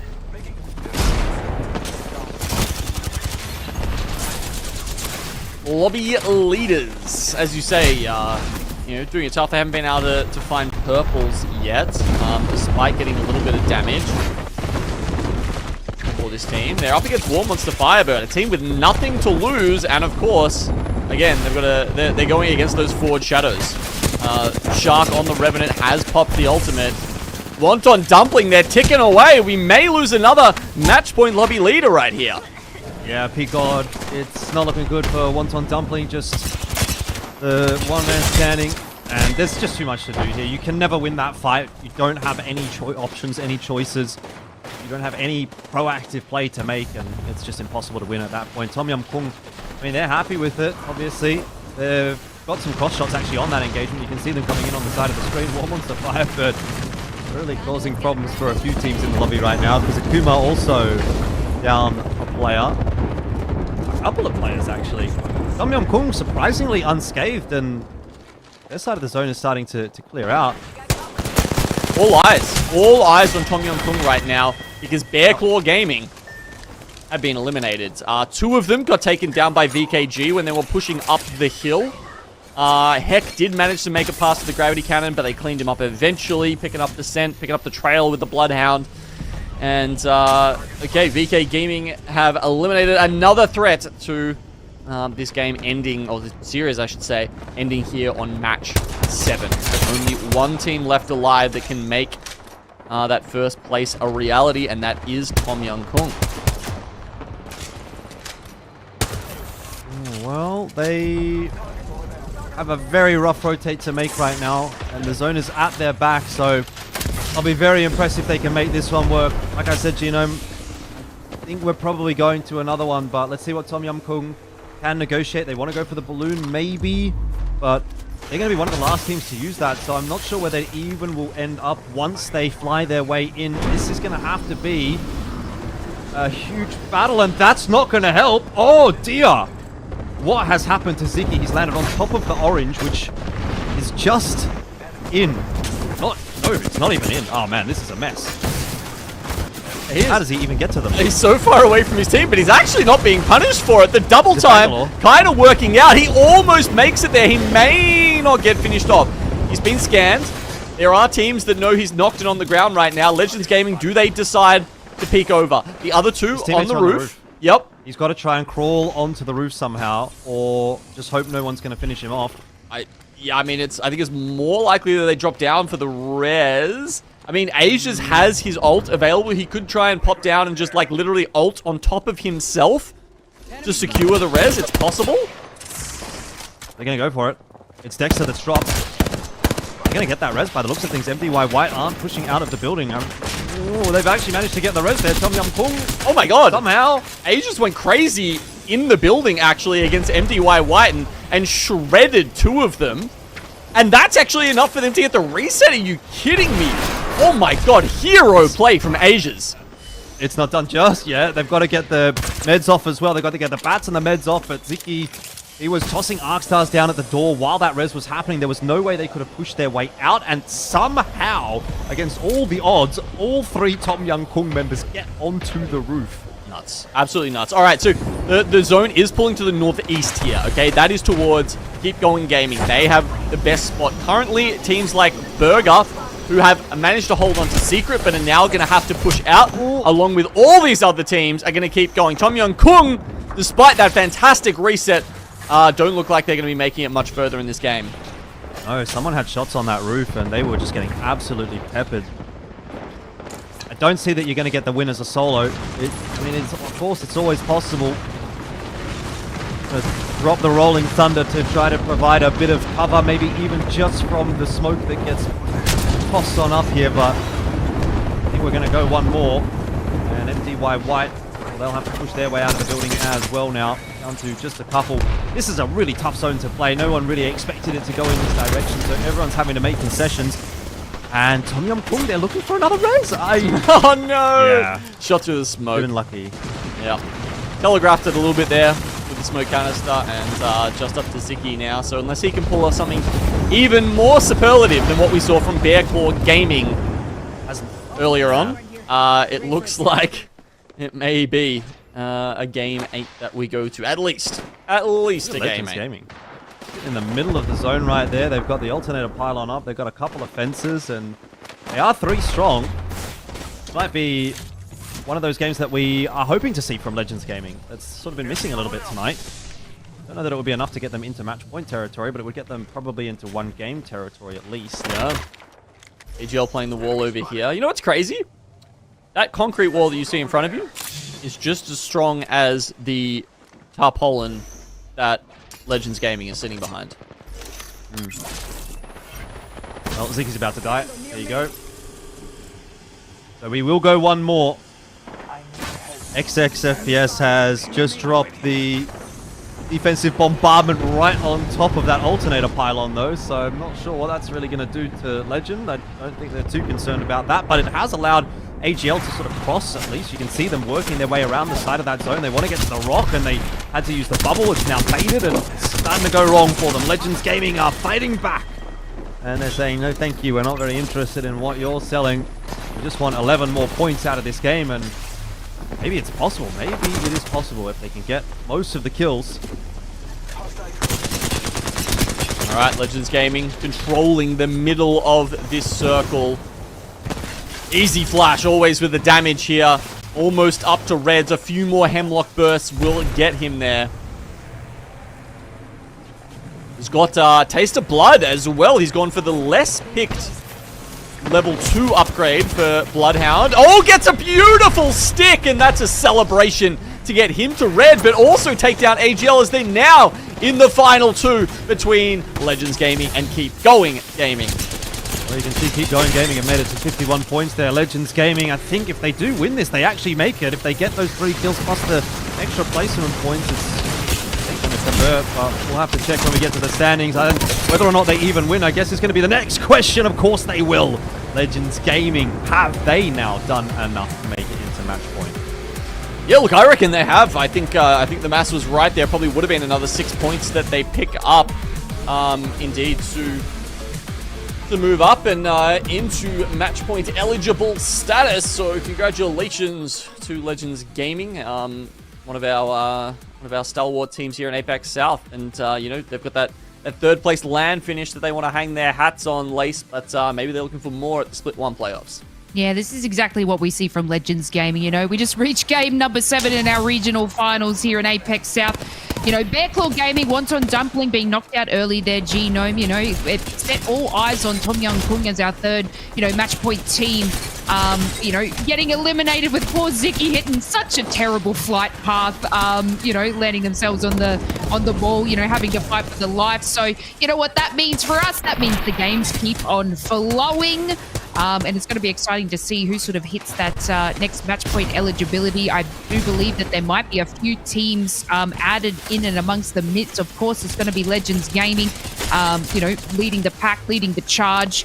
You know, we definitely just seen a couple of not terrible games, but not their best games recently, and they've finally just flipped the switch, turned things around, and they take out the win in game number 7. It's going to be exciting to see this. Here we go, and we see them just absolutely obliterate. Again, Easy Flash with some hard-hitting damage there. We always see, you know, Easy Flash pulling out the big guns, taking out the win with 11 kills. I think that means that they are now match point eligible. Of course, we'll take a look at that in a moment. But again, Keep Going Gaming coming into the mix with AGL as well. I know AGL were fairly close. So I guess we're going to have to wait and see. Alright, well, as we take a look at the scoreboard, a second place with 1 kill from Keep Going Gaming, more like Keep Our Heads Down Gaming, has managed to put them on match point eligible status. That is an unlikely and honestly kind of nuts scenario there from our Game 7. So yeah, look, congrats to KPG, who at times looked like they might not even make the regional finals. Now, all of a sudden, have their shot at glory and fame overseas. Legends Gaming do get there, obviously, with that win. And then MDY White also joining them, a team who, you know, only squeaked through to land last year, Lace, and then became pretty much the crowd favorite after that. That was one of the most fun things to see. This team that, you know, typically had not had a lot of success in APAC-South, just becoming a crowd sensation with all of that lovely support from their fans over in China. Yeah, you know, we love MDY White. We've seen some excellent stuff from them, and obviously, you know, their sister team, MDY Black, they have seemed to be going a little bit head-to-head in today's matches, which is quite interesting to see. But, you know, they are the ones that stand out on top. I was actually a little bit surprised to see Team Burger there not actually reach match point eligibility. I thought they might have just done it. I think they're at 49. Yep. So depending on how these games go, we now have just doubled the teams that could take out the win today. Do Team Burger, you know, have enough? Is it going to go there in their favor, I guess, in this sense? But yeah, I'm a little bit shocked that they didn't get it in that game. Like a curse for them, right? That's, I mean, Elvis has talked about it a couple of times today, the 49-point curse for Team Burger, so they can't get it across the line. Does that mean that they're going to win the next game, Lace? Because that would really kind of complete that curse. Yeah, so if they can take out that win, that means that, you know, no one else gets it in those 6 teams. But we're going to take ourselves another short break, and we're going to see if some of our 6 teams that are in match point eligibility can win it for us today. We'll see you shortly. 来一起打，一起打，三个字，来过来一起打。跟你。三个字过来一起打，过来一起打。三个字。我再跟你。左边，黑墙要烧了。来，跟我。黑岛三个字。我给大，跟我。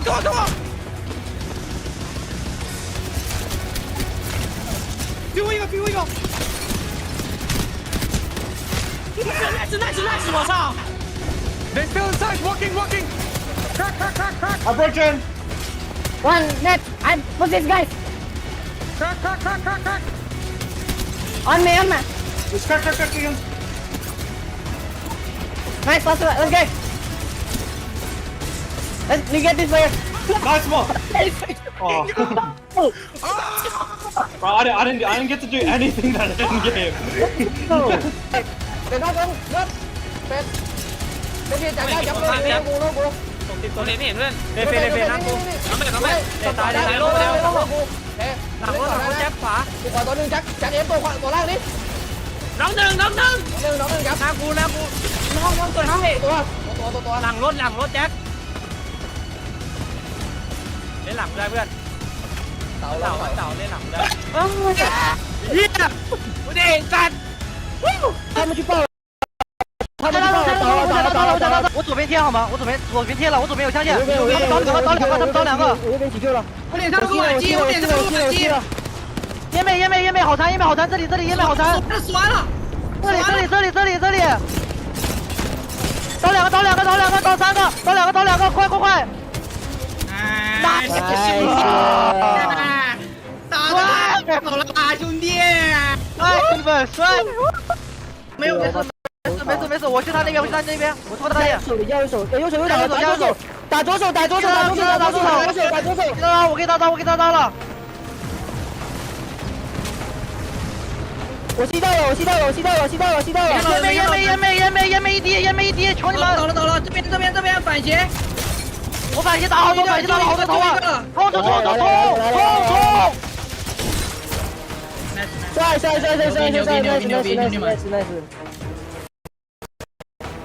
You don't need to peek it. Don't have me come. Okay. They're not late, sorry. I'm ulting.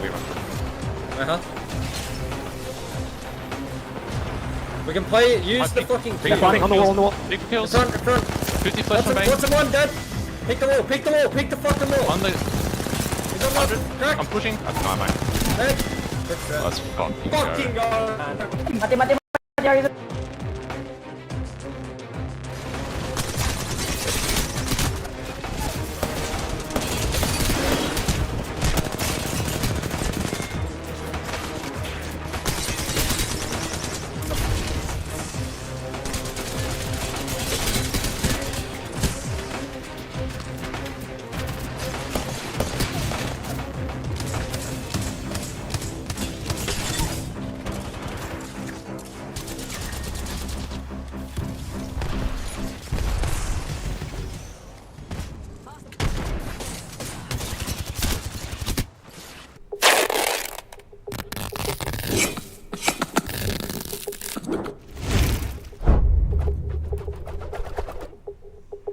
Surprise.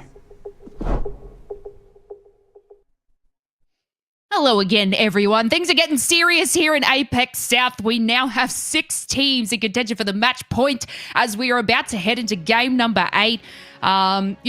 Teams like Team Burger, who are sitting on the 49 points, need to take the win, or have, I guess, Genome, all 6 teams that have been absolutely obliterating and performing today choke and fall out early. Yeah, that is one way to put it. Definitely some teams, that we've been really surprised by today. Dreamfire have slipped down into 17th place. That is risky for them. They were looking very good going into today at 77 points, but they probably need, 13-ish to probably make it through here, Lace, and that's a far cry away from where they are at the moment. So Dreamfire actually, like Boogie Borders, at risk of not getting it through. Even though we have 8 spots now in APAC-South, the most we have ever had. The region is still looking so competitive that we've got a lot of these teams that are quite good are potentially not making it through. Yeah, exactly right. We've been keeping a close eye on Boogie Borders sitting 3rd overall in the overall standings. And then, like you said, adding Dreamfire to that mix as well, who, are underperforming, I guess, sitting at 6th. But that's 2 teams then being knocked out of the way to make room for teams like Tom Young Kung and MDY White here as well. Even Serenity, they still need to, like Burger, get a little bit of something in this next match to move up to match point, eligibility. So, yeah, it is just insane. But I guess we've, had a little bit of another insane thing happen. A whole season change, season 20 Genome. So we obviously have, I guess our new characters with all their different things here. Why don't you take us through Bloodhound, which is a massive pick for our teams today? Yeah, it's been very prevalent in this lobby, and I think it's a good time to bring it up, Lace, because we saw at the end of that last match that Easy Flash was going against the grain there. He'd picked Raven's Blessing as well as Taste of Blood. Now, tactical cooldown, I know here it says 83%. I would have thought that one is actually, even the higher picked out of all 4 of these.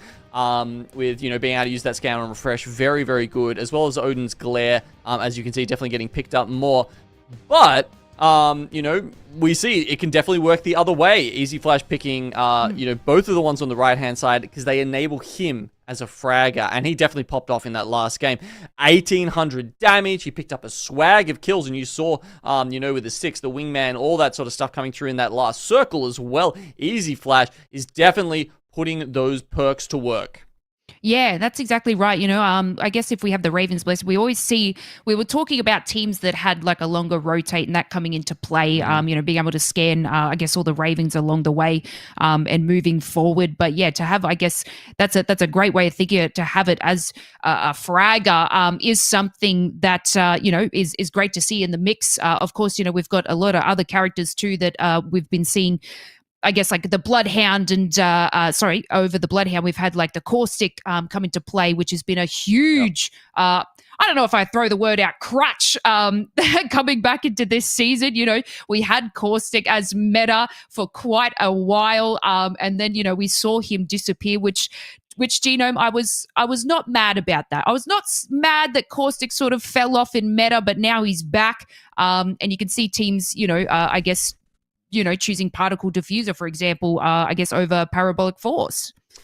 Look, I don't know why you're hating here, Lace. I'm really happy to see the big boy back, personally. But yeah, as you say, when we look at his effectiveness in comp, definitely more people going for that particle diffuser. But sometimes it depends, right? Like, I think if you're set up, parabolic force is not necessarily as useful, but it can be of use if you're trying to push your way into someone else's building or something like that, right? And then you got residual toxins there, definitely getting picked over Breathe It In a little bit more.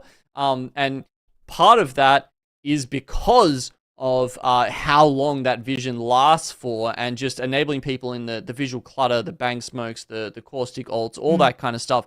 Almost like sort of having a mini Bloodhound on your team, version 2. Yeah, exactly right. But yeah, I can tell you why I hate Caustic is because, you know what, you could be 1 HP and then run around a corner or run into the wrong building and a gas trap goes off and that could be the end of you. So, you know what, it is a huge meta for our teams and, you know, they are playing extremely well. And like you said, it's a massive change and, yeah, having the Bloodhound, I guess, and all the smoke happening is great for them too. But I think we've got something to have a look at. One of our teams that we've got to keep a close eye on in this next match, Team Burger, they are 49 points at the moment, where they need to either solidify this win or have themselves, I guess, all the teams in match point contention fall off, and that's 6 teams. Yeah, that's a lot. That's a lot to ask for Team Burger, who have been sitting around at 49 points now. Well, actually, they're in the 40s for quite some time. Certainly the last couple of games, they have been struggling to find purchase here and get across. This was one of the highlights earlier on in the day where we are extremely impressed by how they played it. You know, we saw some of that in the listen-in that they had here.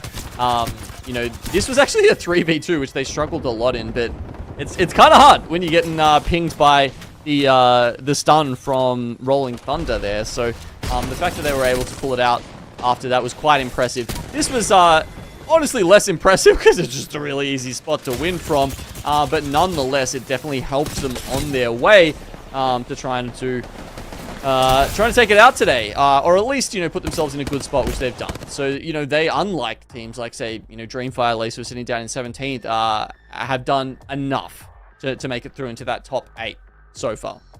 Yeah, it definitely looked like the way that they were heading, that they would have hit that match point eligibility a little bit sooner. You know, they were, like you saw on World's Edge just in the replay, they were collecting kills along the way, having nice resets from them. Then we moved to Storm Point again, getting more kills, but I think it was just a little tough on the rotate. And then I remember their winning match, you know, they had the height, they had the God spot, they, you know, didn't even have that much loot, but to, you know, be able to, you know, connect that one key, I think it was a PK shot to the face, and just taking out the win.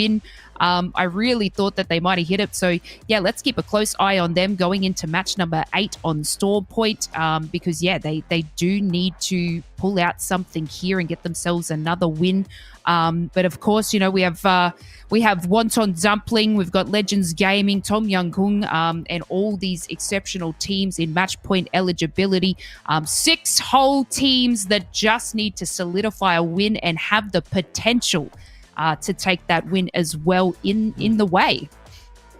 Yeah, that's quite a few now. Now that we're up to 6, it's very hard to keep track of all of them. It's hard for us. It's harder for the teams who are in the lobby, of course, still, you know, playing with anonymous mode.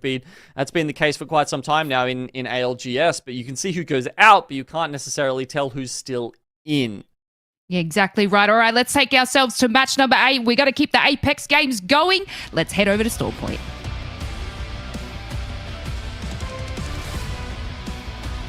Yeah, going to be a bit of pill to swallow for Team Burger if this one ends right here, because it would be all too familiar territory for at least the namesake of that roster. Yeah. In that they're stuck on 49 points, and we've seen them there before in the match point format. Akuma, though, is going to be our focus as we jump into this once again on Countdown, and that 30-30 repeater is doing some real work. Double 30-30 repeater from Killerpaws? That's kind of goated. Either way, Akuma have, well, they've swept 4 Monster Firebird aside in that engagement. But what I wanted to say about Burger was, you know, this is the game that they will win, Gino. They're going to win this game on 41 points.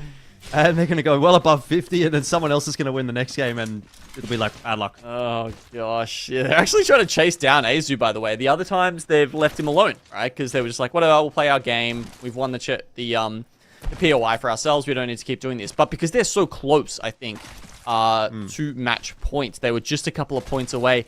All of these kill points actually matter. And if they would get that, they'd need one more point for the entire game. Exactly. But he's on Pathfinder, so it turns out he's actually pretty hard to chase. And Azu will get away and potentially find a spot to try and res his fallen comrades. Now, with the ring pull, just having a look at that one, you can see it's pulling, finally, maybe a little bit more towards Bean, potentially even Barometer. Hard to say, but X and Y, who have been, you know, they had an okay start to the day, but have really fallen off. Maybe this is the juice they need to get back into it. Boogie Borders, who have gone over to Command Center here on Storm Point. They have been struggling with their rotations there. They have been struggling with, frankly, everything today. And this ring is not necessarily going to help them. I just have to wonder, like, is the mental still there? Is it even possible to keep your mental up after having, you know, 7 such rough games? I mean, if it ain't over, it ain't over. That's the one thing that you have to know about this match point format. Like, about that APAC North lobby that went for 13 games. At which point, I don't know how many teams were actually on match point. Probably all of them.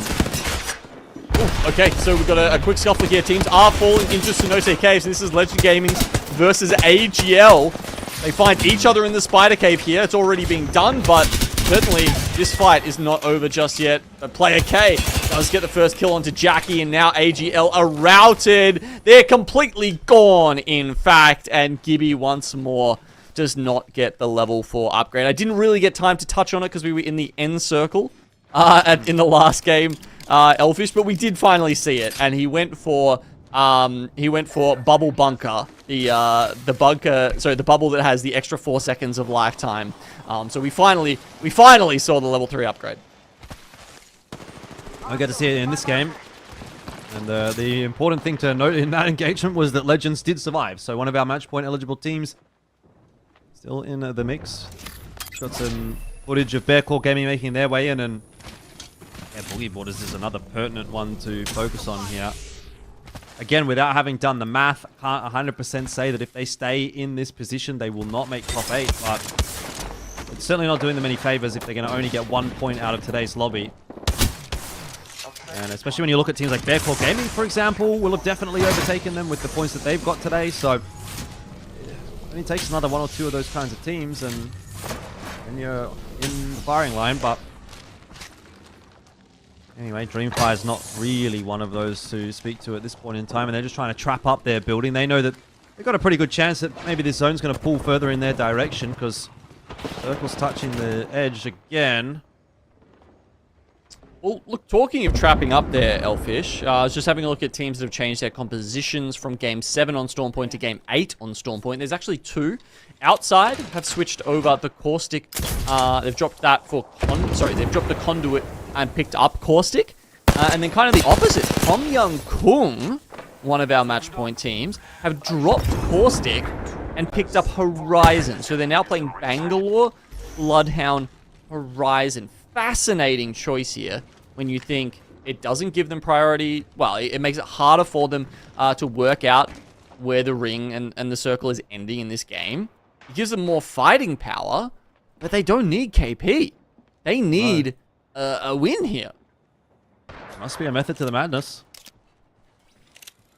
Wonton Dumpling have not put themselves in a bad spot for now. I don't know that the zone's going to pull over to them, so it might not be a forever position. If it would, though, I mean, this is certainly a spot you can win the game from. Right on top of the tower in Barometer. Yeah, man, I feel like more of the teams that I trust are over in Cenote Cave, so I'm kind of betting on that, but we will see. We should probe that sector over there. Just try and take it pretty easy at this point. Both those teams, Wonton Dumpling and Bearclaw Gaming, and just see what the next zone is going to bring them, if it's going to bring them anything. It's a pretty good spread of match point eligible teams. Legends and MDY are out toward the west. Bearclaw and Wonton Dumpling toward the south.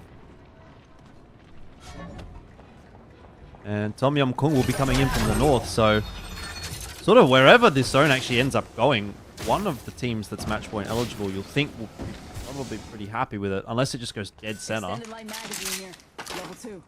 Yeah, pretty unlikely for that. Yeah. APG obviously late getting that scan on the survey beacon in the ring.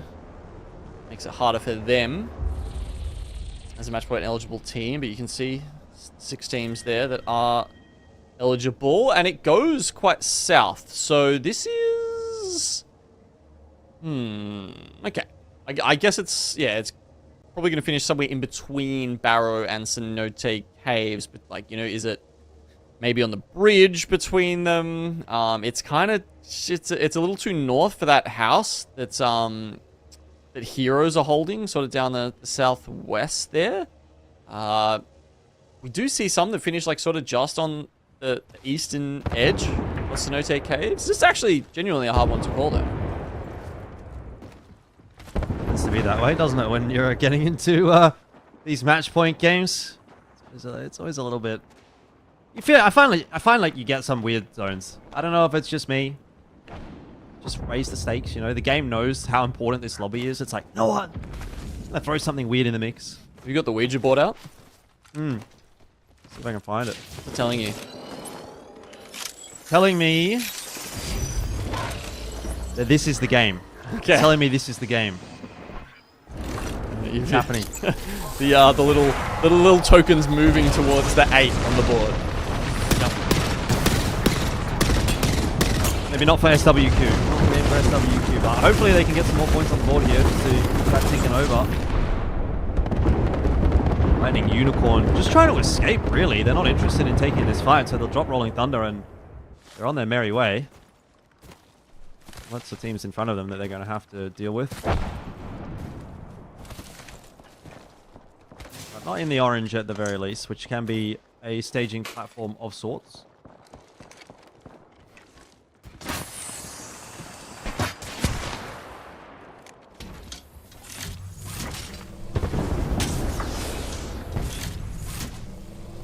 Serenity, who came in today in 7th spot, just on the cusp.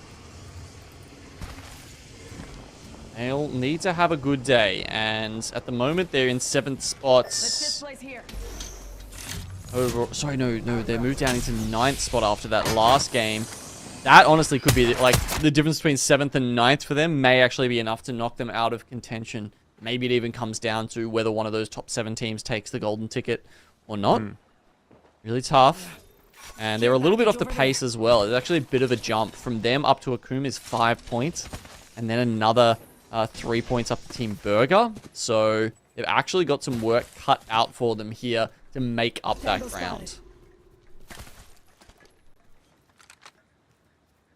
Footage here of Tom Yum Kung. Nice shots from Ziki with the flatline, but it's not really going to amount to a huge total. So we'll just be moving on. A bit of Evo damage. Can't really complain too much about it, but very much going to have to be an edge game from these guys. And I think that's why Tom Yum Kung are more than happy to just sort of spend a bit of time here. They're not exactly trying to like beat anyone into the zone. There's no real reason to do that when you're going to be one of the last rotators anyway. And in fact, you want to take this fight to War Monster Firebird? I mean, look, they're respawning. I get that, but yeah, you don't need these points. And if you lose a player here or something goes wrong, like I don't know if I'm sold on this one. I'm gonna be honest. I mean, it's the kind of comp they're playing, right? They've chosen the Horizon. They clearly want to fight people. That maybe they're trying to get those early reds and just kind of bully the rest of this lobby. And look, I mean, War Monster Firebirds, they have been learning some valuable lessons about how a regional finals plays out today. Obviously, one of the newer teams to the circuit, and haven't been able to play in a lobby of this caliber, you know, when the stakes are this high before. And it's been a tough day for them, but look, I've seen, you know, good things from them throughout the season, and like, frankly, I am expecting them to continue their Apex journey and probably come back bigger and better in Split 2. Yeah, no reason not to, obviously. Sport being shown, and oof. How about that for another pool? Very, very far south, and there's not a lot of cover in that one to play with, particularly when we're talking about water zones. Like, ooh, this could get a little spicy. Bearclaw Gaming might not be in a bad spot, though, around Barometer. They'll have a little bit to play with. I think Belkin's position, you can't quite play it. So they are going to have to move out as well. This one will get spicy, that is for sure.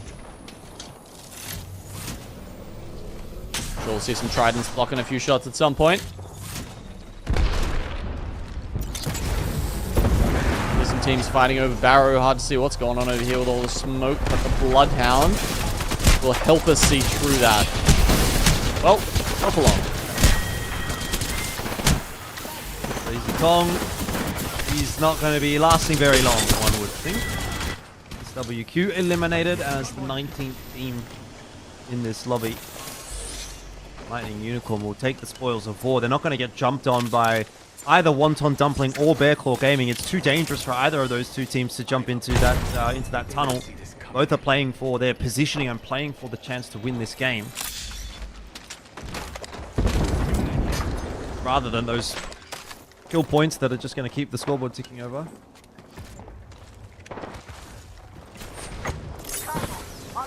Oh no, Akuma!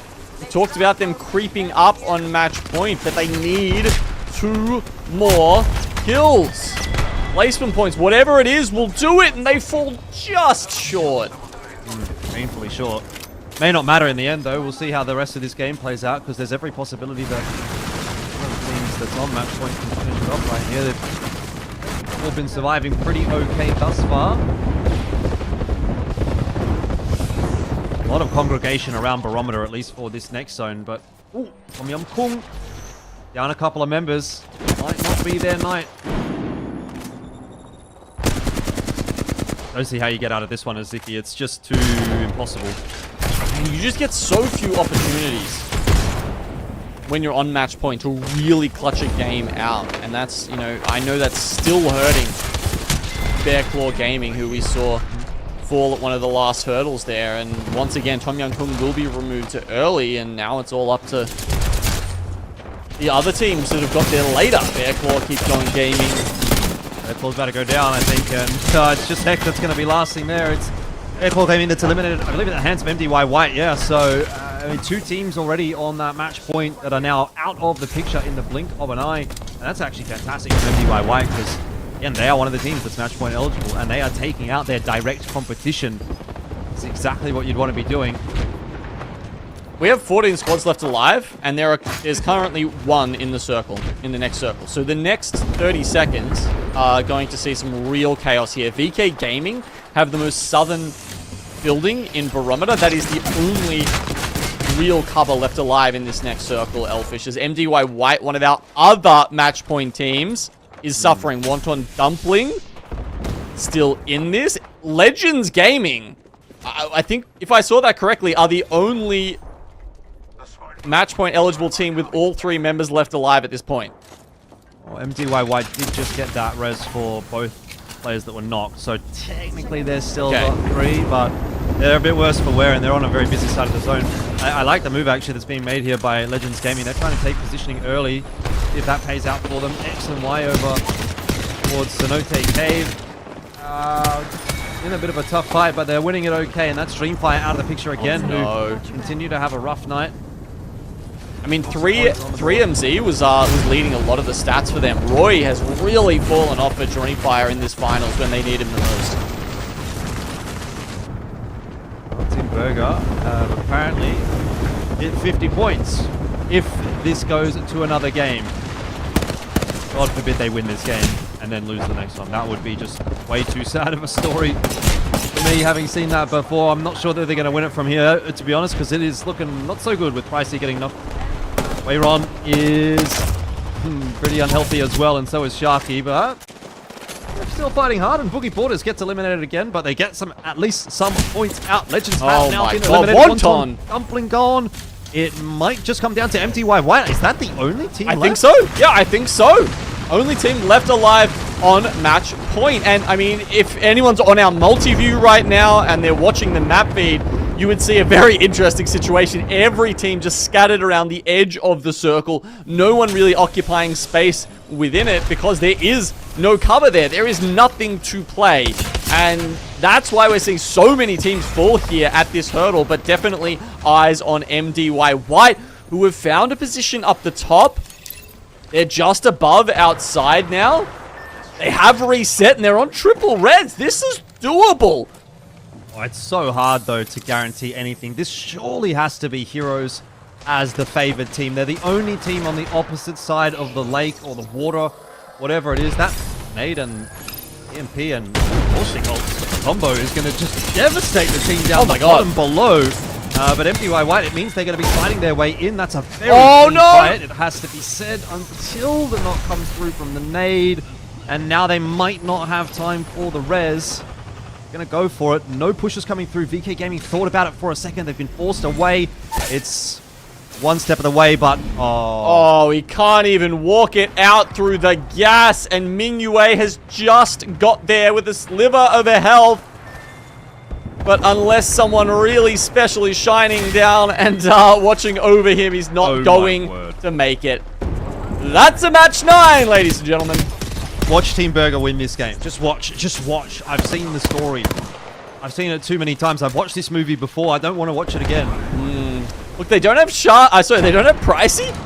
They shouldn't win. He's usually the clutch one for Team Burger. We've seen it happen quite a few times this season. He's also going up against the Kraber. Sorry, so Shucky has the Kraber and bangs out Zhao Kai here. How are they doing? Okay.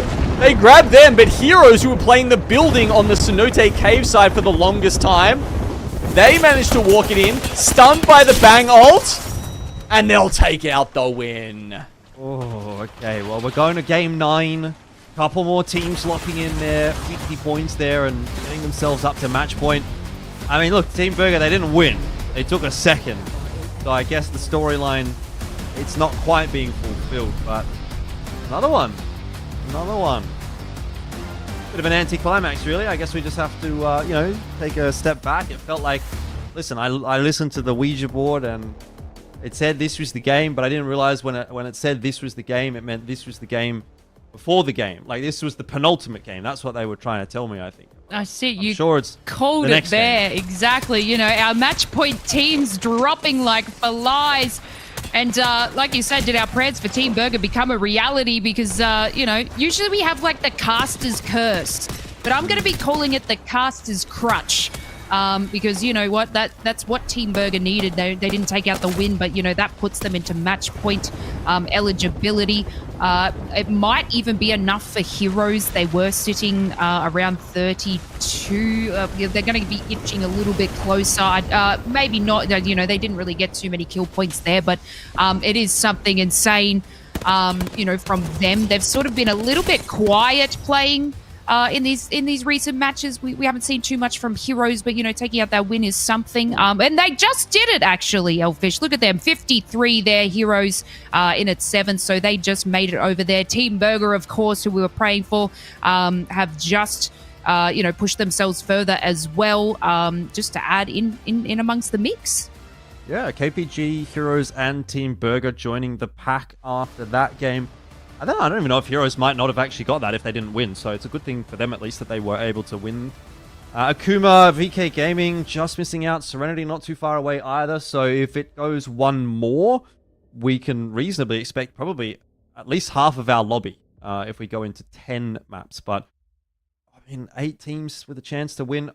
We've gone deeper than this. We have definitely gone deeper than this. I recall a time where in APAC-South we might have gotten to 13 teams. That's the number that's sort of sticking in my head from a couple of years ago. But yeah, I think, look, you've got a lot of the teams that have been performing not only today but throughout the entire season that now have kind of got themselves into the match point eligibility. Like, the only one really that you'd think is kind of missing out a little bit is Boogie Boarders, and they've just been missing out all day long. So it's kind of like, well, you know, you can't rightly say, well, we would like to see Boogie Boarders because we think that they could win, because right now you can't really say you think they'd win a game at the moment. As you know, that's really harsh to say, obviously, but tonight has not been their night.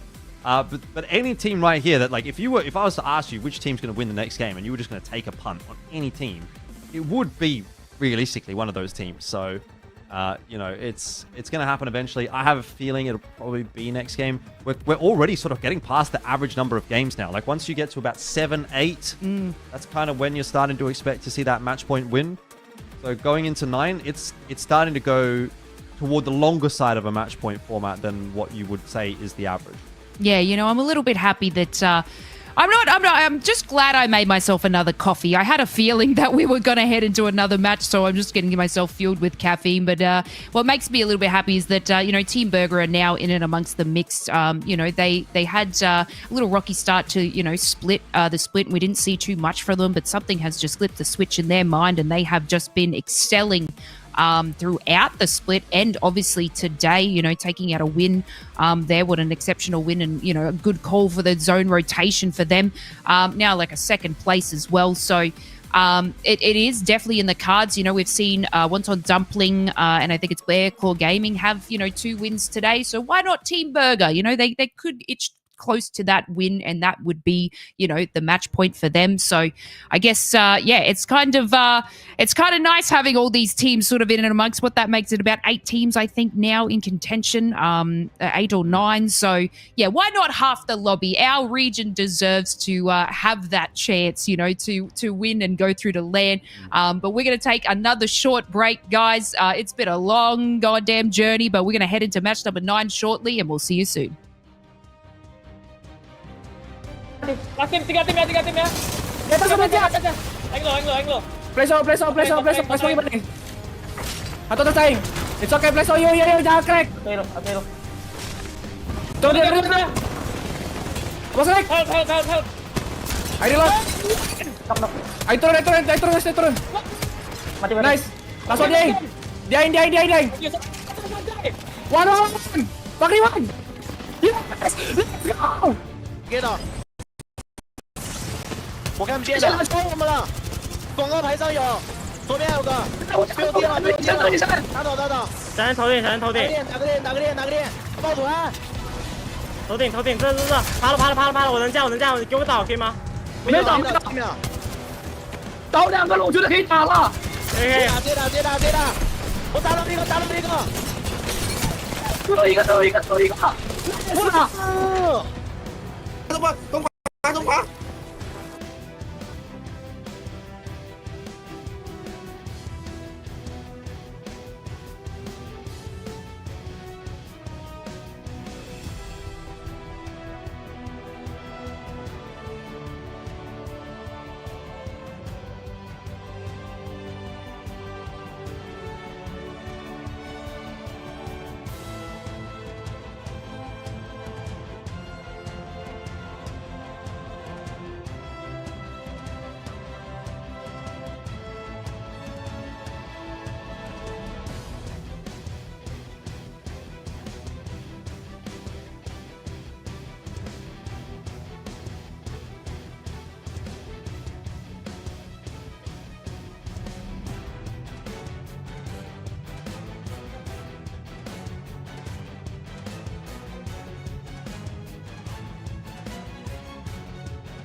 They know where you are. I gotta admit, I may have tricked you. Whew, glad I got that off my chest.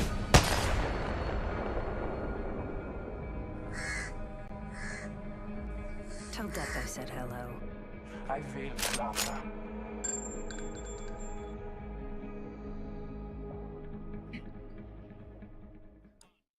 And welcome back, everyone. You've just been witnessing the region who does not give up, where everyone wants a chance to take the match point win. And if you're only just waking up and joining the APAC-South action here, we are in the regional finals where teams must hit 50 points to be match point eligible. We now have 8 teams who just need to take the win for a one-way ticket through to LAN. Elfish, we just saw Heroes take the win with Team Burger coming in second, making them match point eligible, with some other heavy hitting teams.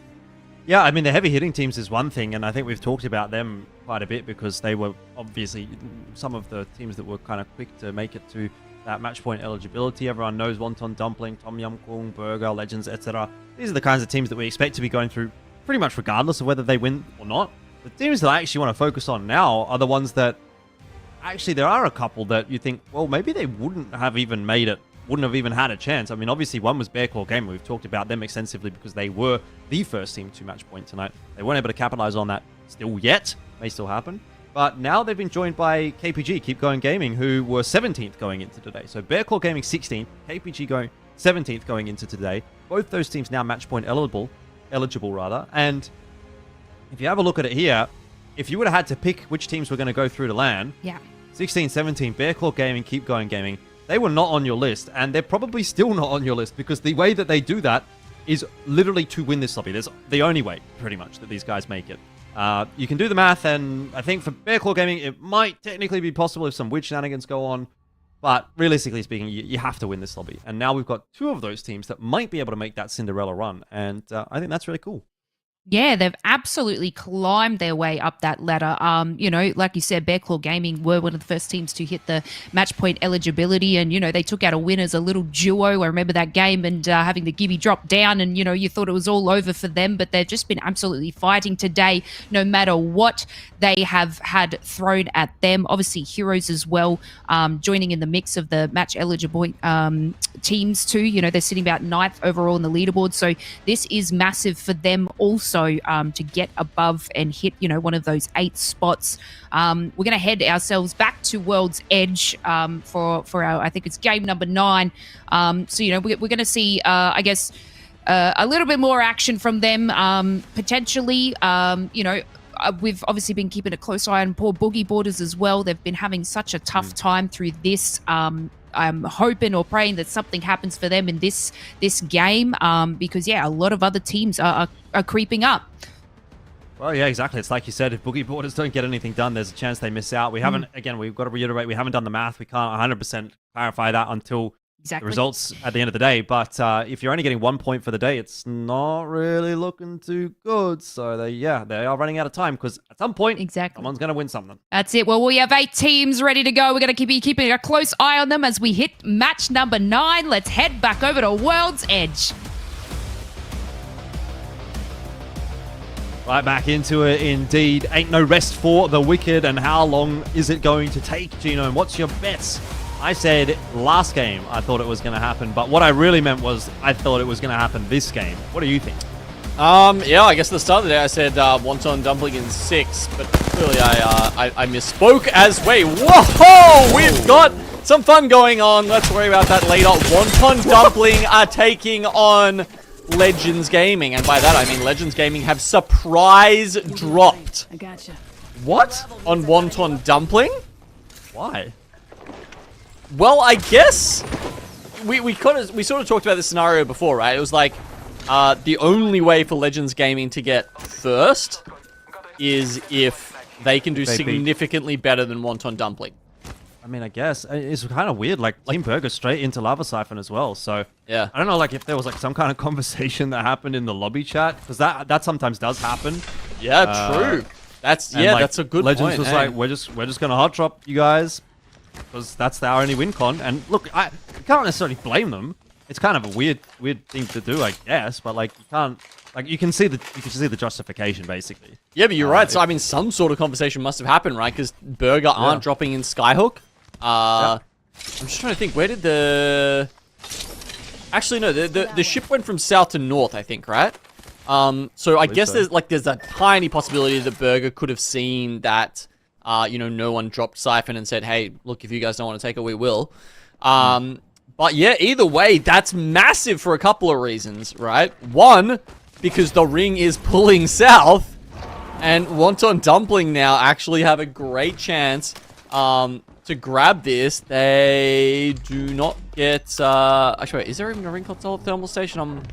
I'm wigging out here, I can't even remember. But They have a survey Yeah, beacon. they got a survey beacon, but I mean, sure. So, yeah, either way, the ring is going to them. So if they notice that there's a lot of people joining them down here, then yeah, it's definitely a possibility for a good game for them. As well as, hey, like even Boogie Boarders, honestly, who, you know, they got Hot Zone. They are moving in the right direction. They got 2 survey beacons on the way as well. So, yeah, look, potentially a chance for them to redeem themselves. KPG's in the zone already, so is Team Burger. All those match point eligible teams going to be getting themselves set up nice and early on in the piece. All whites though for Team Burger, and they dropped in Lava Cypher. That seems a little bit strange. They're on the move. Back off of the nade. X and Y going to be taking this fight against Outside, who are doing a bit of a number back to them. The problem for Outside is that they're actually in the middle of a sandwich. Keep going gaming on one side, X and Y on the other. They actually don't want this fight to happen, and they'll be glad to see X and Y moving away. Yeah, keep going gaming. You know, they've just pinged the survey beacon that is in that building as well. Doesn't get them any Evo upgrades, just get some good knowledge. And wow, actually they're, well, okay, they're gonna push it. Yeah, okay, so we're watching this now. They've taken out the other side of the house here. I think they'll go down to the lower house. That would be probably the smarter move here from Outside. Yes, they do. They leave that one to APG. So, yep, now they can both peacefully coexist. Meanwhile, X and Y, they've moved backwards now to take on MDY Black. A tough one to fight, but they've got themselves nearly a knock onto that Bangalore. It took a little longer than expected for X and Y, and it doesn't matter because they are just about the better team. Quickly going to pop themselves the Bangalore ultimate to keep anyone away, and I think they'll be okay as a result of that. It was a close fight. X and Y survive, and MDY Black are undusted for now. Alrighty, well, game 9. Things getting a bit silly up in here. Yes, getting late. Everyone's getting that fatigue as well, right? Yeah, sometimes these players do have to play 12 games in a day, but they normally get a break in between. Yeah, exactly. So that's something. Alright, well, look, you know, things are getting silly. Burger getting silly. Let's listen in and check out if that's the case. I mean, fuck, main prio way is your side, I think. Alright. We just can't let anyone like evac high ground, Horizon queue up if for some reason they're playing Horizon.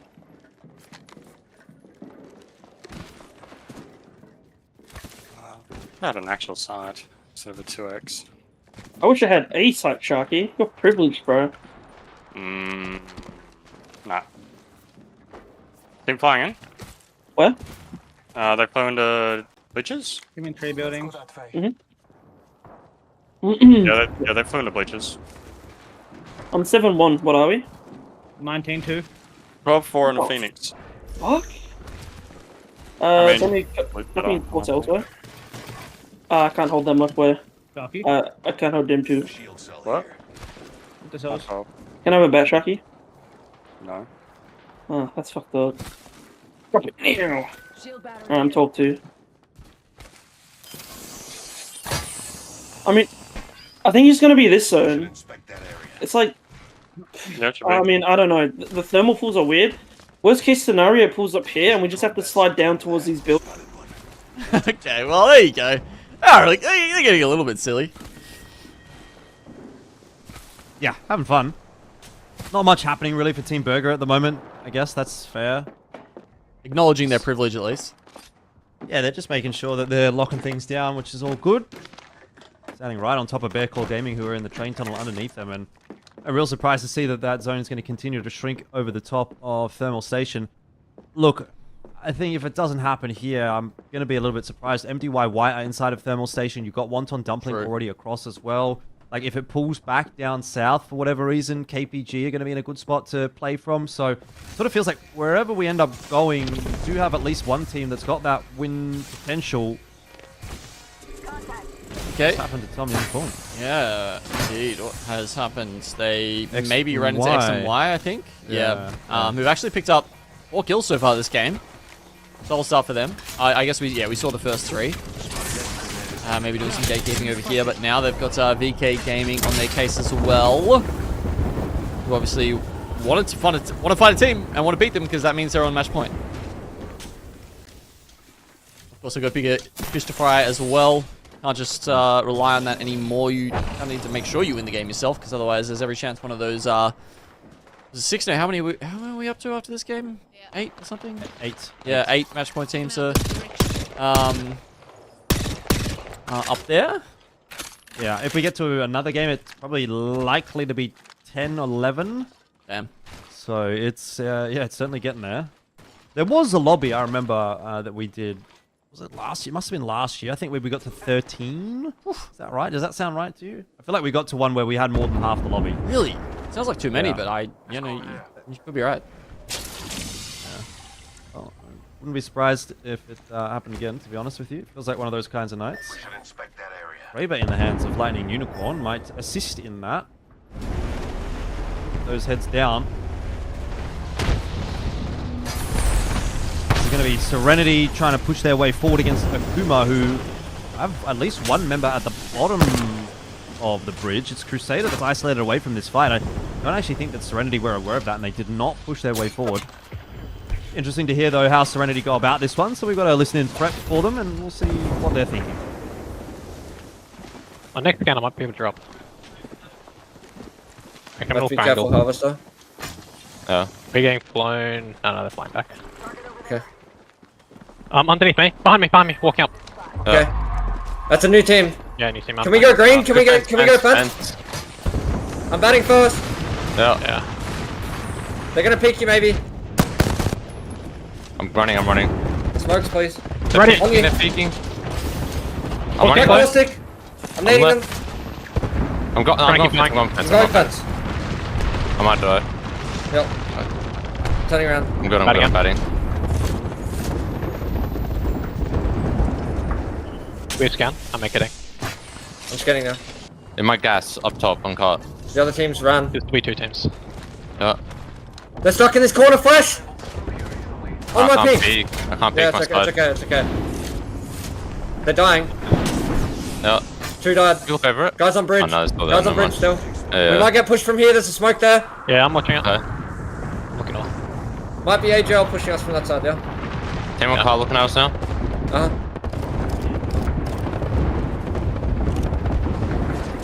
My scan doesn't get far enough that way.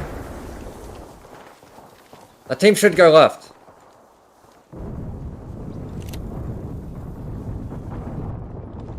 Alright, well, once again, a bit of a non-event for Serenity. They do have to make a little bit of a cheeky cross, but realistically speaking, not too much happening in this game. This is feeling like it's going to be one that's actually quite climactic in the end. We've still got 17 teams alive. They're all going to be trying to dump their way into Thermal Station. It's going to be busy.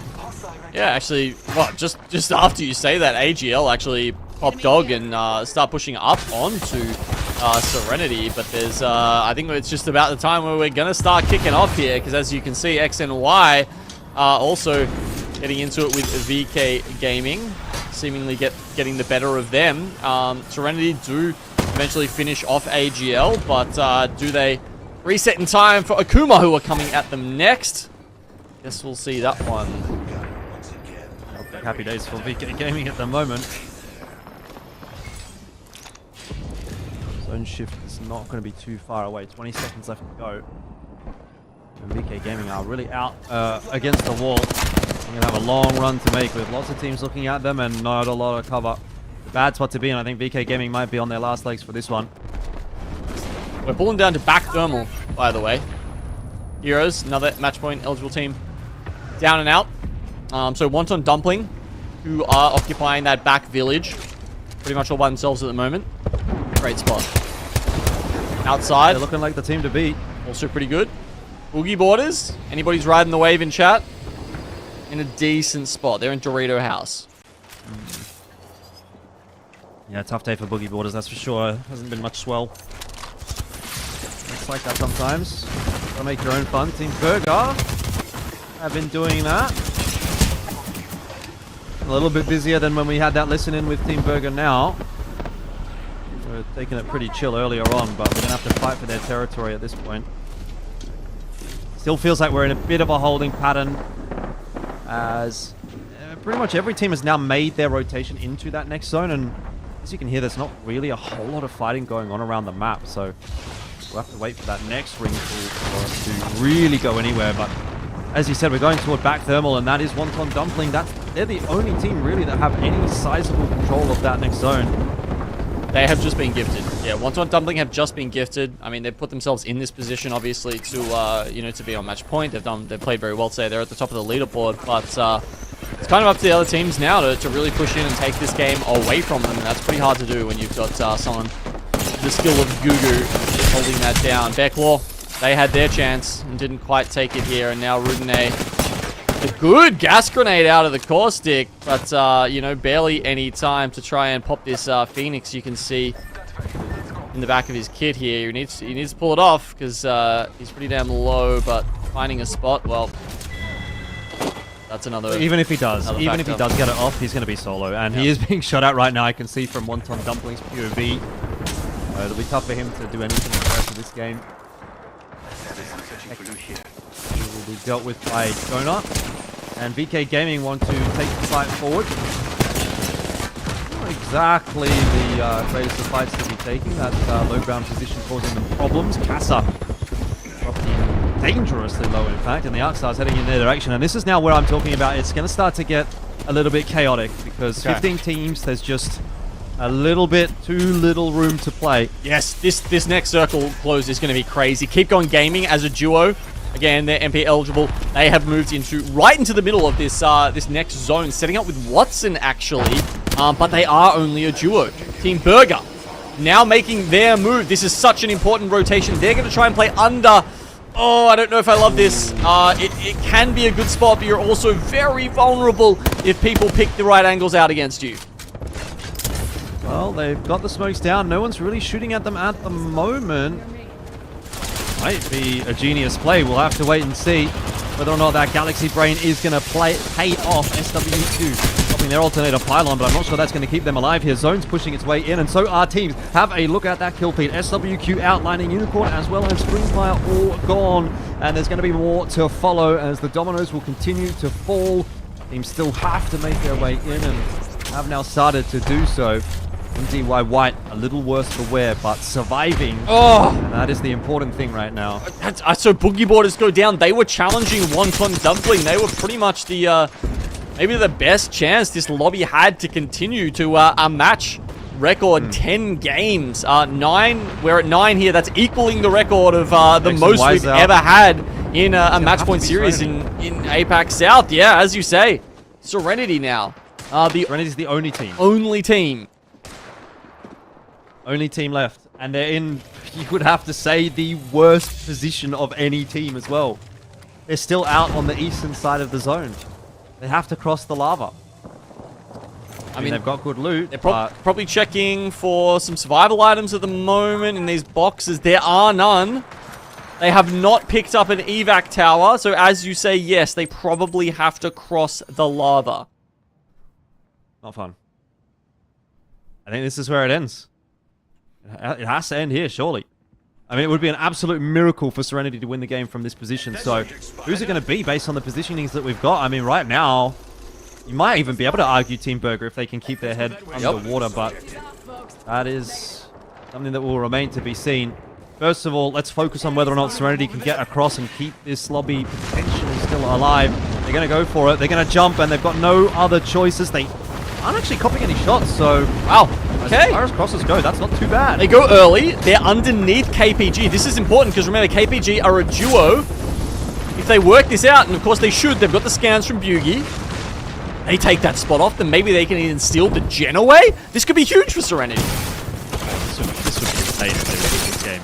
Anyway, MDY White, they're getting themselves into an engagement against Team Burger, who a little worse for wear themselves, but MDY White really struggling in this one. It doesn't even look like really Team Burger want to take that fight, but they kind of need to. They're down to blues. They're going to fight on multiple fronts as well. Going gaming as the duo. They don't want to do too much either. They can just let the zone Somehow. kill them, right? I mean, it's only Somehow. Phaedru left alive, but he's managed to take out Sharky. That's I not think good. Serenity might win. I think Serenity might win. It's absolutely possible here because Wonton Dumpling are underneath KPG, and I feel like those two teams, you know, they can grief each other, and then Serenity can just sweep in and clean up with the triple reds. Pricey is by himself. Yeah. A couple of rogue elements here left in this last circle, but as Serenity hunt him down, a scan will probably reveal his position before too long here. Yeah, he's been found. I was going to say Pricey is the clutch master for Team Burger, but not this time around. And I mean, Serenity. It's Serenity's to lose. It is match point. It's match 10 on offer.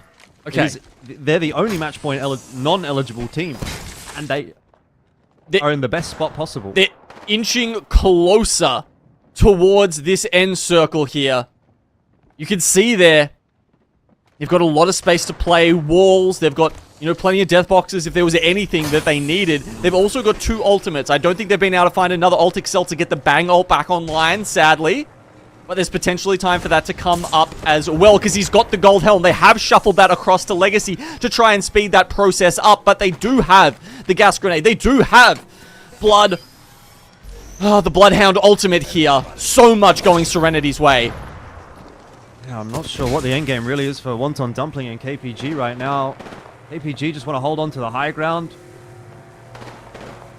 I mean, Wonton Dumpling, could they wrap right and go maybe around the rock while KPG is being harassed by Serenity? I think that might be the only play that they've got. Leapfrogging forward with the barrels now. Jesco trying to buy even more and more space here for Serenity. Holding that utility. All of a sudden, KPG is going down first. This is not as good here for Serenity. They want the other two teams to fight. Can they force them into each other?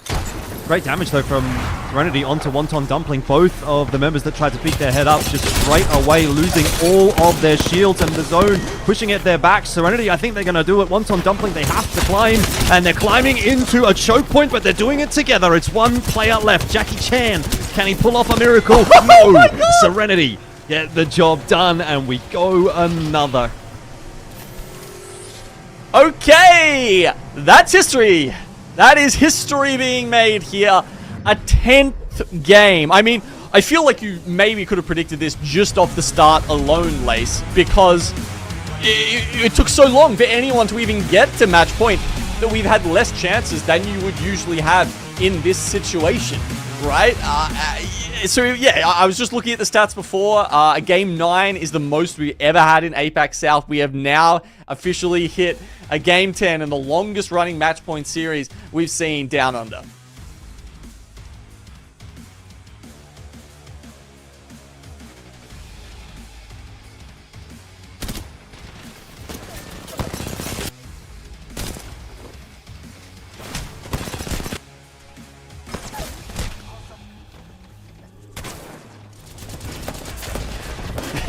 The only one.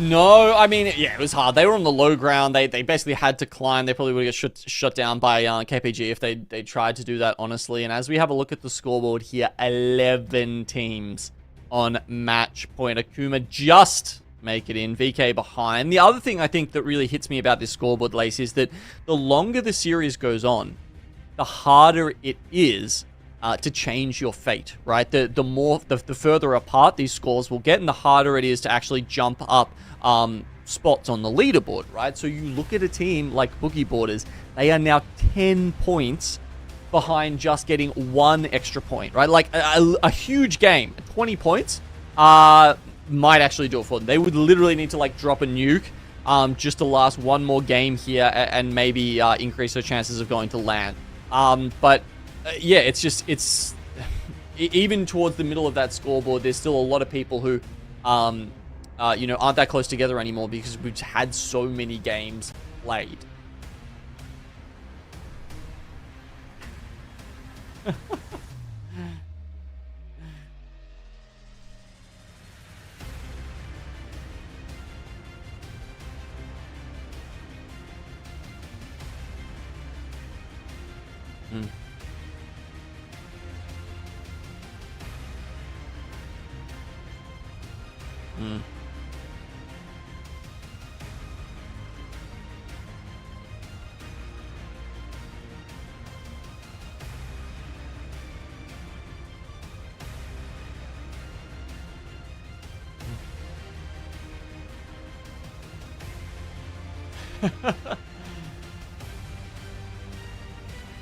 Let's go.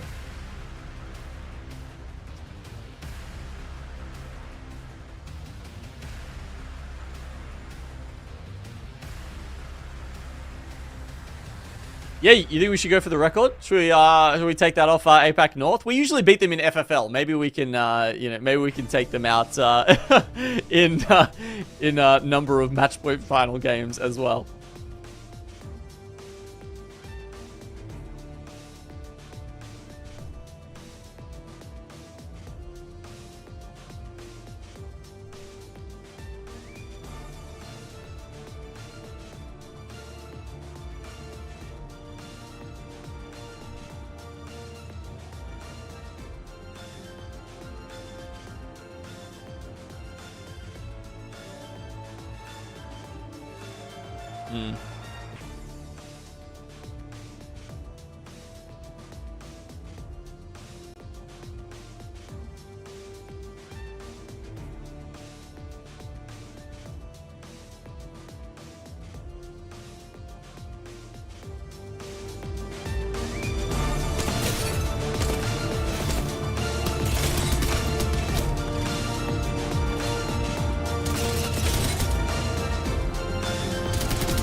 Welcome back, everyone, where we are witnessing history in the making here in APAC-South. We have 11 teams with match point eligibility. We thought we were going to see the end of it all in match number 9, with only Serenity being the only team not match point eligible. But, of course, we just want to keep it going. And Serenity take out the win to just keep the games going. Elfish, it's just insane to see these teams just fight for life and just carry on, the games as we know it. Yeah, I think, look, I said during that cast, I said this is going to be a miracle if Serenity can win this. They had to fight against the odds to actually make the cross that inevitably won them the game. But to even get across as unscathed as they did was like an absolute miracle. And then they went on to win against it was 5 teams total, or maybe 6 teams, and all of them were match point eligible except for Serenity, who then became the People's Champions to keep us going for one more game into Game 10. That is starting to get a little bit crazy. But look, it might not end here, to be quite honest with you. There's still some good teams that are playing in this lobby that haven't made it to match point that we know can win in a lobby like this. I mean, Dreamfire is one of them. They won the last regular season lobby of the split, so it's not as if they couldn't put a win out of their hat here. I mean, Boogie Boarders, they've just gone completely missing all day. Their confidence is absolutely cooked, but they're still a very good roster as well. So those I see are 2 key threats going into this game that might still force us through to another game. Elfish, I'm going to need you to stop with that. We talked about the caster's curse. Now we've got the caster's crutch, and everything that you keep saying is coming a reality. And it's just absolutely insane. So now that you've just put Boogie Boarders on the map here, I'm sure that they're going to win, Gino. It's just going to happen. We're just going to carry on into the AM at this point. Oh, I believe it. I completely believe it, man. I mean, if there's a time for Boogie Boarders to show, I mean, they got nothing. It kind of feels like they got nothing to lose now, right? So, yeah, why not? Why not show up? Exactly right. Oh, let's head on over, guys. This is match number 10, where anything could happen. Let's take it away, guys.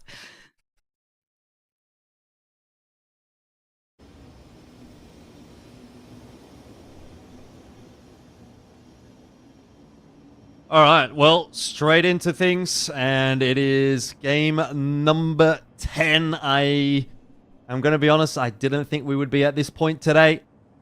It might not be today for that much longer. There's 6 more minutes of today, so this will end tomorrow, basically. And, well, geez, what a day we've had, but who's to say it's going to end right here? Indeed. There's no guarantees, Elfish. Not in life, not in Game 10 match point finals either, honestly. Yeah, indeed. Well, look, I want to see what's going on with Legend Gaming right now, because I can see Wonton Dumpling and Legend Gaming are both Uno reverse. You know what I wonder if they're doing? I think they might actually just be hot drop tracking. They might actually be contest tracking against one another because they both know that they're going to go to land. Yeah. So they're thinking, we want to hold on to our position, we want to practice, and this is the best team to practice against. Let's see what Legends are thinking.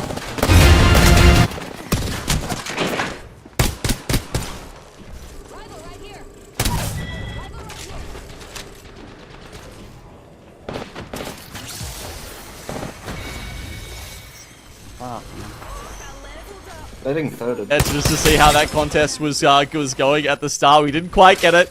Wonton Dumpling, they won, but at what cost, Elfish? Because MDY Black turned up immediately after and are now chasing down the last member, Jackie Chan. Looks like he's actually going to get out, and because they dropped with Conduit, does potentially have a chance here to bring that back up and get the reses. Yeah, you know what? I think I'm actually onto something, I reckon, with my theory there. That they've just said, we're both going to land. Let's practice our contest, because obviously at land you're going to get contested for your position, particularly if you're a lava siphon thermal station type team. These are high value drop locations. So they've decided potentially. I mean, I'm crafting this story out of nowhere, but this is my assumption that they're going to practice with each other and try to give themselves some proper match practice contesting, because that could go a long way when they do go overseas. So, interesting. Maybe I'm wrong. Maybe I'm right. Either way, it's kind of cooked their game for both of them. Obviously, Legends didn't get much done in that previous game. They're not going to get anything done in this game either.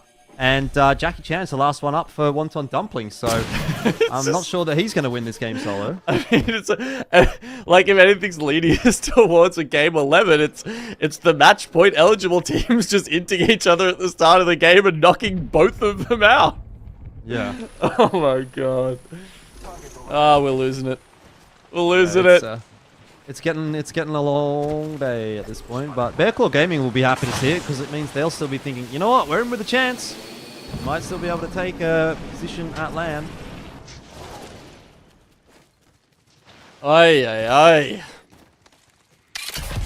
Jackie Chan's wouldn't you still be running, by the way. Wouldn't you be most mad if you're like that team that's sort of sitting in 8th place because you're like, based on placement points, because you'd be like, well, if one of these guys in first or second wins, then I'm gonna go. But if one of these like KPG guys wins or something, you know, you're like, that's my slot. No, that's actually absolutely true.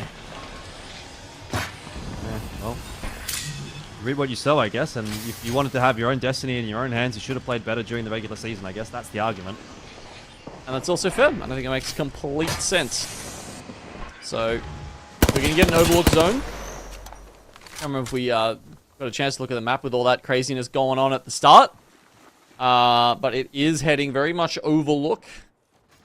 Remember we saw a couple of those zones end out towards the rocks, like north of Overlook and near the tower that we're looking at right now.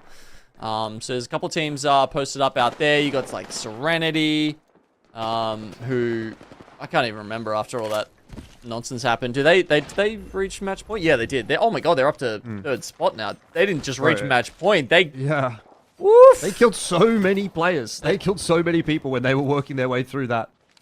It was kind of strange. Like it was almost like no one even sort of recognized that they were there, and they just got to do whatever they wanted. And it was like match made in heaven, really, for another game. Yeah. MDY Black is out. The zipline off the leaderboard. Doesn't take much, really. Like, you know, 1 or 2 good games, and you go from being a non-factor on the scoreboard to being toward the top end.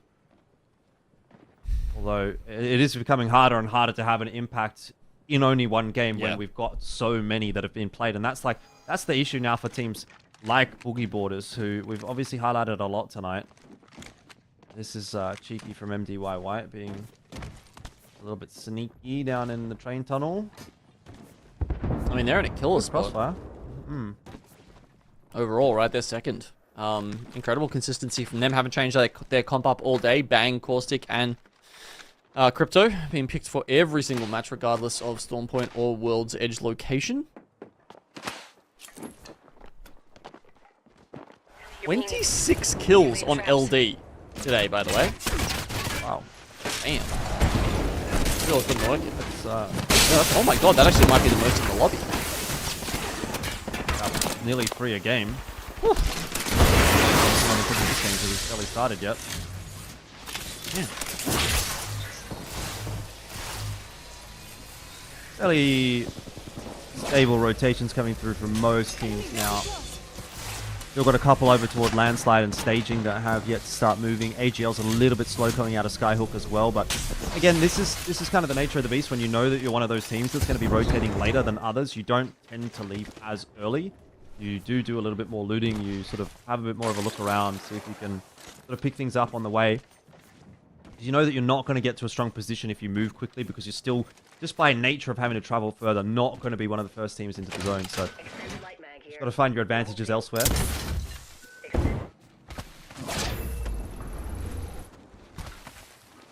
Got to feel a little bit for War Monster Firebird.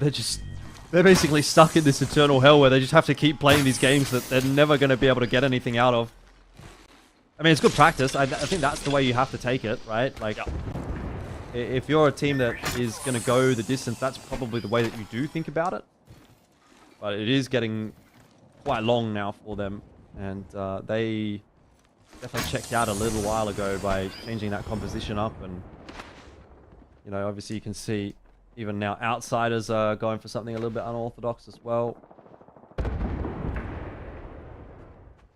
So zone pull back towards the tunnel. And you can see a couple of teams actually maybe getting into it in the tunnel. You got Outside down there as well as Lightning Unicorn. But certainly most of the teams clustered up into Overlook.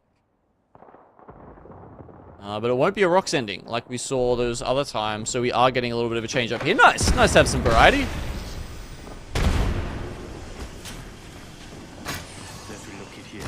Just like we've had a variety of match winners over the last, I don't know, what 8 wins? I don't know. Has anyone won 2 games today, actually? That's a good question. I'm really starting to forget things which happened today. So actually, sorry, 12:01 yesterday. Things that happened yesterday. Team Big out. Okay. One of them. Bear Claw Gaming. Good win too. Right. Yes, of course. Of course. Yep. But aside from that, all I'm looking at here is, yeah, everybody's only 1-1. Anyone that has 1-1 has only 1-1.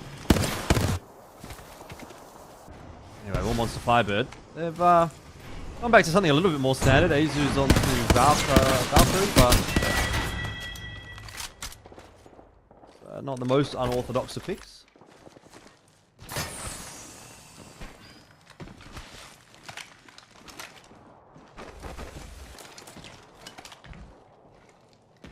I mean, hey, some kills for the boys. I feel like you're starting to get though, like you get a sense that maybe the lobby's sort of changing up in terms of how it's playing. Like we've got 15 teams alive now. Yeah, no, for sure. Like some of that, what's the word, mental resilience or consistency, I guess, as well. Yep. Maybe starting to falter a little bit. Like people are getting tired, they're making sloppier decisions, and as a result, we're kind of seeing a few more earlier skirmishes. Yep. I mean, I feel like we used to have a break at 6 games. A longer break, as if it was kind of like a match day. But we did. I remember that. Yeah. No, just plugging through it today. Admin told me, you know, if it goes to 99 games, it goes to 99 games. It's just what we do. Honestly, fair enough, because like these are the kinds of days that can really blow out. So if you then have a 20-minute break in the middle, it's like that's an extra long day. I think, to be fair, there's also like an element of it's like a test, you know? It's like, which of these teams really is mentally resilient enough? This is supposed to be the hardest lobby you're going to play. It's not supposed to be easy. Okay, so you really have to show that you are worthy of making it to LAN, and this is a very punishing format to do it in. I'm not going to lie, there's no doubt about it. No break, it's hard, it's obviously late in the evening. We start at 7 p.m. Australia time, which will be 5 p.m., 4 p.m., depending on where you are in Asia. You know, we're playing through dinner, so you just have to continue to show that, yeah, exactly, you can work hard to make it. No, absolutely. Some of those teams, you know, that are going to get through today are going to have earned it, right? And as Asia hits this ring console, he's going to get some great news. The zone has pulled back down on top of the tunnel, and that gives them a chance. It doesn't mean it's going to be easy to push through Lightning Unicorn, who are above them in the tunnel, but they're currently running with purple, red. Lightning Unicorn still very far away from on triple blues, right? And not anywhere close to purple. So there's a chance here for Tom Young Kung to shove up through the tunnel, take that spot, and then be in a wonderful spot, come into, say, zone 5. This is so good for them.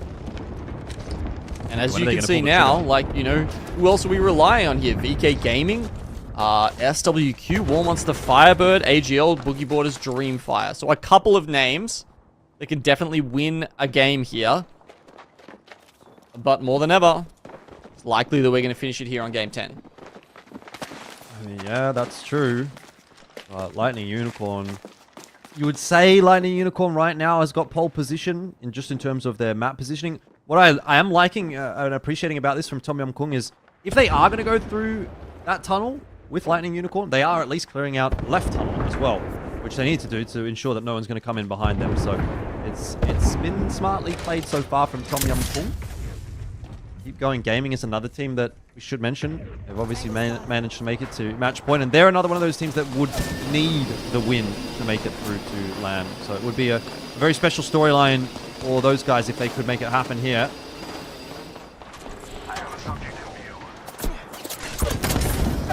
Serenity trying to take up position up here. Might be thinking to themselves, ooh, we found a good spot. They don't have this zone info. They don't know that they're going to have to move here, so they might have lost someone for nothing.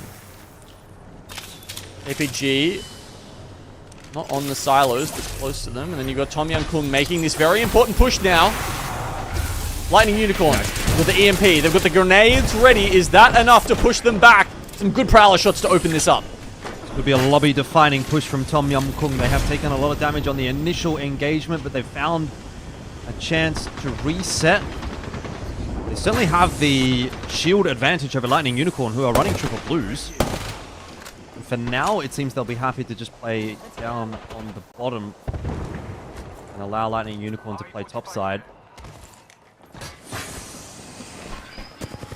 Maybe I've lied. Tom Young Kung starting to have a little bit of a peek up. Slow and steady going, really. You've got to be sort of aware of every single angle as you make your way up that tower. But jump back over to Dreamfire, who are still hunting for some points. They're only on 36 for the day, which is quite poor considering. And again, especially how many games we've had. There's a big gap above them, right? There's 10 until they can move up even one placement spot in the leaderboard. So it's getting tough out here now. And Dreamfire, you know, they weren't in a position like Boogie Boarders where they only needed a few points. They needed a couple to get up the top there. Kuma going to be taken down. Not match point eligible. That is one of the few teams remaining that will keep this lobby going. Dreamfire on 36 points. I mean... Ooh! Okay, sorry, just saw something in shifting around on the map here. I found Boogie Boarders in a good spot. Not only in a good spot, they're playing double Kraber at the moment. Ooh, that's kind of gross. Well, Dreamfire is not heading in the direction of Boogie Boarders, which they will be happy about. They've actually set themselves up about as far south as they possibly can.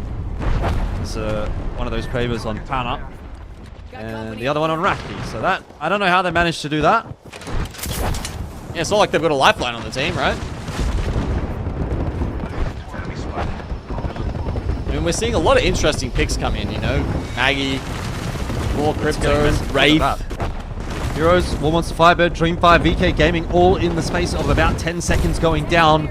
That zone shift is going to cost a couple more teams their lives, as well as X and Y and Bearclaw Gaming join that party. It's not the kind of party that you want to be jumping into. MDY White also picked up as well, and Boogie Boarders, they haven't even really had to do too much about it, but here's where they get to pick a couple of those points up. Raki's literally just like looking at the cracks from his Rolling Thunder and trying to throw some bullets in, but before he even starts shooting his gun, they're gone already. Okay, see you like most of the lobby. So we just have to completely reset and reset our expectations here and see where we're at. Okay. Okay, don't tell me. Do not tell me this is the one Boogie Boarders win. I mean, they definitely can. I mean, they're in a killer spot, right? We said 2 Kravers, and not only that, but everyone above them. Every team from the north has just died. Boogie Boarders have essentially this entire field to themselves. We've got AGL down the bottom. There's no shot. Lightning Unicorn, they got taken out. Not taken out, but definitely dealt with by Tom Young Kung, who are now trying to push up to APG. And, you know, when we look up the top here to tell us which of these teams are match point eligible, guess what? There's only 2 left out of 5. And they're fighting each other as well, by the way. It's Tom Yum Kung and KPG fighting each other. I mean, this is, I think, look, if I had to put money on it right now, I would be saying, next game, we're going to another game. Tom Yum Kung, Asia on the floor, not feeling too good about things. KPG, they've only got triple blues. And they're running low on ammo as well, so it's not a perfect setup for either of those two teams. Also, Lightning Unicorn are finally going to come from behind and try to deal with Tom Yum Kung, so there's a threat coming through there as well, but that has been dealt with, and KPG, that would have been their moment to take the fight. The issue is that they are preoccupied with what's happening outside, and it's Boogie Boarders causing problems. I mean, okay, they're close. Has to be Boogie Boarders. They're close. They're 91 damage away from triple red now. KPG are pushing up towards them. They did some good damage. Fusty was a little bit too far forward. Struggling to get that health back up now. Does survive the Rolling Thunder. But they need to take out KPG quickly enough that Tom Yum Kung aren't going to be an issue. Yeah, the other Tom two Yum teams Kung got their reset. Now on match point, right? Yes. It's only Boogie Boarders that can force this through. And Raki's been finished off. Hannah with the Kraber, unable to land a shot. This is where it starts to get critical for Boogie Borders that these two individuals can continue to step up. They need to get as many points as possible. Still sitting only 17 for the lobby. Is that enough to stay inside the top 8? Not sure, but they have their destiny in their own hands. They can force us through to a game number 11. Tom Yum Kung have finished off Keep Going Gaming, and it is now their opportunity to finish the day right here, right now, and surely they'll do it. Tom Yum Kung are forcing their way through to the victory as the champions of Game 10 of the APAC-South Regional Finals, and they will take the top spot. Wow. Even with everything going their way in that last circle, Boogie Borders still can't cut through there. Kraber's online. It's really all for Tom Young Kung. An incredible effort from them. I mean, you know, we saw they had to work their way through the tunnel. There was that surprise attempt there by KPG. Lightning Unicorn coming from behind them, the ghost of the vault. But in the end, they come out on top, and we finish it finally, Lace, in game 10. Yeah, I almost thought Elfish was gonna call it again with a Boogie Borders win. You know, they were looking quite strong there, sitting in that zone, and like you said, double Kraber in their hands as well, and they were hitting out huge damage on I think it was Keep Going Gaming. But yeah, like you said, Tom Young Kung were doing work in that tunnel and just coming out the end there and just absolutely obliterating it all. You know, that was match number 10. It's been completed. You know, we were making history here in APAC-South where we, you know, had 11 teams with match point eligibility. You know, we thought we were going to see the end of it all in match number 9, but Serenity pulled the plug on that. And then, yeah, I almost thought Boogie Borders were going to, you know, join in on that action too. But yeah, Tom Young Kung just absolutely obliterated Ziki here, just absolutely doing work for the team. You know, this was an excellent game from Ziki, solidifying them, I think, about 5th at the end of there. And yeah, they've just been absolutely annihilating this whole time, Genome. Oh, it has been a big day for our Thai boys. And, you know, we definitely touched on it before. They have showed up at LAN. They've definitely got that quality to them. And, you know, they've looked pretty damn good the whole way through. So as we get a sense of our final standings today, it's a win for Tom Young Kung. Not in, you know, with the most points. That glory goes to Wonton Dumpling, who will secure first place overall in the split. Congratulations to them. That's an amazing effort. And then going down from there, MDY White most likely punching their ticket through. Serenity with a massive shove to not only keep the lobby alive, but keep themselves, you know, remember they were down in 9th, which might not have put them through. I think 4th probably will.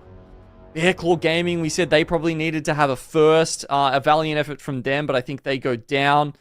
Team Burger there, 73, most likely going through. Legends we know already are through. And beyond that, it's up for grabs. There's what did I say, 3 or 4 spots there maybe? I think there's definitely another 3 or 4 spots here that we are going to have to wait to find out and see who makes it overseas. Exactly right, Elfish. How are you feeling and looking at this, going into, you know, all the action that we've just seen today? You know, I'm sitting here and I can't even riddle any sorts of maths to see who's going to slot in those spots there.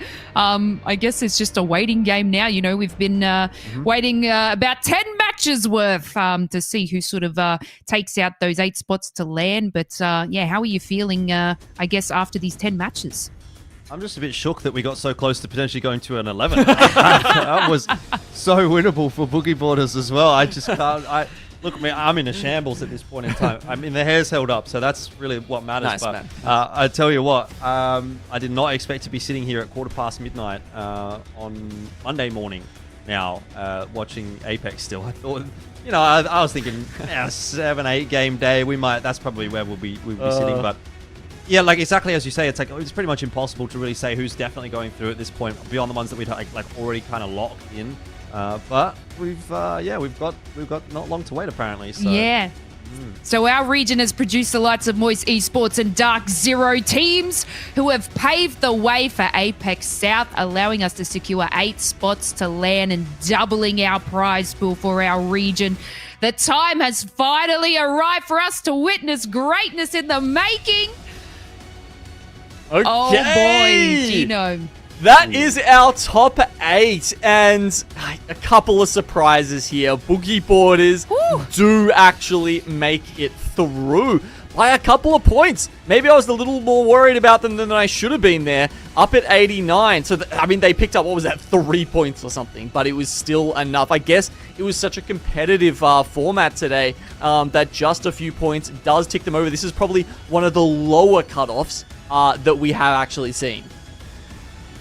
Yeah, this is crazy. I mean, look, Boogie Borders, you're right. If they would have actually, I think just quickly doing my maths there, if they would have been in 19th, they would have still just made it. But man, that was definitely a tough day for them. It will hit the confidence. I feel a little bit bad for Bear Claw Gaming sitting there in 13th. You know, they played their hearts out today. They won a couple of lobbies or a couple of games.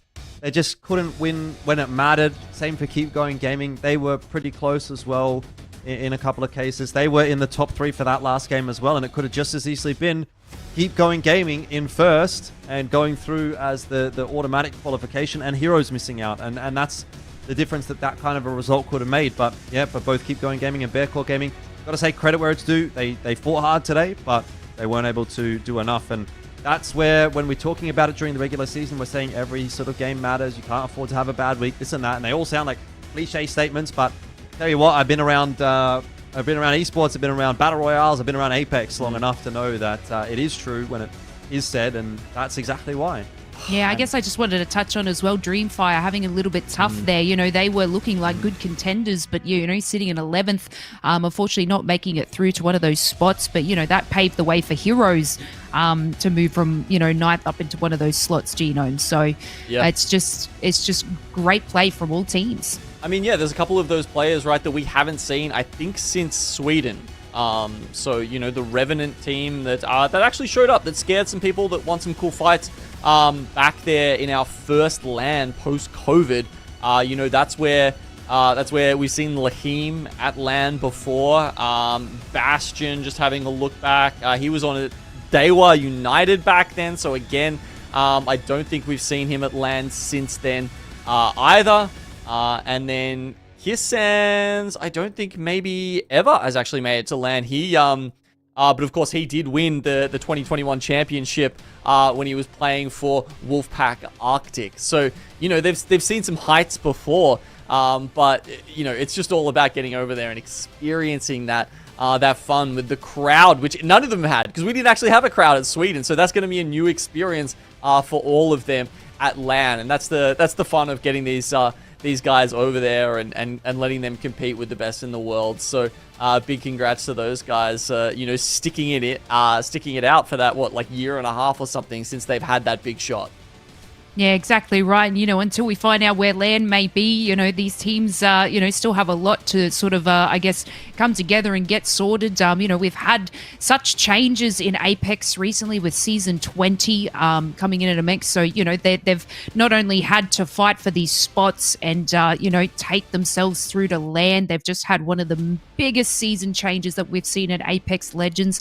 But, you know, that hasn't stopped these top 8 teams going through to LAN. Like, they just managed to be able to absolutely hone that, create a meta that, you know, we see a lot of teams using now, and, you know, that I'm sure us Apex players and the people at home are gonna, you know, definitely take through to us playing the game also, Elfish. But you know, it's just been such a great time. But we're going to show you some fun little things and take you through some of the, you know, the great highlights that we've seen from players and teams with some stats here. So we'll jump on over to that.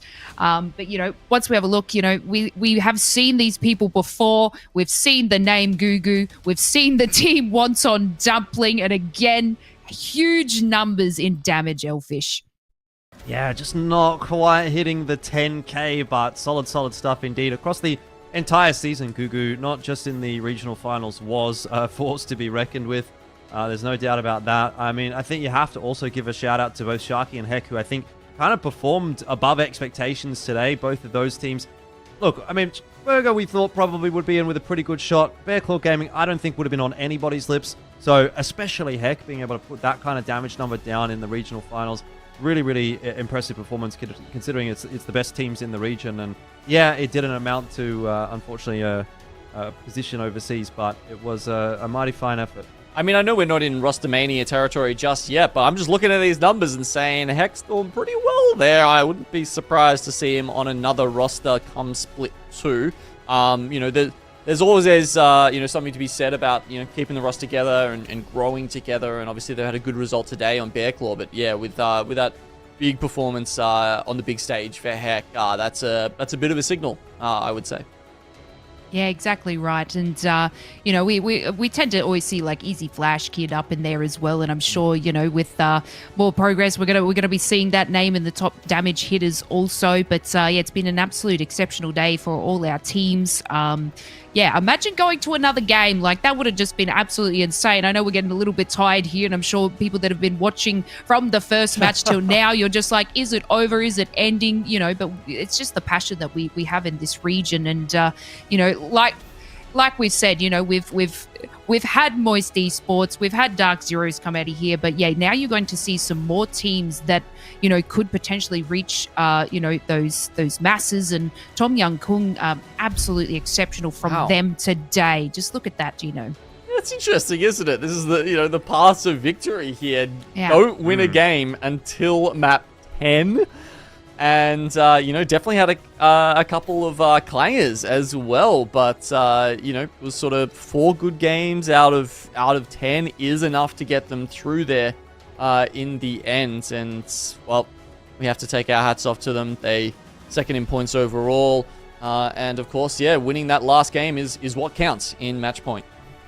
Yeah, I really got to say a big props to Ziki on Tom Young Kung. Ziki definitely did hold it together for that team, you know, hitting some placement points. So, you know, I'm sure they're going to give Ziki a big pat on the back. But what an exceptional day for all our teams. One heck of a split, guys. It was so tight for our teams at the end there. Such talent coming out of this region, and we now have our team solidified for LAN. Everyone give yourselves a pat on the back.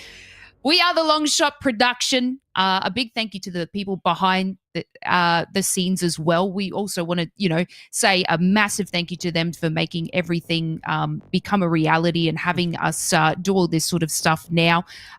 You know, and as we could tell, you know, this region is exceptional. We have such talent. And now we just look forward to LAN, right, Lace? You know, it'll be what is it? I think it's maybe 2 months or so from here.